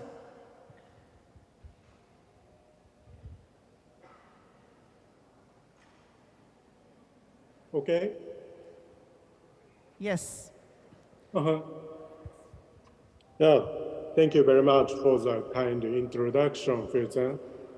And first of all, I would like to express thanks to Chairman Abdul Rahim, Professor Subehan, Vice Rector, and Professor Marianti Manga, Dean of Faculty of Pharmacy, UNHAS. So, but this presentation is the first international presentation as a professor. But I'm sorry, I couldn't go to the Makassar this time due to the regulation of Kitasato University. Next time, I will visit Makassar and UNHAS. So today, I would like to talk about this title, Perspective for Drug Discovery and Development from Microorganisms. So today topics have 3. First is our research. Second is SOT2 selective inhibitor, pyripropan A. We called it piripidopan A. And the third is a future plan. So this picture is my office. And so if you come to Tokyo and my campus, then so you can see the Mount Fuji and Tokyo big buildings from my office. Please come to our lab. So first, I would like to introduce my lab. And my lab is a Department of Microbial Chemistry. Our main theme is here, drug discovery and development from microorganisms. There are 5 studies in my lab. First is isolation and cultivation of a microorganism. Second is screening for the discovery of new biological active compounds. Third, study on mechanism of action. Fourth, study on the biosynthesis. Last is an in vivo study using animal disease models, using our original compounds. So first, I would like to talk about isolation and cultivation of a microorganism.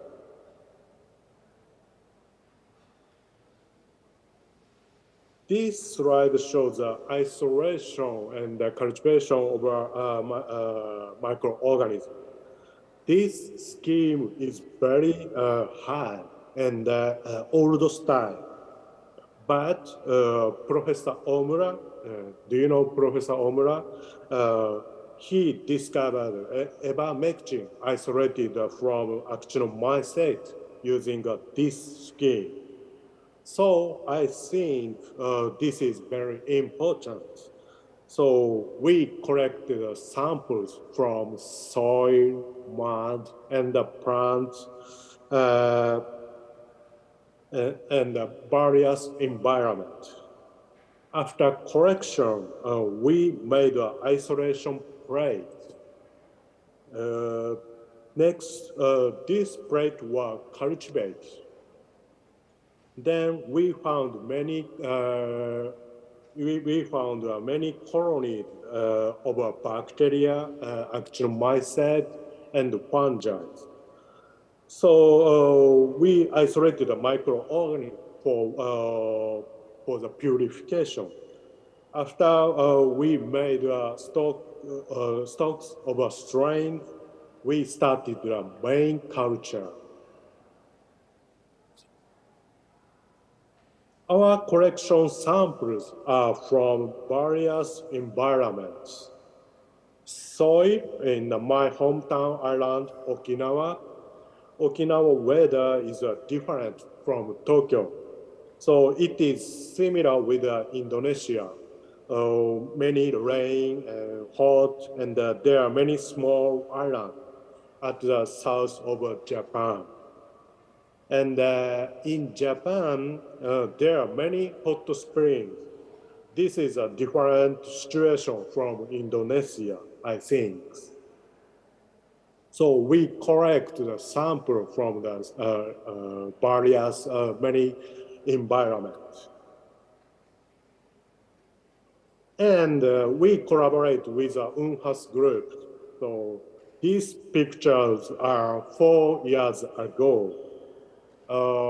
It is me, and here he is my boss, Professor Tomoda, and here Elisa, she is my student, and so Elisa, she collected a sample at the front of a new building, Faculty of Pharmacy, UNHAS.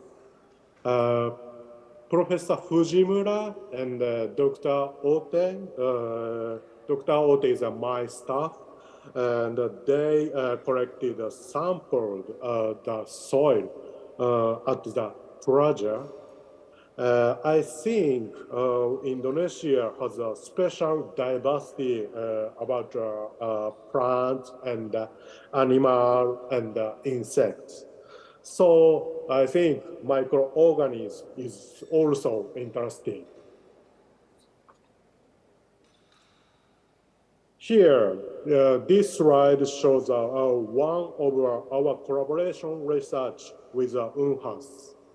So UNHAS group isolated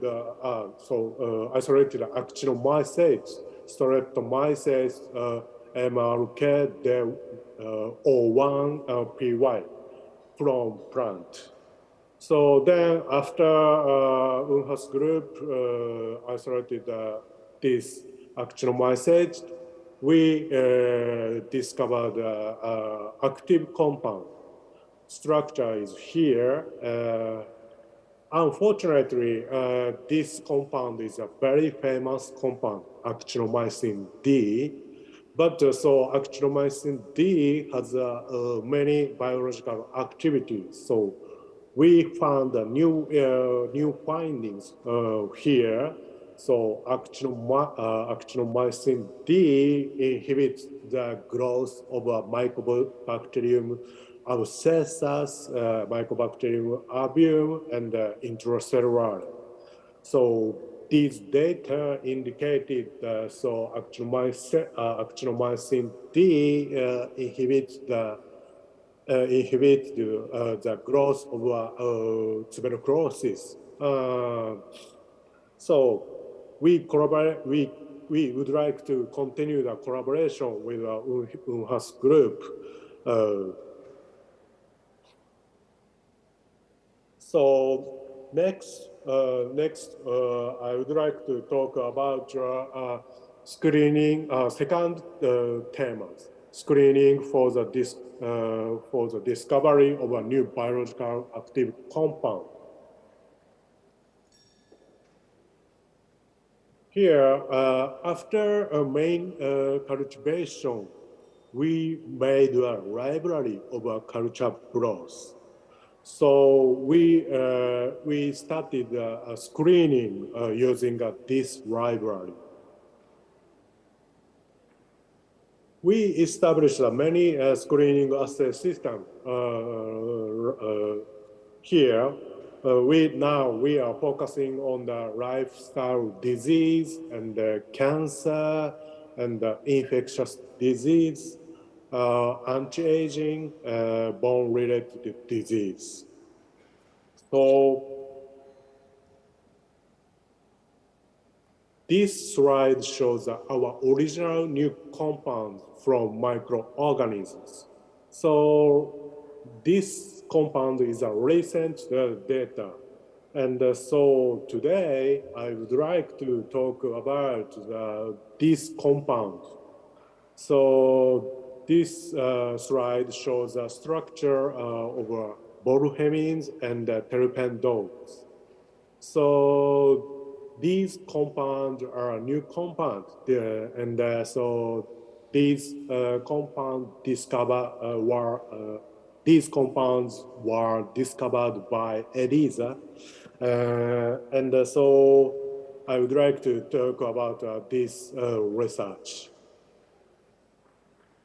So this the strain was a culture. The strain was a shake culture for 3 days in the seed medium. Then, so in cultivated and to the production medium and incubated under the static condition for the 14 days. The culture was then extracted 70% ethanol to obtain the culture extract. Next, so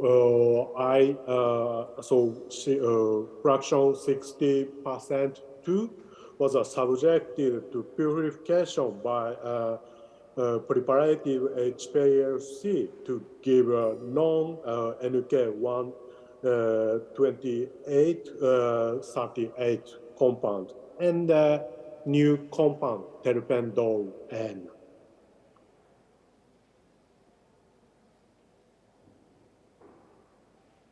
So next, purification. 80% one is subject. Oops, I'm sorry. 80% was subject to purification by preparative HPLC to give a new compound, volhemine A and volhemine B. And next fraction was gave a new compound, terpendol O, and so mixture of related compounds. So we use a mixture of related compound to get new compounds. So after HPLC, so we got a new compound, terpendol P. So this slide shows a physical chemical property of volhemine A and B. So there are white powder and the molecular weight is 637. Volhemine B was 651. So here is a mass spectral and the UV and the IR and the alpha D. So this slide shows a terpendol N, O, P. And so there are a similar property compared with volhemine. So they are all white powder. and the molecular weight is similar, 653 and 603, 50, 590. So here is a mass spectral and the UV and the IR and the alpha D. So we decided the chemical structure using NMR spectral and physical chemical properties. So this slide shows one of our new compound data and NMR spectral of terpendol N. So here, upper side is a carbon NMR spectrum, show the 307 carbon signal.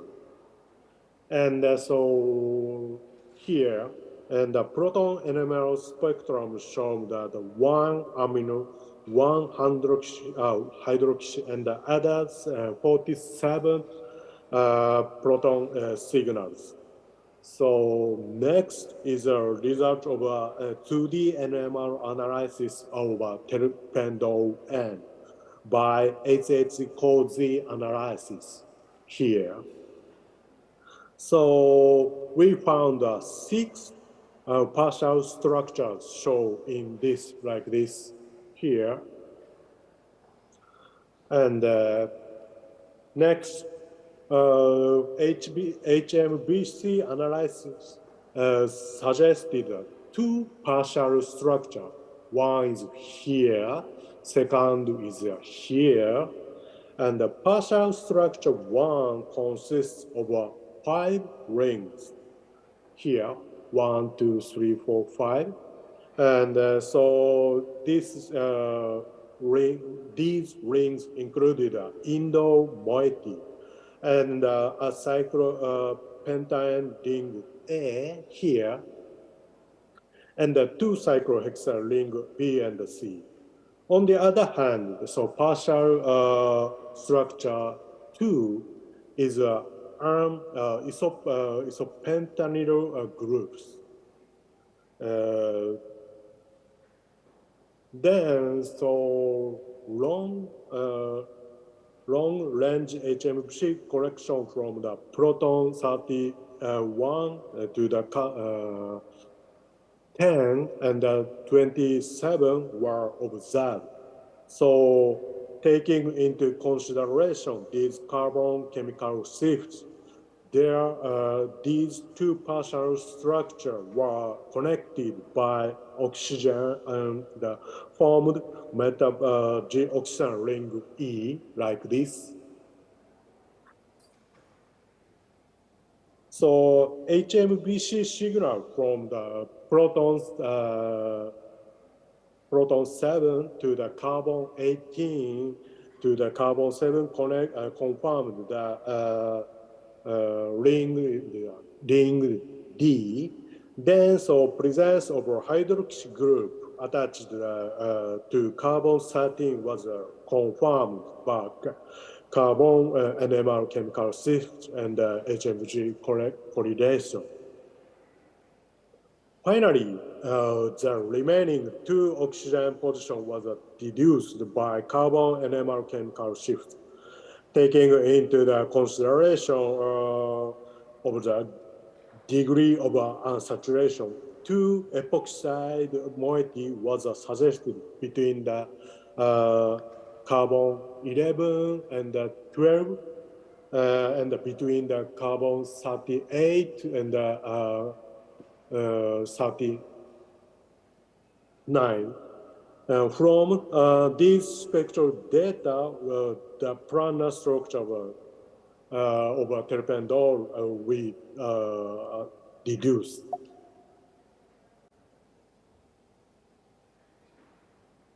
So this slide shows the relative stereochemistry of terpendol N. So this experiment is very hard, but so Elida she did, and so using noisy experiments. NOE analysis showed methyl 28, hydroxy 38 here, hydroxy 13, and the methane 7, and so 9 were in the same axial position. Here, upper side, so similar to those, methyl 26, methane 16, 10, and 31, one in the same axial position, upper side. So methane position 11 was suggested to be same using NOE signal between the here. So finally, we decided related stereochemistry of terpendol N. So in conclusion, the relative stereochemistry of 11 carbons, except for carbon 38. Oops. So here, this slide shows the structure of borhemine and the terpendols discovered by Eliza. So here, she isolated the other known compound, NK compound, so terpendol D, L, C, L, and that known compound here. So next, we check the biological activity. So this slide shows the inhibitory activity of borhemine and the terpendols against the SOT1 and the SOT2 isozymes. So all compounds except terpendol N and tripochlorigine A show the SOT inhibitory activity, and so very interestingly, so borhemine B show the SOT2 selective inhibition. So Eliza discovered so many compounds from the fungal strains. So we found the chemicals, we found the structure activity relationship study of borhemine, terpendol toward SOT isozymes. So isoprene related residue at the R1 and R2 is not essential, but ring A is essential for SOT activity. At the R5 and R6, proton is more favorable than other groups. At the R7, the presence of free hydroxy will lose SOT activity. So borhemine B shows us SOT2 selective inhibition. Borhemine B has a hemiacetaminyl moiety, so very special moiety. So the end of this bond, so Eliza, she will have a doctor defense in Kitasato University using this data. So next, so I would like to introduce the study of a mechanism of action. So we found many original compounds from microorganisms. This slide shows our compounds. So here, pyrpapine A and PRD125 shows a new biological activity, PCSK9 inhibition. So here, compound is a calpinactam. this compound shows the antimicrobacterium. Here, this compound is dinapinones. Very interesting biological activity. Here, degradation of lipid accumulation, degradation of accumulated neutral lipid. And nectariotide shows a potentiator of antifungal activity of amphotericin B. So now we research we continue the research using these compounds to find mechanism of action. So this slide shows boveolide data. So boveolide is discovered as an inhibitor of lipid droplet accumulation. So this slide shows one of our studies. So we search the target protein and enzyme. So using a technique of chemical biology.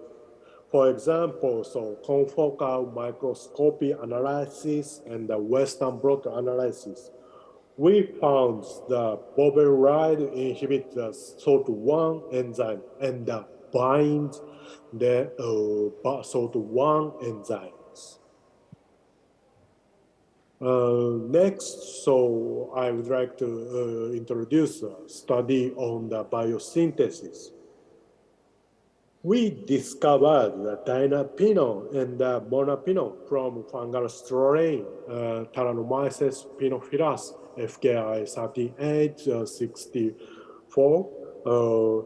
These compounds were very interesting as not only pharmacology compound, but also biochemistry tools. Because so we discovered new biosynthesis enzyme, monapinone coupling enzyme, MCE.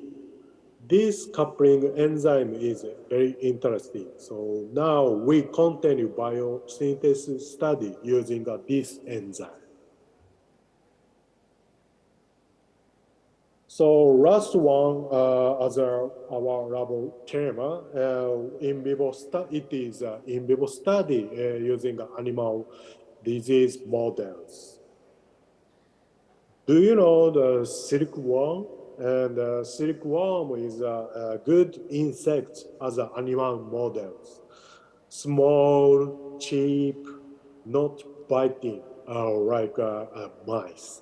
So we established the in vivo mimic model of infectious disease using silkworm. Basically, after we discovered compounds, antibiotics and antifungal compounds, so we tested in vivo mimic,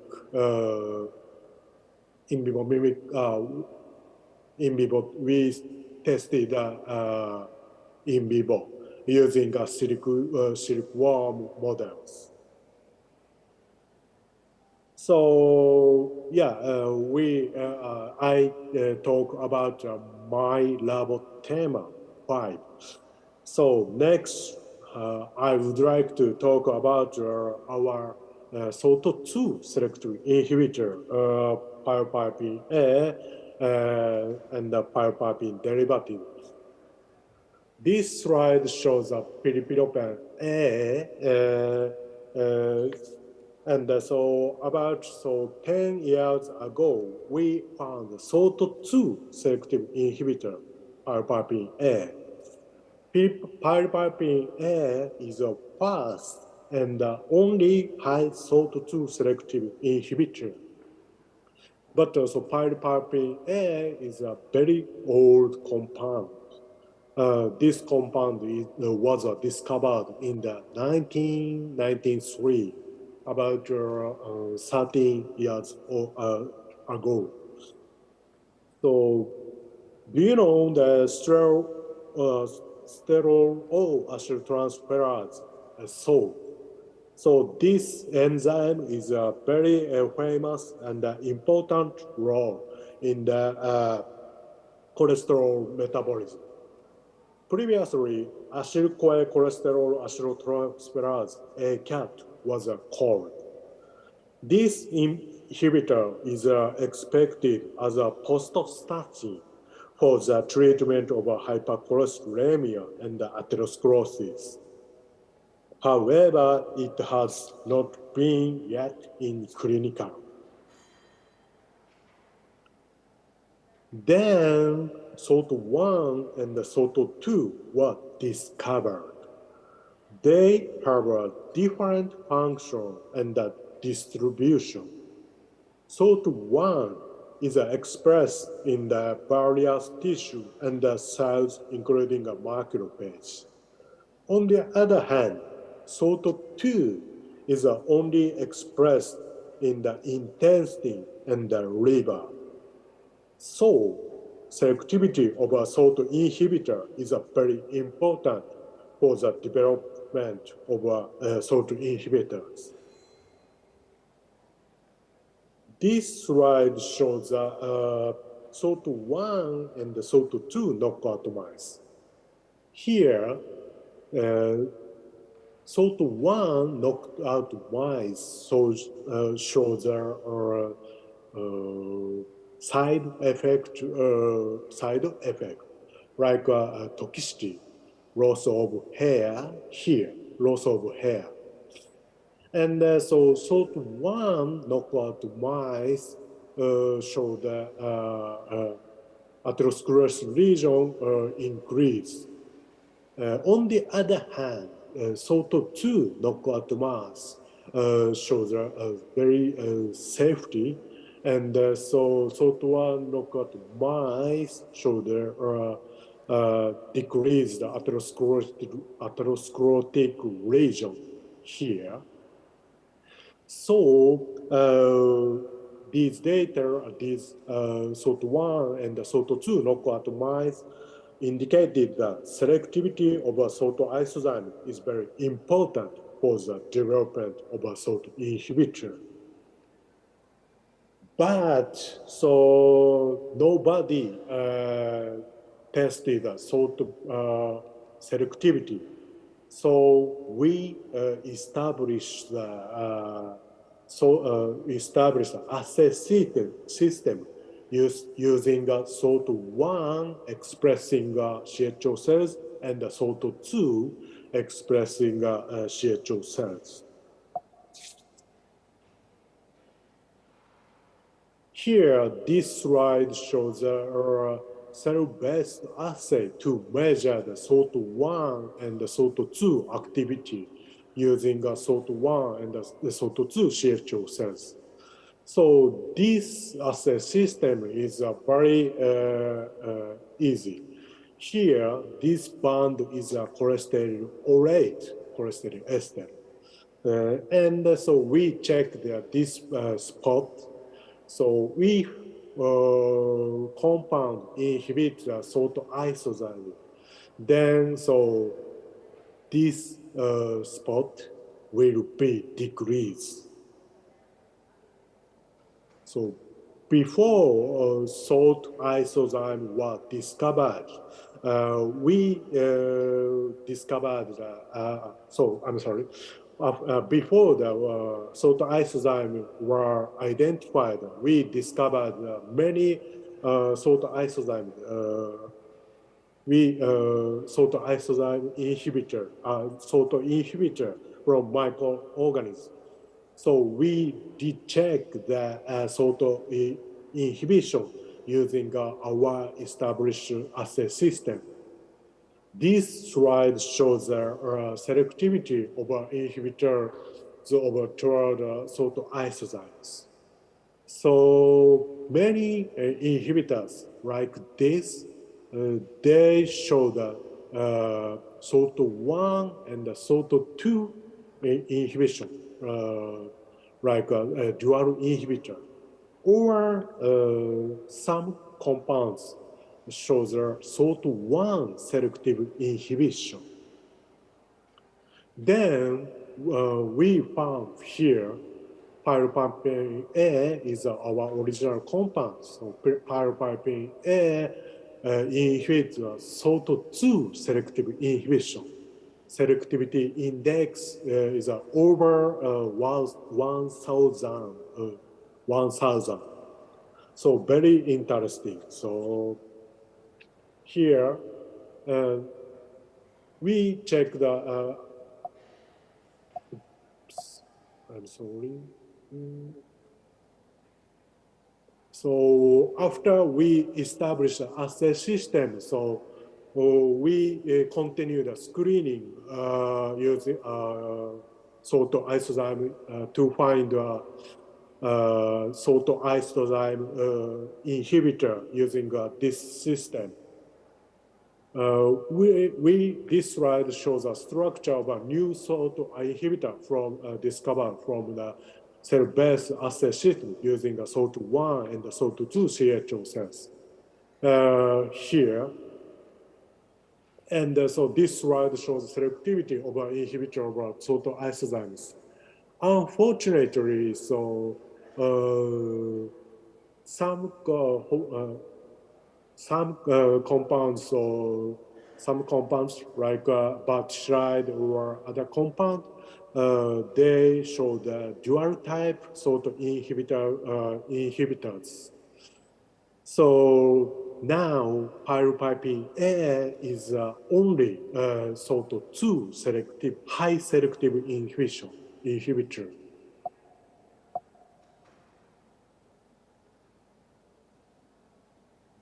So here, this was a perspective of a sort of inhibitors.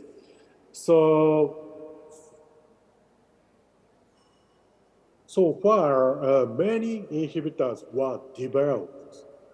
Here, abashimib and paximib, they are dual type sort of inhibitors, but they are failed in the clinical trials. And SOT1 selective inhibitor, K604, are failed in the clinical trial. Then all researchers thought SOT inhibitors were gone.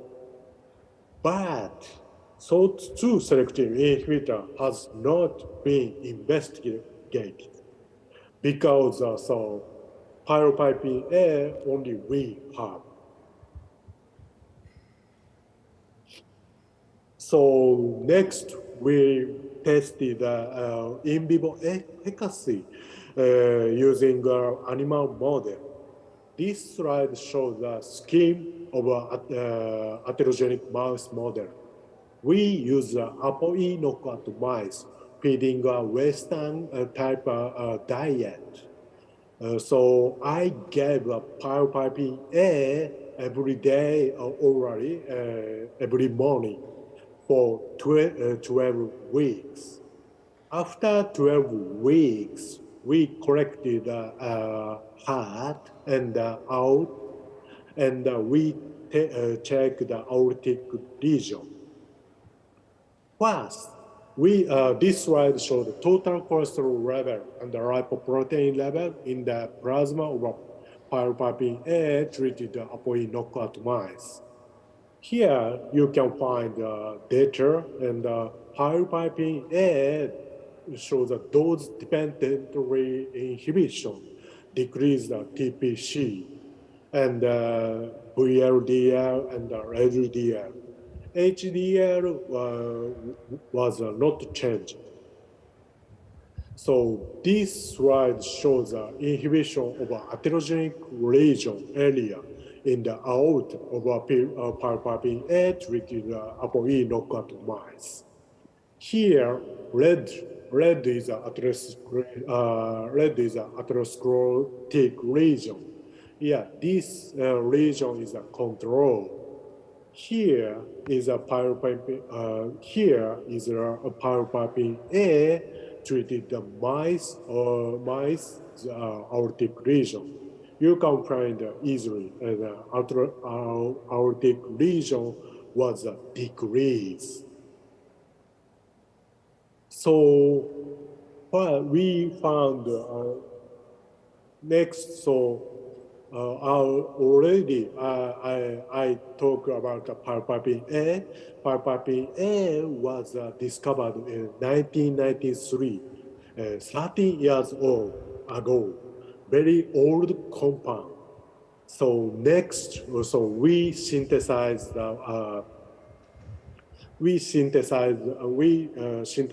new derivatives. So before we started the synthesis, we checked the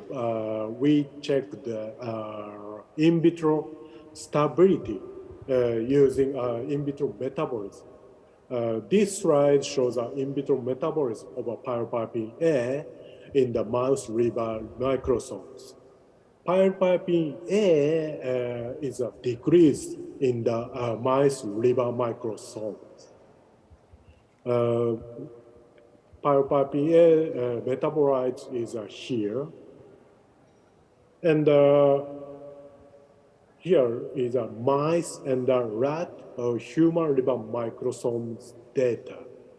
And so next slide is a mice plasma.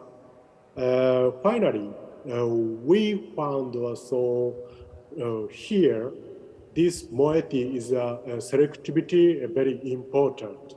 And on the other hand, here, we tried resistance to the hydrolysis. So we are very lucky because we found new derivatives here, and the pyrpapin A is here. So next, we checked the we tested a new method of evaluation of pyrpapin derivatives in the ApoE knockout mouse. This means the short-term testing. So we are very lucky. We found a new derivatives. New derivatives show their decrease the plasma cholesterol levels. So we found here. Then so we excuse me, tested, Taichi Sensei. Taichi yes? Sensei, maybe 5 minutes if you Yes, can. I know. Yeah. Thank you very much.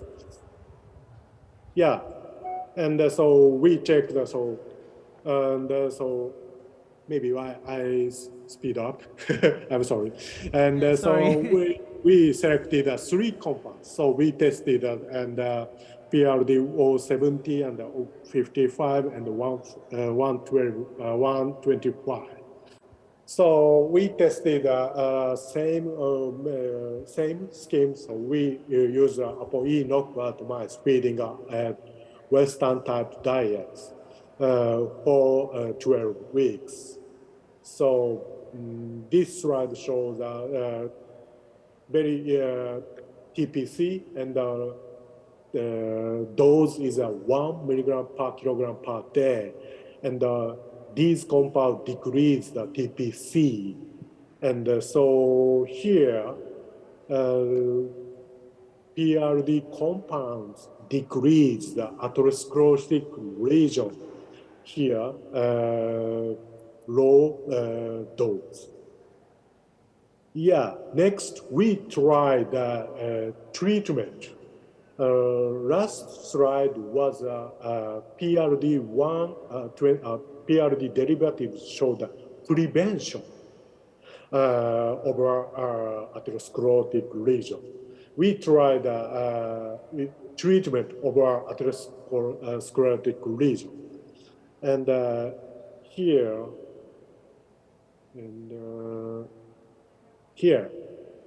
oops. So here, after 6 progression, and then we started the PRD 125 treatment. PRD 125 showed treatment over atherosclerotic lesion without side effect.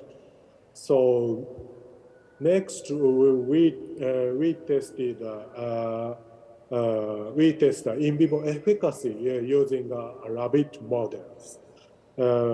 Because so here, and so PRD125 showed PRD125 and PRD070 decrease the TPC total plasma cholesterol levels without side effect in the rabbit. And so here, this slide shows the atherosclerotic lesion. And the PRD070 and the PRD125 decrease the atherosclerotic lesion, red lesion. You can find easily here, very, and so now in this test, we found a new finding. PRD125 stopped the dietary fatty liver progression. This data indicated PRD125 inhibits the dietary fatty liver progression. So here, and next we tested PRD125 in vivo using a monkey. We are very lucky, and so in this test, the PRD125 showed no side effect. So here, sorry, and okay. So we tested in vivo efficacy using mice and the rabbit and the monkey. Now, PRD125 shows anti-sclerotic efficacy, anti-hypercholesterolemia, and the PRD125 inhibits the NAFLD, and maybe NASH, and genetic disorder, familial hypercholesterolemia, FH, and Wolman disease. So I believe PRD125 will become a drug, such as treatment,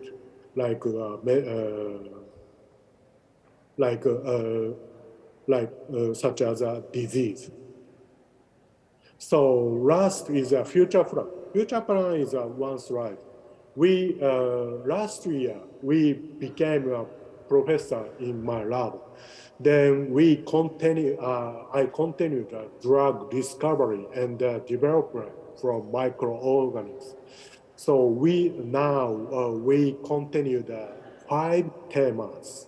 So and we would like to continue the collaboration with UNHAS groups. And here, final slide is here. My boss is a professor.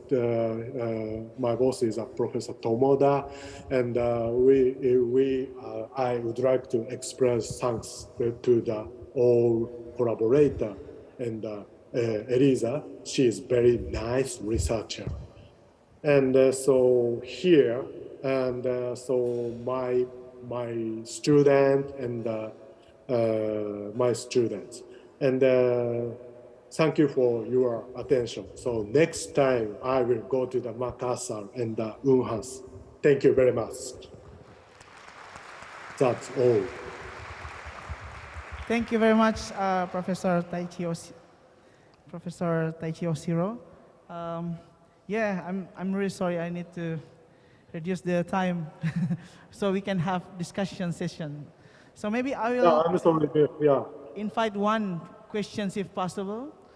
Mm-hmm. Maybe if one question, and then we can move to. Sorry. Yeah. This one question will be delivered by Professor Suleiman Zubair. Thank you, moderator, for the time giving to me. This very interesting presentation from you, and I would like to ask you three questions. The first is regarding your compounds. If I see some compounds is potential, so how to if this one will go to the production in big scale, how to reproduce this compound? Is it also by microorganism, or maybe by synthetic way? The second question is based on. Excuse me. Maybe we will answer one by one. Oh, yeah. I am afraid. Yeah. Difficult to, yeah. Maybe we will answer one by one, Professor Taichi. Yeah, okay. Yeah, so you may answer the first question if possible. Please, again, the first question. I'm sorry.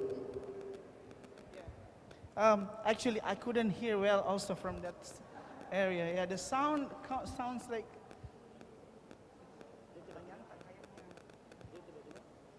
So you cannot hear well the questions? Yeah, I can hear. Yeah. And please again, so.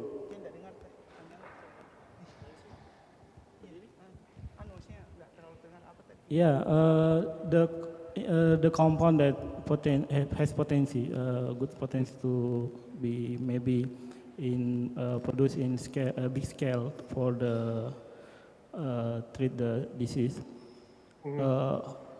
For the reproduce the compound, is it by microorganism again, by the validation of the procedure, or you have to patent the procedure first, or you can do by synthesis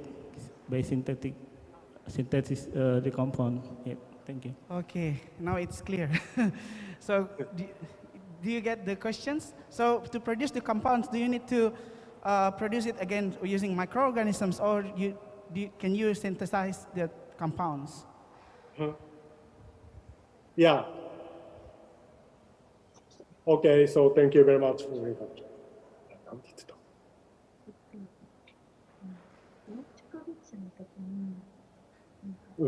Yeah. Yeah, okay. Okay, I see. So we yeah, very good question. And so we are academic. So then we have a small scale fermentation. Then so we continue the screening, and so we will discover the compound from the microorganism in the small scale. After maybe new compound, then new compound. So so we want to more potent compound. Then we collaborate with a synthesis group because microorganism is very small and low production. I think. Yeah. Maybe the second questions, and we do you still have questions, Professor Sulaiman? Yeah, the last question regarding. Yeah, probably that's the last one, right? Yeah, regarding our experience, actually my colleague's experience, that he also did the isolation of the fungi from the plant. This plant is actually active as anti-cancer, but when he do isolation for the fungi from this species, this plant, the species of fungi is not active to inhibit the cancer, so inhibit the cancer. So how can this happen? But because I think the isolated fungi from the plant must be have also good activity, as the same with the plant itself. Is it right or not? Yeah, maybe you can suggest or based on your experience. Thank you.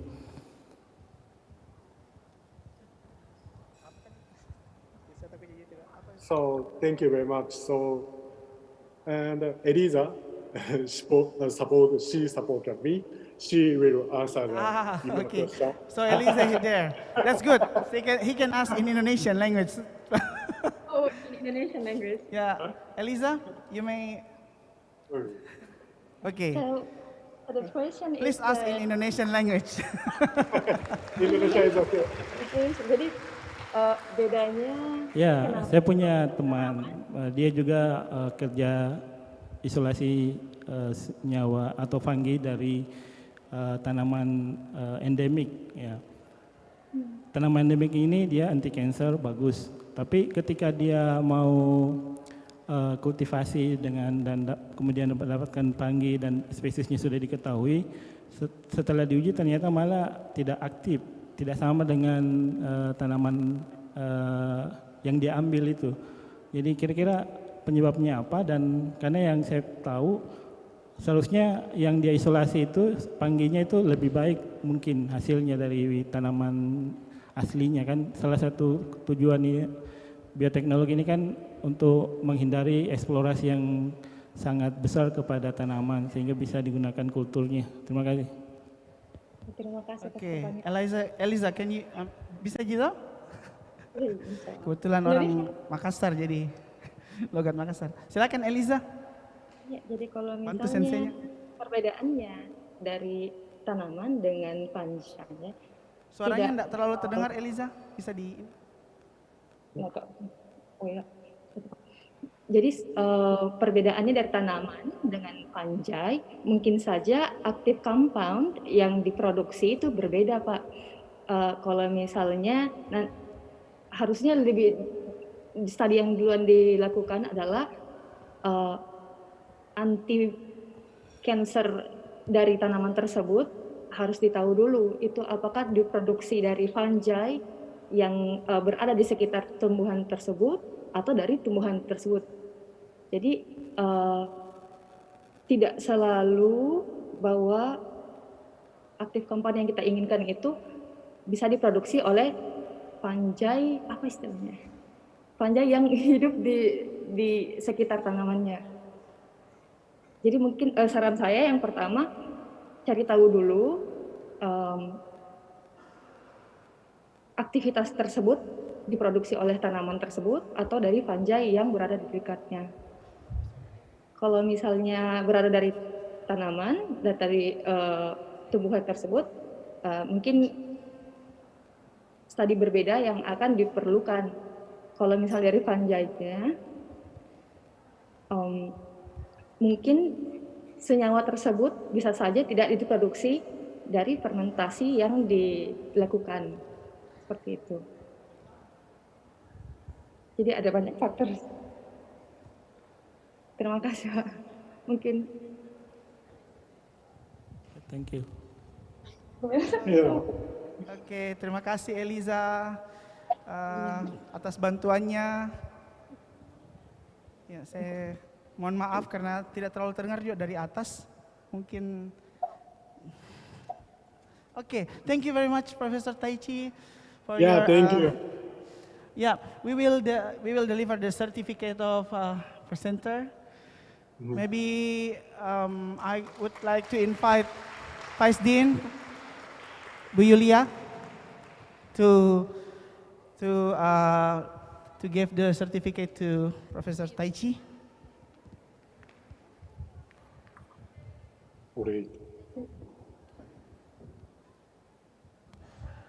Hi, Professor Taichi. Thank you. I know we cannot give this to you directly. Yeah, I'm sorry. Yeah, but at least we can say thank you very much for your contribution today. And this is certificate is a token of our appreciation. Thank you very much. Thank you. You're welcome. I will visit next time. Thank you very much, Yulia Yusrini PhD for the certificate, and also to Professor Taichi for giving the interesting talk about the microbial producing compounds. That I hope you have massive data, and I hope the best for your future quest for that and clinical trials and everything. Okay, we would like to move to the third presenter, but you know, we can have coffee break while hearing the third presenters probably, if possible. So the third presenter will be Kohei Honma, PhD. He is now Executive Senior Director of Business Development, Director for Collaborative Research, AminoOp, Sapporo, Japan. So Dr. Kohei Honma is originally trained in engineering and molecular biology field, and he's trying to understand the molecular mechanism and interaction happening in human body. He obtained his PhD from University of Tokyo and has been working for 7 years in academia in the US as a faculty and over 12 years working experience in industry. So Dr. Honma actually now as an Executive Senior Director of Business Development Division, and previously for 5 years working in University of Nebraska Medical Center, USA, and also for 3 years working in University of Nebraska, Lincoln, USA. Without further ado, I would like to give the time to Dr. Honma to deliver his presentations. Dr. Honma, are you already in the Zoom meeting? Yes, good afternoon. Yes. Thank you very much. You may deliver the presentation whenever you're ready. All right.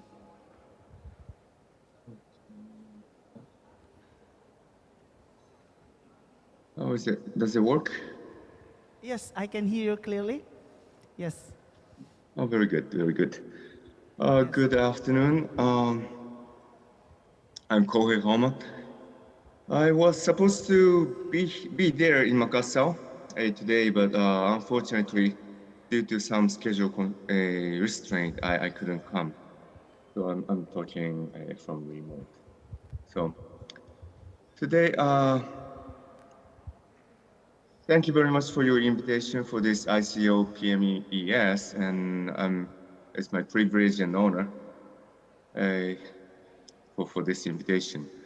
Today I will talk about this ingredient called AHCC. It is for nutritional immunotherapy for infectious diseases, including COVID-19. Okay.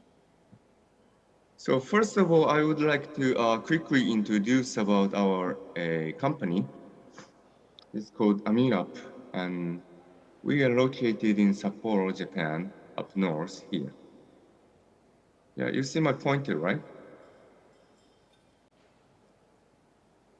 Yes, I hope. Okay.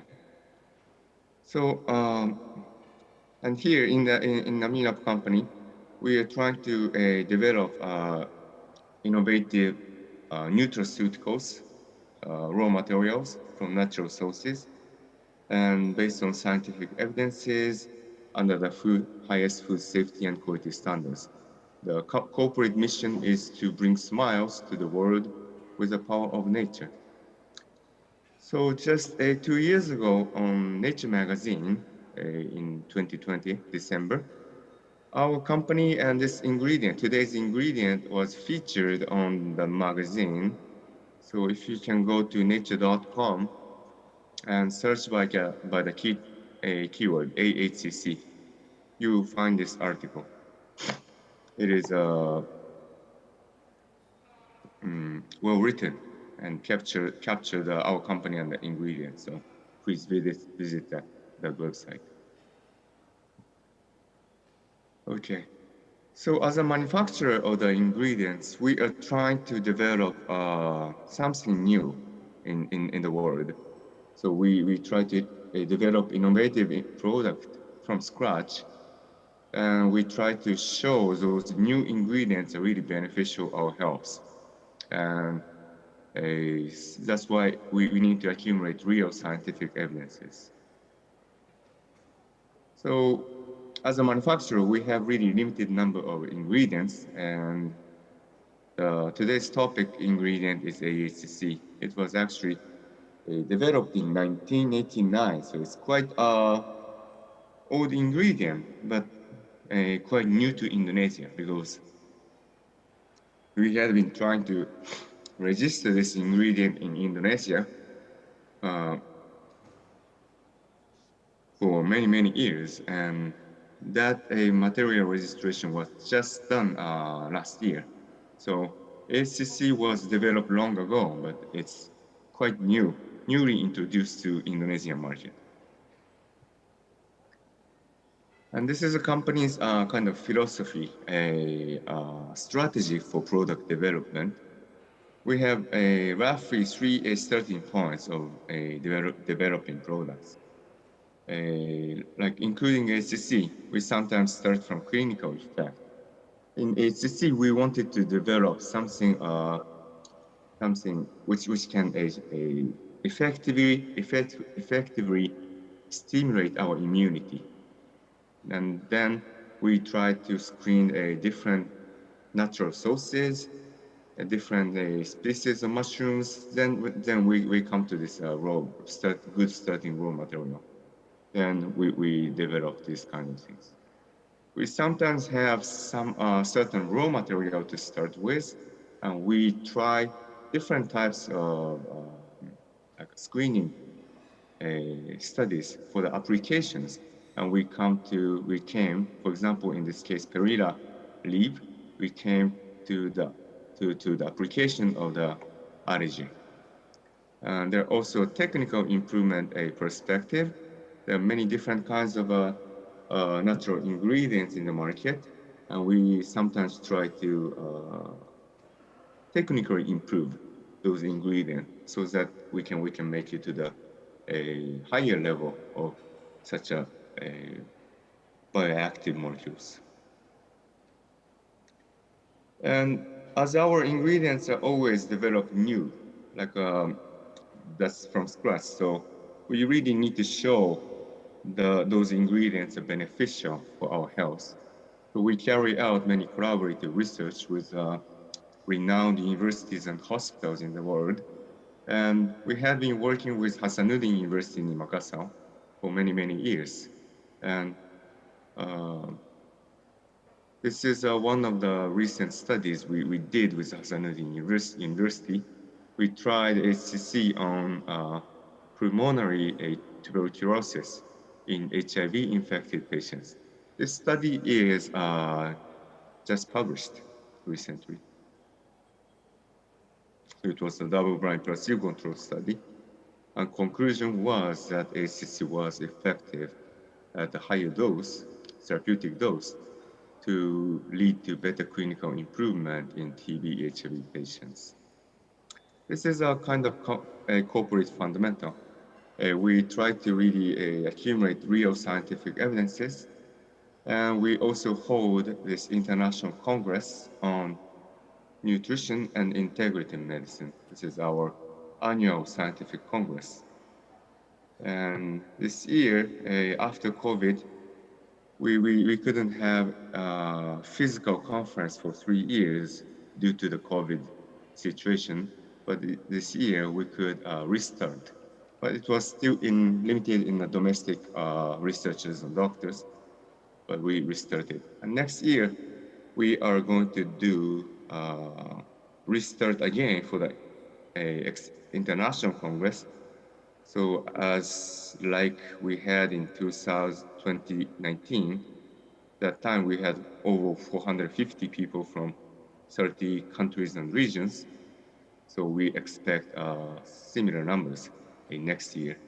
And I'm very sure some of our collaborative researchers from Hasanuddin universities will be able to visit with us in Sapporo next year. So this is about our company, and I'd like to go a little bit more details about our ingredient. today is about HCC. This is nutritional immunotherapy for immune modulation. Immune modulation meaning it is effective for various risk factors, including infectious diseases. So HCC was designed to modulate natural immune system in our body. It was developed in 1987 in the collaboration with the University of Tokyo. At that time, with the collaboration with the doctors, we first wanted to understand why mushroom ingredient has been used for immune modulation for thousands of years in ancient Asian region. Then we tried to understand how immune system is working. Then came to try to improve the efficacy of such mushroom ingredient to have reproducible results at a higher efficacy. That's how HCC was developed. So HCC is an immune support dietary ingredient produced from mushroom mycelia. So when immunity is working well, we are protected against various kinds of health risks, like a general cold, bacterial infection, viral infections, and toxins, and even abnormal cell growth inside the body. So maintaining immunity is very important. So this is a kind of overview of how immune system is working in our body. So you are familiar with different types of those immune cells. I could hear macrophage, B cells, which is to produce immunoglobulin, a neutrophil, a T cell, or natural killer cell. Yeah. Importantly, there are many different types of immune cells, but you know, those immune cells are working together by communicating through cytokines, like interferons or interleukins, so signaling molecules. They are making the immune network. And to initiate such immune system, we have this kind of bacteria or parasite. It's written here as a start, because immune system is basically developed to fight against those risk factors from outer world. So bacteria, parasite, toxins, viruses, those risk factors when they came into our body and invade our body. In the very front line, we have innate immune system. There's a kind of non-specific way to protect our body. So this is key immune cells in the innate immunity, macrophage, neutrophil, dendritic cells. They're like key players protecting our body in the very front line as an innate immunity without the specificity. Yeah? Without the specificity, they try to understand how those foreign substances, risk factors are coming into our body. This is a video showing macrophage, this moving guy, eating the bacteria around. So this is how, one example, those macrophage actively moving, trying to first eat those bacteria around and digest it and understand what is a key component, unique component from those risk factors. And that a key component information will be passed to the downstream for the second line, acquired immunity, so that when our body is exposed or infected again with the same pathogens, our body can react to that same pathogens in a more effective and shorter way. That's how our body is reacting to those pathogens. And HCC is this is a mushroom-based product, but that has a many, with this manufacturing process I'm going to show you later. With this manufacturing process, it is a mixture of those many different types of specific component from mushroom mycelium-based product. So it is in accumulation, taken together, it gives an unspecific modulation, stimulation on immune switches. The working point of ACC was studied in these toll-like receptors. Toll-like receptors are one family one family of immune receptors we have in our body. And we have like 10 different kinds of toll-like receptors we have in our body. And each toll-like receptors are studied like this. And each toll-like receptor is supposed to recognize different type of specific patterns of those risk factors. Starting from mycoplasma, lipoprotein, bacterial lipoprotein, sometimes RNA, sometimes DNA, those different types of specific structures, which we don't have in our body, but those foreign substances, they have those specific structures. And looking at the ACC, it is studied and already published that ACC and its active components are stimulating our immunity through toll-like receptor 2 and 4, and that are supposed to recognize a bacterial lipoprotein or lipopolysaccharides. So it is reasonable that ACC is stimulating them because ACC is developed from mushroom mycelium. Mushroom is, of course, fungi. It is recognized by our body as a fungi. So they have a specific type of cell wall components we don't have in our body. So that can be recognized by those toll-like receptors. And to, as I mentioned, to improve the reproducibility and also the efficacy of such mushroom ingredient, this is a manufacturing process we developed for ACC. Instead of eating mushroom like a fruit body like this, this is usually in a general like a mushroom product.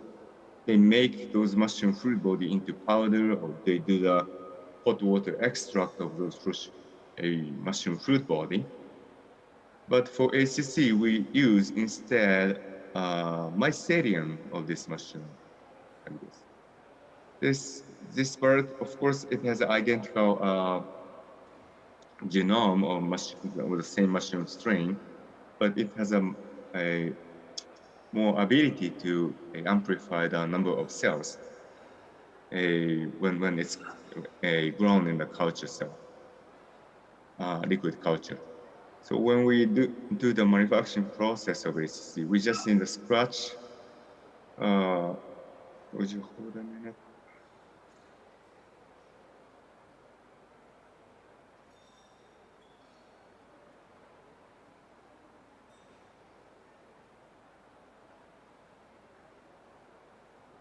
Okay, sorry.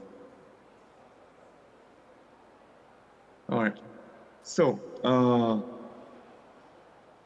I forgot to mention when ACC was developed, they screened hundreds of different subspecies of mushrooms, and they identified the very best one that was able to stimulate natural killer cell at that time, and they stored the specific strain in a deep freezer as a frozen stock. And when we manufacture ACC, we just need this tube from frozen stock. And we amplify that in a starting culture using shaking culture, and we gradually increase the cell culture volume up to 15,000 liters. So this is a gradual cell culture process. This is a picture from the factory, and here you see a guy working in the factory. You can tell how tall the tank is. So inside this tank, big stainless steel tank, this is a full of liquid cell culture during the cell culture process of this specific type of mushroom mycelia. And it takes about 2 months to produce one batch of ACC. This long-term cell culture process is a part of our global patent. So this long-term cell culture process, during that, there's many like a natural chemical reaction happening in such a cell culture process that is modulating and changing those chemical groups and chemical structures from these mushroom mycelia. And at the end, we separate the liquid part and concentrate it in and dry, make it dry. And it makes a powder. It's a very raw material of ACC powder. That's how ACC is produced. With this, it is effectively and reproducibly stimulate our immune switches. So, as I'm repeatedly saying, this is a really kind of non-specific stimulation and modulation of our immunity. So the outcome, clinical outcome, is very not limited, because ACC is really inducing our natural protective activity, immunity, so that it is our body fighting against many of those pathogens, risk factors. And we also identified several key components, unique key component in ACC. One is a partially acylated alpha glucans, like this. This specific polysaccharides are not seen in regular mushroom powder or regular mushroom extract. We have over 100, it's written 100, but now recently 150 publications, including over 30 human clinical studies. So this is a kind of mechanistic figure. It's a cross-section of our small intestine. We have a villi for a nutrient absorption. And between villi, everybody has this kind of immune station, a type of lymph node called Peyer's patch.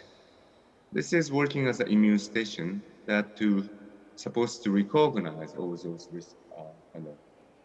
risky pathogens or foreign substances that is passing our GI tract. And with this ACC and its active components are, when it's taken as a capsule, it passes through our GI tract, and in small intestine, they are effectively able to stimulate those immune switches expressing on those Peyer's patch, so that in the outcome, in the downstream, our immune systems are modulated and optimized. But the first and dominant effect of ACC. And second, ACC is also studied for the inflammation reduction. We recently identified a key component in ACC for this inflammation reduction. It was a type of nucleotide we identified in ACC. And also, as a third benefit, ACC is studied for conditioning intestinal flora. So, like probiotics, when combined with ACC is effectively increase the number of beneficial bacteria in the gut In this case, it was a bifidobacterium and lactic acid bacteria. Those beneficial bacteria got increased by taking ACC, and pathogenic, in this case, Clostridium, were reduced, suppressed by taking ACC. So this is the third potential function of ACC for conditioning microbiome. So as outcome, when taking ACC at the health maintenance dosage, it is 1 gram per day. It is effective dosage to improve the immune score for healthy people. Looking at the different parameters in immune scores, including dendritic cells or T cells, that is effective in modulating and improving our immune status. So this was a double-blind placebo-controlled study looking at ACC and control group. Looked at the number of dendritic cell. By taking ACC, there was a significant increase of ACC there. In control, no. This was looking at the number of T cells by taking it, expressing different types of cytokines. The number of those T cells were effectively increased here. Yeah. And when our immunity is working well, properly, we are more protected. As I mentioned, we tested in many different pathogens, like bacterial infection, viral infections in animal and humans. This was a specific type of bacterial infection. It was methicillin resistance, so antibiotic resistant bacterial infection. The mice were infected with MRSA. MRSA, it has been a kind of problematic bacterial infection, especially for those hospitalized people, which has their immunity is compromised. Antibiotics is really the first choice to fight against bacterial infections, but nowadays, more and more, those bacterial infections are acquiring antibiotics resistance. So it's very, and when those bacteria got antibiotics resistant, there's really a kind of traditional way to treat people for such bacteria. But here, ACC is working on our immunity, so it is a different way to treat patients. And this is still mice model study, but looking at the fact, MRSA, they killed those mice significantly. But by using ACC, they saved the survival for 100%. Just for example. Similar in West Nile virus. And this was a human clinical study for influenza virus.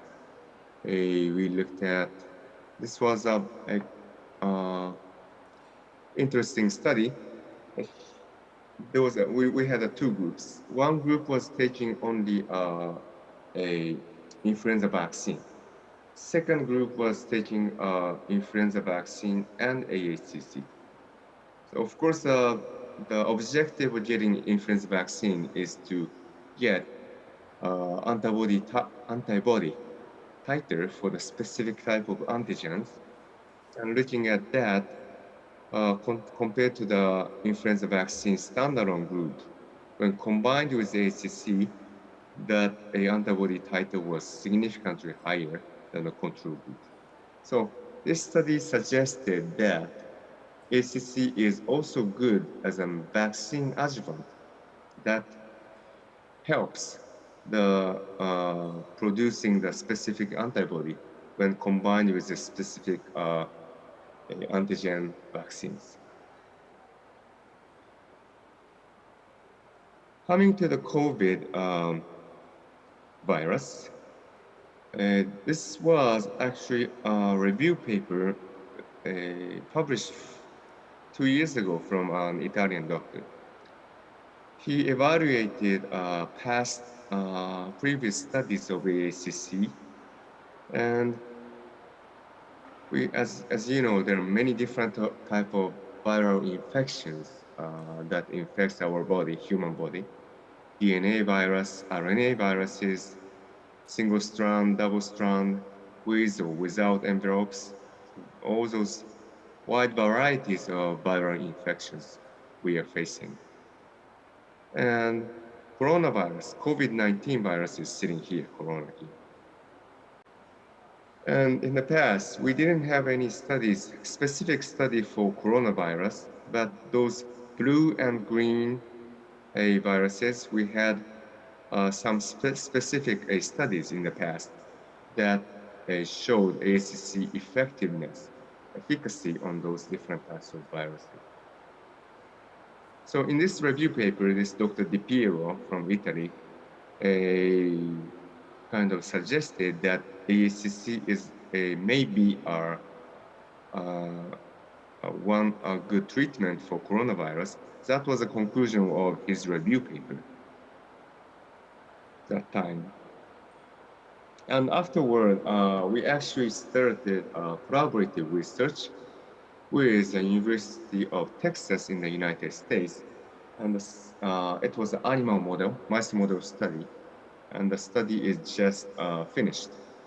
It is not published yet, so it is confidential. But the results were as expected. It was very good. We actually infected mice with this actual COVID-19 virus, and they died a lot in a control group. But by giving ACC together, the survival rate was significantly higher than the control group. And viral load was significantly better in the ACC group. So the manuscript is now being submitted for publication. So at the moment, this is not published yet, so please don't repeat. This is confidential. And also, we are in a discussion with our collaborative research group in Hasanuddin University. We are discussing about the newer human clinical study for long COVID patients. We are still in the discussion of the protocol and evaluation items, but this is going to be a great human clinical study for this purpose. Okay. Last topic I'd like to mention is this is about human papillomavirus, HPV. This is important topic because it is related to the cervical cancer. Cervical cancer is the third most common cancer in women worldwide, and it is known that 99% of cervical cancer cases are caused with high-risk type of HPV infection. There are like 100 different types, human subtypes that can infect a human for HPV, but out of 100 subtypes, there are 15 high-risk subtypes are known that will cause cervical cancer. And here's the medical situation. We don't have any cure or treatment for HPV infection itself. We of course have a good working vaccination, HPV vaccine, but the best one at the moment can cover 9 different types of subtypes, 9 different subtypes of those high-risk HPV. That is not covering all. Even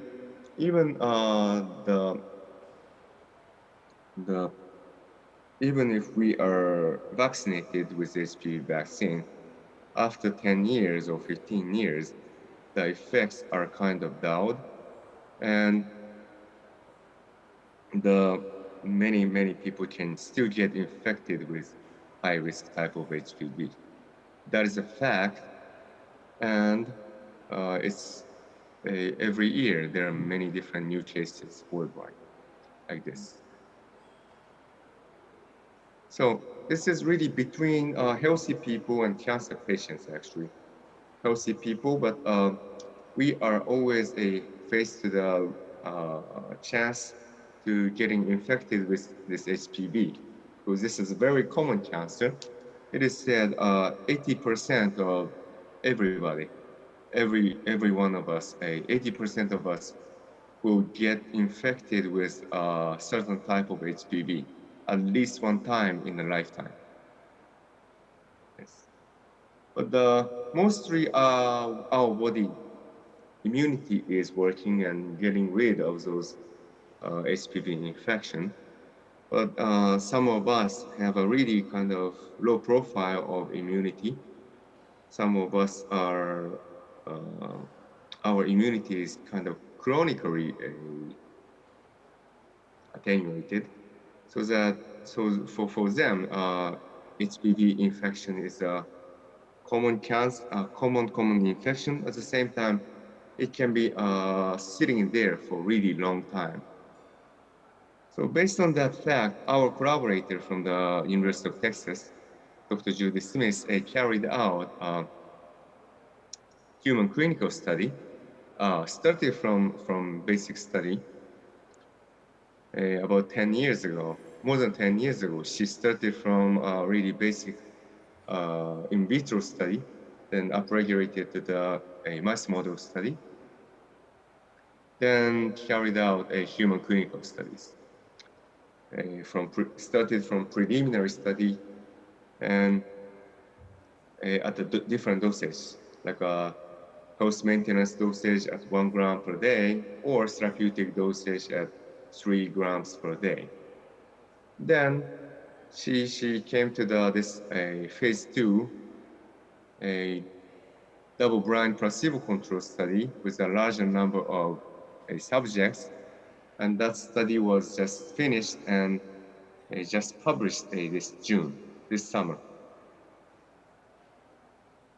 As an outcome, that was really significant. The subjects were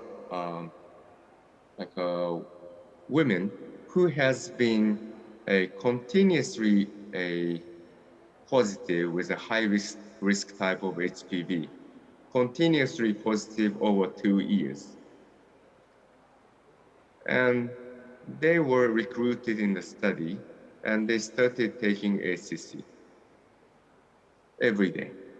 And after 6 months, it is shown here, 64% of them currently be negative, could eradicate HPV after being positive for 2 years, but within 6 months, 64% they got to be a negative with HPV by using this AHCC. So this is AHCC is really working on the immunity. So for those who has kind of low profile immunity, they cannot eradicate HPV by themselves, but AHCC could help them to get a optimized, properly working level of immunity so that they could turn to be negative by themselves. That is the outcome. In fact, I had this ABC News recording after this publication in June. That was broadcast in the United States in July, but I'm not sure the video goes through. But let's just try in the beginning. If it's not working well on your side, please stop me so that I can go forward. A groundbreaking study on treatment for the human papillomavirus. HPV, by the way, affects more than 80% of women at least once in their lifetimes. And high-risk HPV, the leading cause of 6 different types of cancer. But now, a supplement made with a type of mushroom extract could difference women. Researchers at the University of Texas Health Science Center conducting a randomized double-blind placebo-controlled study by the National Institute of Health, giving women with persistent HPV AHCC, the natural extract from the cell wall of a unique mushroom. The results, Nearly 64% of patients who received that AHCC for 6 months were completely clear of HPV with no side effects. So the good news is HCC is readily available today. And one of the key things that we emphasize both in the pilot studies as well as phase 2 is safety. We had done a lot of preclinical pharmacology studies to make sure that there's no drug interactions with the supplement, and then safety as far as side effects. Gynecology country are already recommending the supplements to their patients. Although the supplement is available and found to be safe, Dr. Smith, the lead researcher on this study, still suggesting talking to your doctor or taking AHCC. Well, I hope you could hear the video. Is it good? Yes, we can hear the video. Oh, wonderful. Thank you. Okay, so coming to the more topic I have for oncology field, I like to quickly touch about this study. The study was long ago, like 20 years ago, but this is one of the largest studies we did for ACC for oncology field. So I just want to touch it. This is about a type of liver cancer, hepatocellular carcinoma. And we recruited a total 269 patients in this study. And we divided them into two cohorts, two groups. And actually, those patients were already underwent the resection of tumor. So they already done with the cancer treatment. So they were kind of already cancer-free at the moment when they were recruited. So doctors didn't have anything for the treatment. So they put them in this study as a kind of observatory a study. And we gave ACC for ACC group at a therapeutic dosage, and the control group we didn't give anything, and they just kept their daily normal life. And we watched the survival rate after for over 9 years. And after 9 years, the control group, the survival was like this. It came down to 25% after 9 years. This is pretty much in accordance with the global average for this type of hepatocellular carcinoma. But in a CC group, their survival rate was about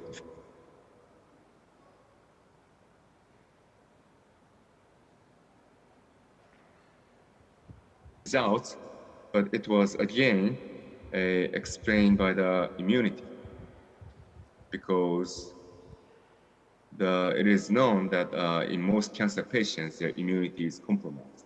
So it is very important to maintain immunity level so that it kind of reduces the rate of recurrence or rate of developing different type of diseases.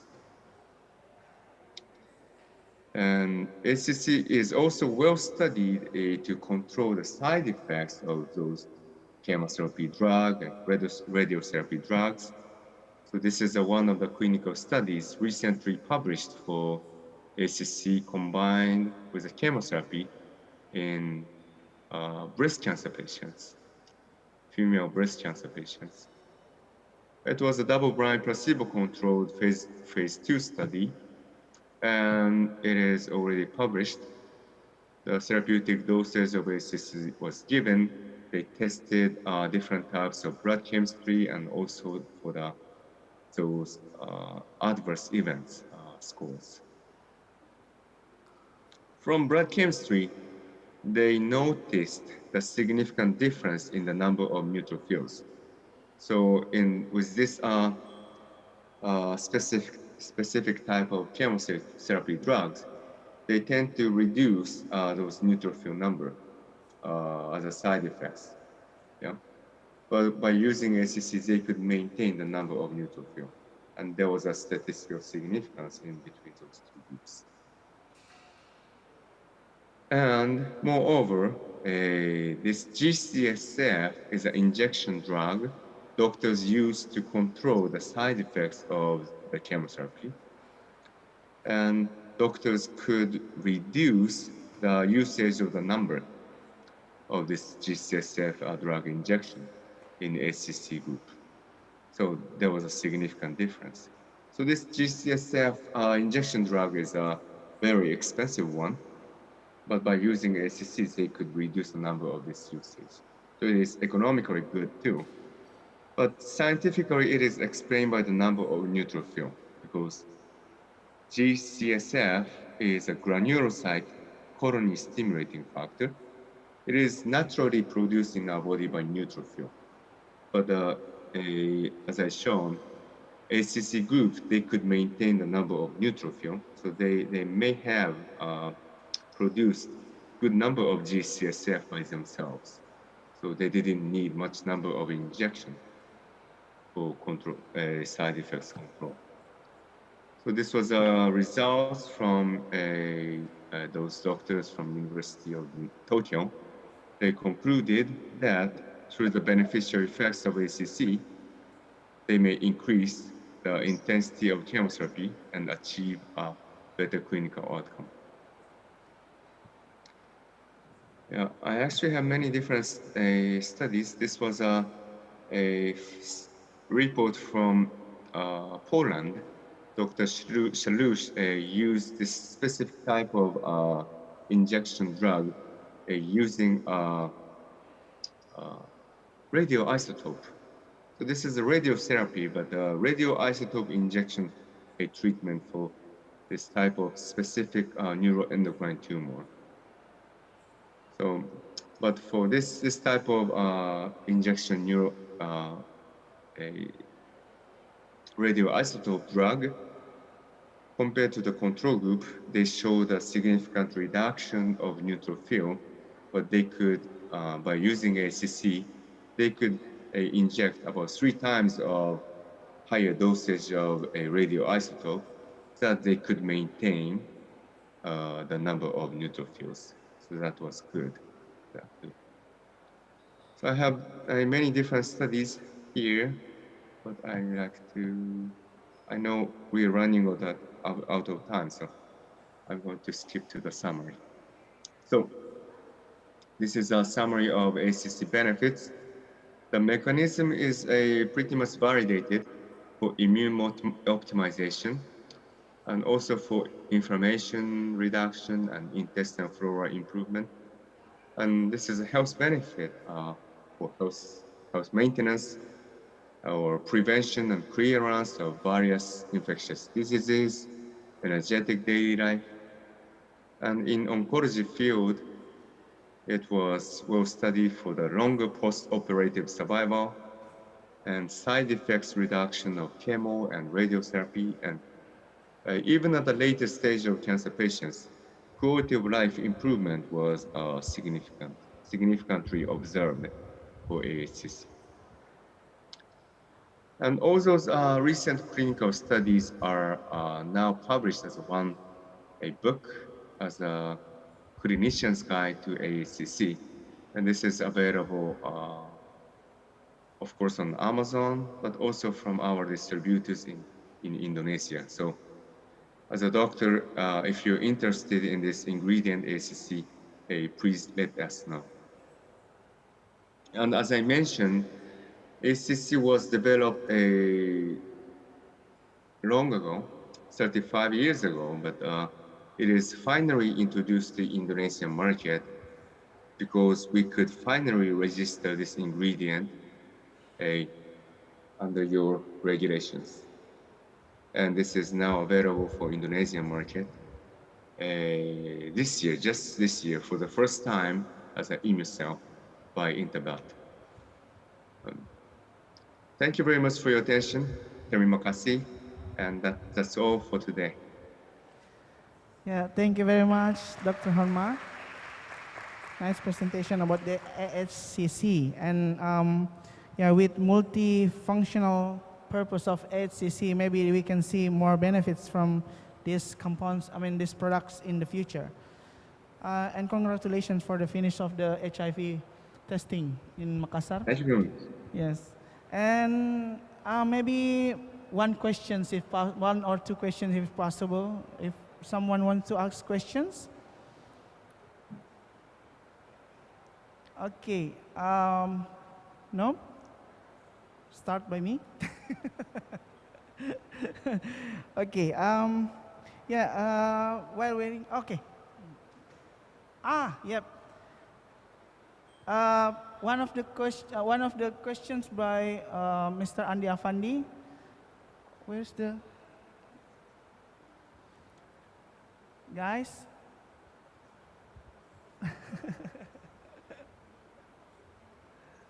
Yeah. Running lady.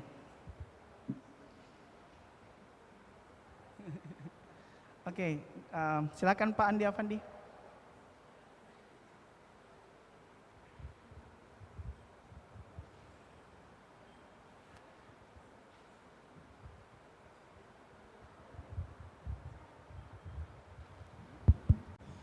Thank you, Dr.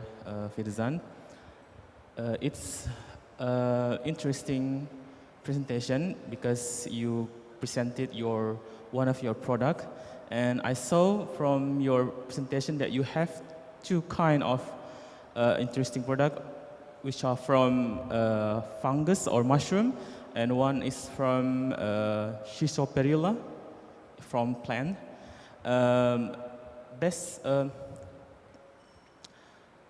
Well, I want to ask you about the industrial practice. I mean, it's not about the biological activity, but I want to ask you about the industrial aspect. How to develop, like because there are two different resource. Do you have any preference? Which one is most reproducible in terms of quality of the raw materials? I mean, because one is from plant and another one is from mushroom. Do you have any experience which one is more reproducible in production? Okay. Let me skip to that slide you were probably mentioning. Is the slide still shown there? Yeah, great. Yes, we can see the slide. Yes. So this is a slide I use basically to introduce our company, to explain how we develop a product. And in fact, we have this ASCC. This was the ingredient I spent most of my time today about this mushroom mycelium for immune modulation. Because ACC is sitting here because this was our kind of a product we developed from looking at the clinical effect on our body. That time we wanted to develop something. I mean, the starting material was mushroom already, but we tried to understand how mushroom ingredient has been used for immune modulation for thousands of years in Asia. So that was really the starting point when we developed ACC. So with immunity and ACC mushroom product, we screened a different species of mushroom, and we identified the very best one to produce ACC for immune modulation. And that cell culture process is one of our development to reproduce and to improve the efficacy of mushroom ingredient for immune modulation, right? But this one is different. This perilla extract you mentioned in your question, this is, we had this raw material from our Hokkaido region. We had a lot. We wanted to develop something from this starting material, perilla leaf, and we did some good extraction process, makes this perilla leaf extract. And we tested this material to different applications. We screened many different tests. And for this, a kind of RSU reduction, this perilla extract was the most effective in specific tests. That's how we developed this a perilla leaf extract for the allergy. Differently, like this e-test, this is a different ingredient. This was developed recently for stress relief. That time we wanted to develop something for a heat shock protein in our body. Heat shock protein is abbreviated as HSP. HSP is a very important intrinsic protein we have for fighting against the stress damages inside the cell. And we wanted to develop something to turn on heat shock protein in our body. And we screened hundreds of different natural sources. And then we identified that asparagus. Asparagus is a bottom part of asparagus is specially extracted, and that ingredient was the best natural sources to turn on heat shock protein in this case. So that was developed from clinical effect. We wanted to develop something to turn on heat shock protein. We screened different type of natural sources and came to this e-test, asparagus extract. So this is how I wanted to introduce how we develop natural ingredients, products from hundreds, thousands of natural different sources. But this is a different three development strategy in our company to develop something new for our beneficial health benefits. So in Indonesia, you have many really like hundreds, thousands of kind of untouched, wonderful natural sources that has a great potential for our health, our human health benefit. So that may be a good a kind of strategic starting point to develop something new for our health, something new from Indonesian resources. I assume I answered to your question. Yeah. Is it okay? Yeah. Okay. Yeah. The questions, the questions has been answered, and maybe one more question. If there's another question, you can ask. Oh, just a question for me, if possible. Okay. I saw your HCC has been studied using SARS-CoV-2, and right, and the supplement, the supplementation of HCC improved the survival rates of the patients. For coronavirus, you mean? The HCC used in SARS-CoV-2 infected patients. Yeah, this was still a mice model study, as shown on the slide. Yes. This was just shown the effect of ACC in mice model. Yeah. In a similar model I had shown for the other bacterial infection and viral infections. So looked at the survival rate of the control group without ACC. With ACC, the survival rate was significantly higher by giving ACC as an administration. And this is at the moment we only have the results for this SARS-CoV-2 virus. And then we are now going to start a new human clinical study with Hasanuddin University. May I know which variant do you use for this experiment? I mean, because so many variants of SARS-CoV-2, do you use the... Oh, that was original alpha variant. Okay. Yeah. Okay, then maybe that's the last one. And then finally, we can conclude the presentation now. And thank you very much, Dr. Honma, for the great presentations. And I would like to... Thank you. I would like to invite Dr. Koto here and also Dr. Rahim for the certificate presentation, and Dr. Koto will, on behalf of Dr. Honma, Dr. Koto will receive the certificate. Yeah. Yeah.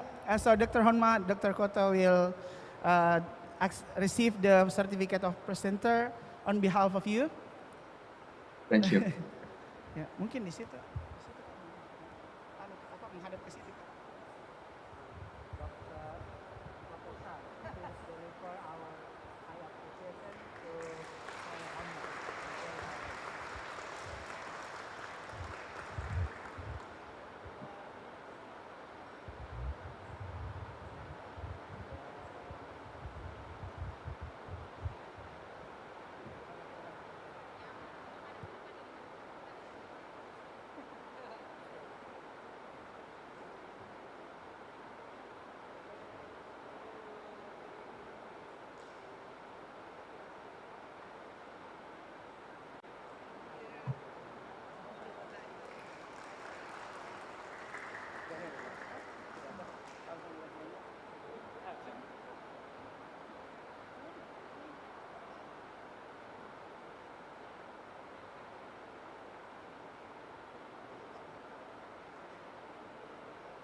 Okay, thank you very much. Thank you very much, Dr. Honma, for the presentation, and I hope you can gain your best. I mean, the fitness, because I heard you're just recovered from COVID-19. Yeah, yeah. Hopefully next time you can visit us in Makassar. Thank you very much. Thank you. Yeah. Terima Okay. kasih. Oh, sama-sama. Doitashimashite. Yeah, and we will proceed to, I mean, this presentation will be the last of our session, and I would like to apologize for the technical difficulties during the session. Thank you very much. Wassalamualaikum warahmatullahi wabarakatuh.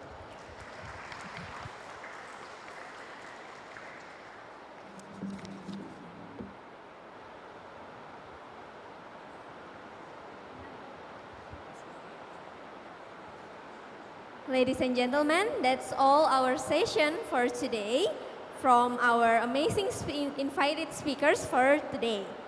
Now we have come to the end of our conference for this day. We would like to remind you that our second ICOPMES isn't finished yet. It will be continued tomorrow, start at 8 in the morning, and will be held at the same ballroom as this day. We hope you guys have a lovely afternoon and see you tomorrow.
Our vision is to be a center of excellence in human development, science, technology, art and culture in the field of pharmacy based on the Indonesian maritime culture.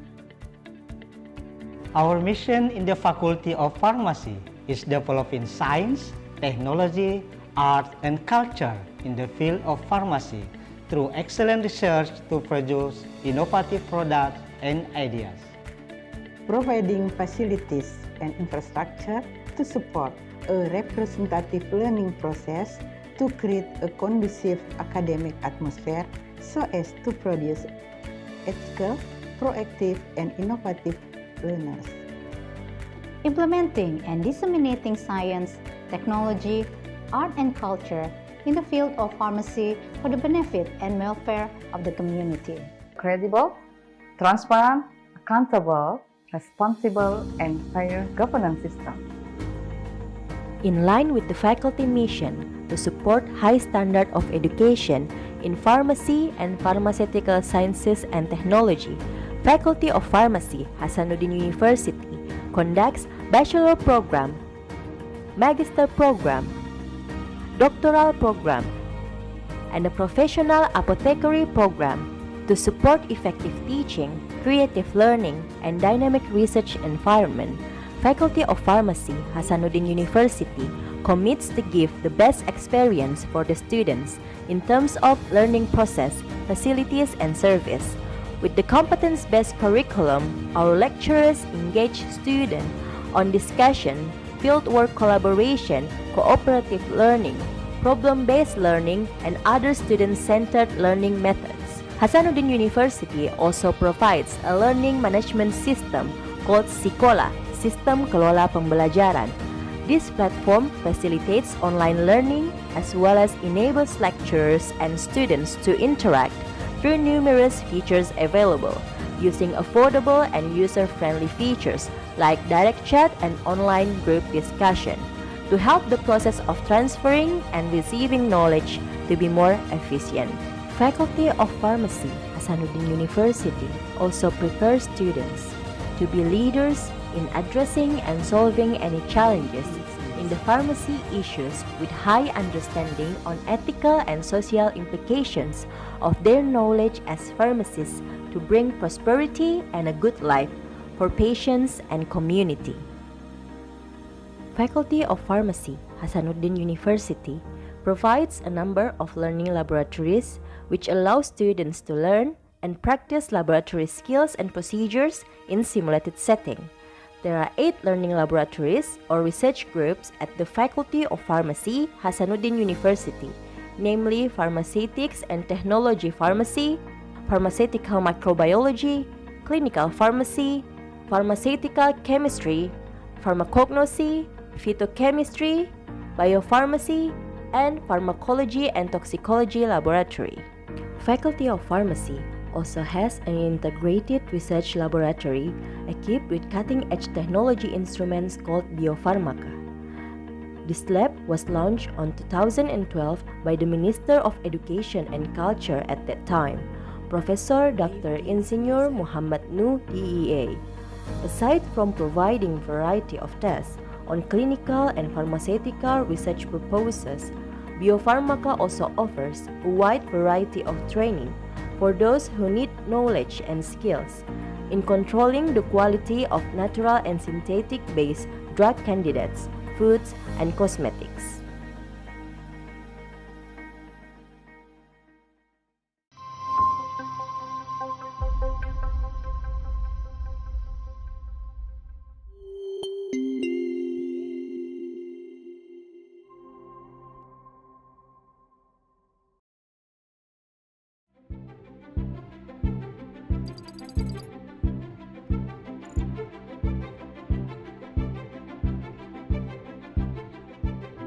Selamat datang di Universitas Hasanuddin. Universitas Hasanuddin merupakan salah satu universitas terbaik di Indonesia. Ditunjang dengan fasilitas unggulan dan dukungan teknologi informasi yang modern, seperti dengan hadirnya e-library atau perpustakaan digital yang menyediakan berbagai literasi dan informasi secara digital dan online. Terdapat juga pusat pelatihan bahasa yang dapat membantu para mahasiswa mengembangkan kemampuan bahasa asing mereka. Kampus ini menjadi miniatur peradaban Indonesia dan dunia, tempat memahami toleransi keberagaman melalui interaksi antar budaya. Dengan hadirnya mereka di sini, mereka bisa belajar tentang budaya kita. Begitu pula sebaliknya, kita bisa mengenal budaya bangsa lain yang ada di tengah-tengah kita.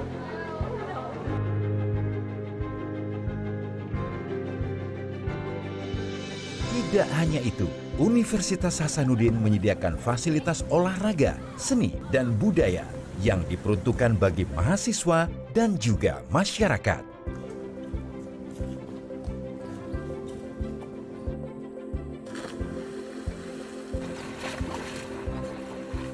Di Unhas, kita tidak hanya bisa berprestasi dalam mata pelajaran, namun kita juga bisa berprestasi dalam cabang olahraga renang seperti hobi saya ini.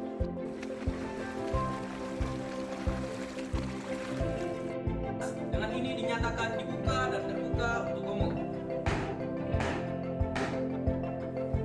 Hadirkan terdakwa.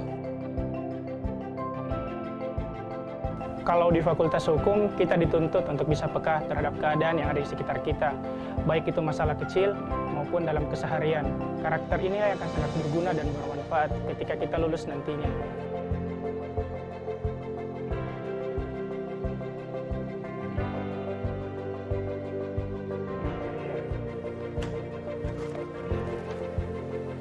Sampai ketemu besok.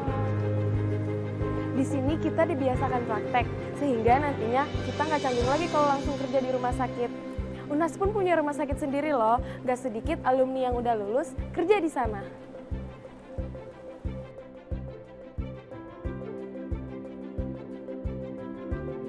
Selain rumah sakit umum, Universitas Hasanuddin juga memiliki rumah sakit gigi dan mulut, di mana mahasiswa dari Fakultas Kedokteran Gigi juga bisa langsung praktik di sana.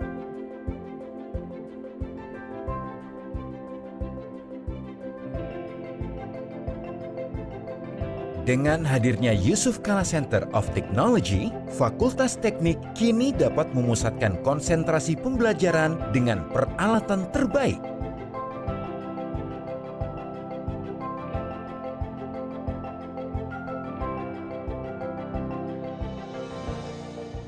Sekarang, yang ingin masuk kuliah di teknik tidak usah khawatir untuk jauh-jauh kuliah di luar. Karena dengan fasilitas yang sebaik ini, Fakultas Teknik Unhas sudah dapat bersaing dengan fakultas teknik manapun di Indonesia. Mendukung hilirisasi hasil penelitian, Teaching Industry hadir untuk menunjang Universitas Hasanuddin menjadi Academic Entrepreneurial Academy. Salah satu kegiatannya adalah pengolahan kakao menjadi coklat kemasan yang siap untuk dipasarkan.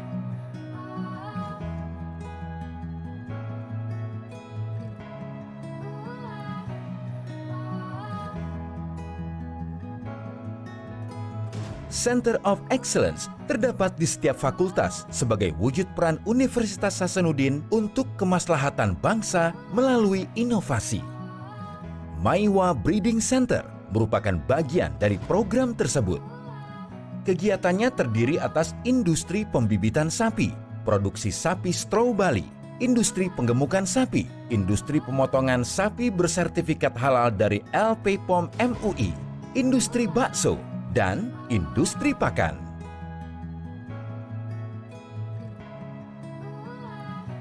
Merespon berbagai tantangan kemanusiaan yang terjadi di Indonesia dan belahan dunia, Universitas Hasanuddin meneguhkan komitmen sebagai Humaniversity. Sivitas Akademika Universitas Hasanuddin akan selalu hadir bersama masyarakat sebagai bagian dari solusi persoalan bangsa.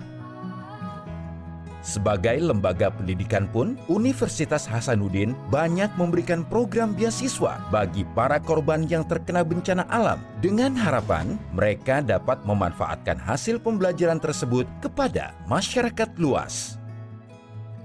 Universitas Hasanuddin adalah rumah ilmu pengetahuan untuk Indonesia.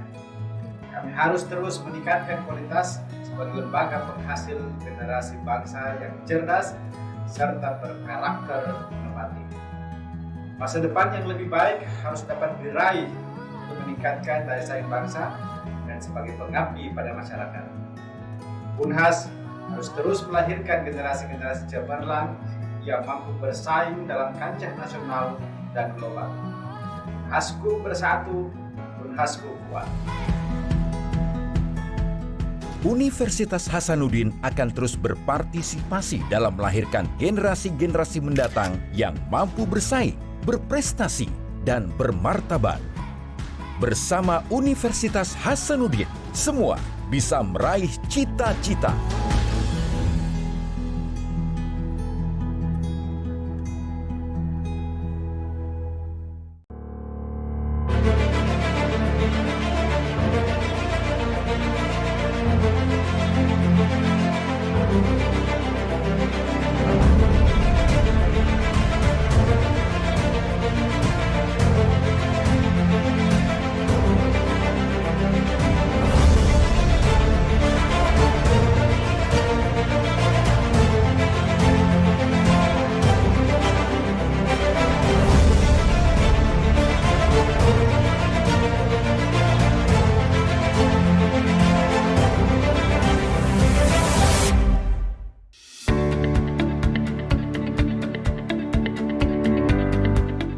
Our vision is to be a center of excellence in human development, science, technology, art and culture in the field of pharmacy based on the Indonesian maritime culture. Our mission in the Faculty of Pharmacy is developing science, technology, art, and culture in the field of pharmacy through excellent research to produce innovative products and ideas. Providing facilities and infrastructure to support a representative learning process to create a conducive academic atmosphere so as to produce ethical, proactive, and innovative learners. Implementing and disseminating science, technology, art and culture in the field of pharmacy for the benefit and welfare of the community. Credible, transparent, accountable, responsible, and fair governance system. In line with the faculty mission to support high standard of education in pharmacy and pharmaceutical sciences and technology, Faculty of Pharmacy, Hasanuddin University conducts bachelor program, magister program, doctoral program, and a professional apothecary program to support effective teaching, creative learning, and dynamic research environment. Faculty of Pharmacy, Hasanuddin University commits to give the best experience for the students in terms of learning process, facilities, and service. With the competence-based curriculum, our lecturers engage students on discussion, fieldwork collaboration, cooperative learning, problem-based learning, and other student-centered learning methods. Hasanuddin University also provides a learning management system called Sekolah, Sistem Kelola Pembelajaran. This platform facilitates online learning as well as enables lecturers and students to interact through numerous features available, using affordable and user-friendly features like direct chat and online group discussion to help the process of transferring and receiving knowledge to be more efficient. Faculty of Pharmacy, Hasanuddin University also prepares students to be leaders in addressing and solving any challenges in the pharmacy issues with high understanding on ethical and social implications of their knowledge as pharmacists to bring prosperity and a good life for patients and community. Faculty of Pharmacy, Hasanuddin University provides a number of learning laboratories which allow students to learn and practice laboratory skills and procedures in simulated setting. There are 8 learning laboratories or research groups at the Faculty of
rising. Take a look at it racing.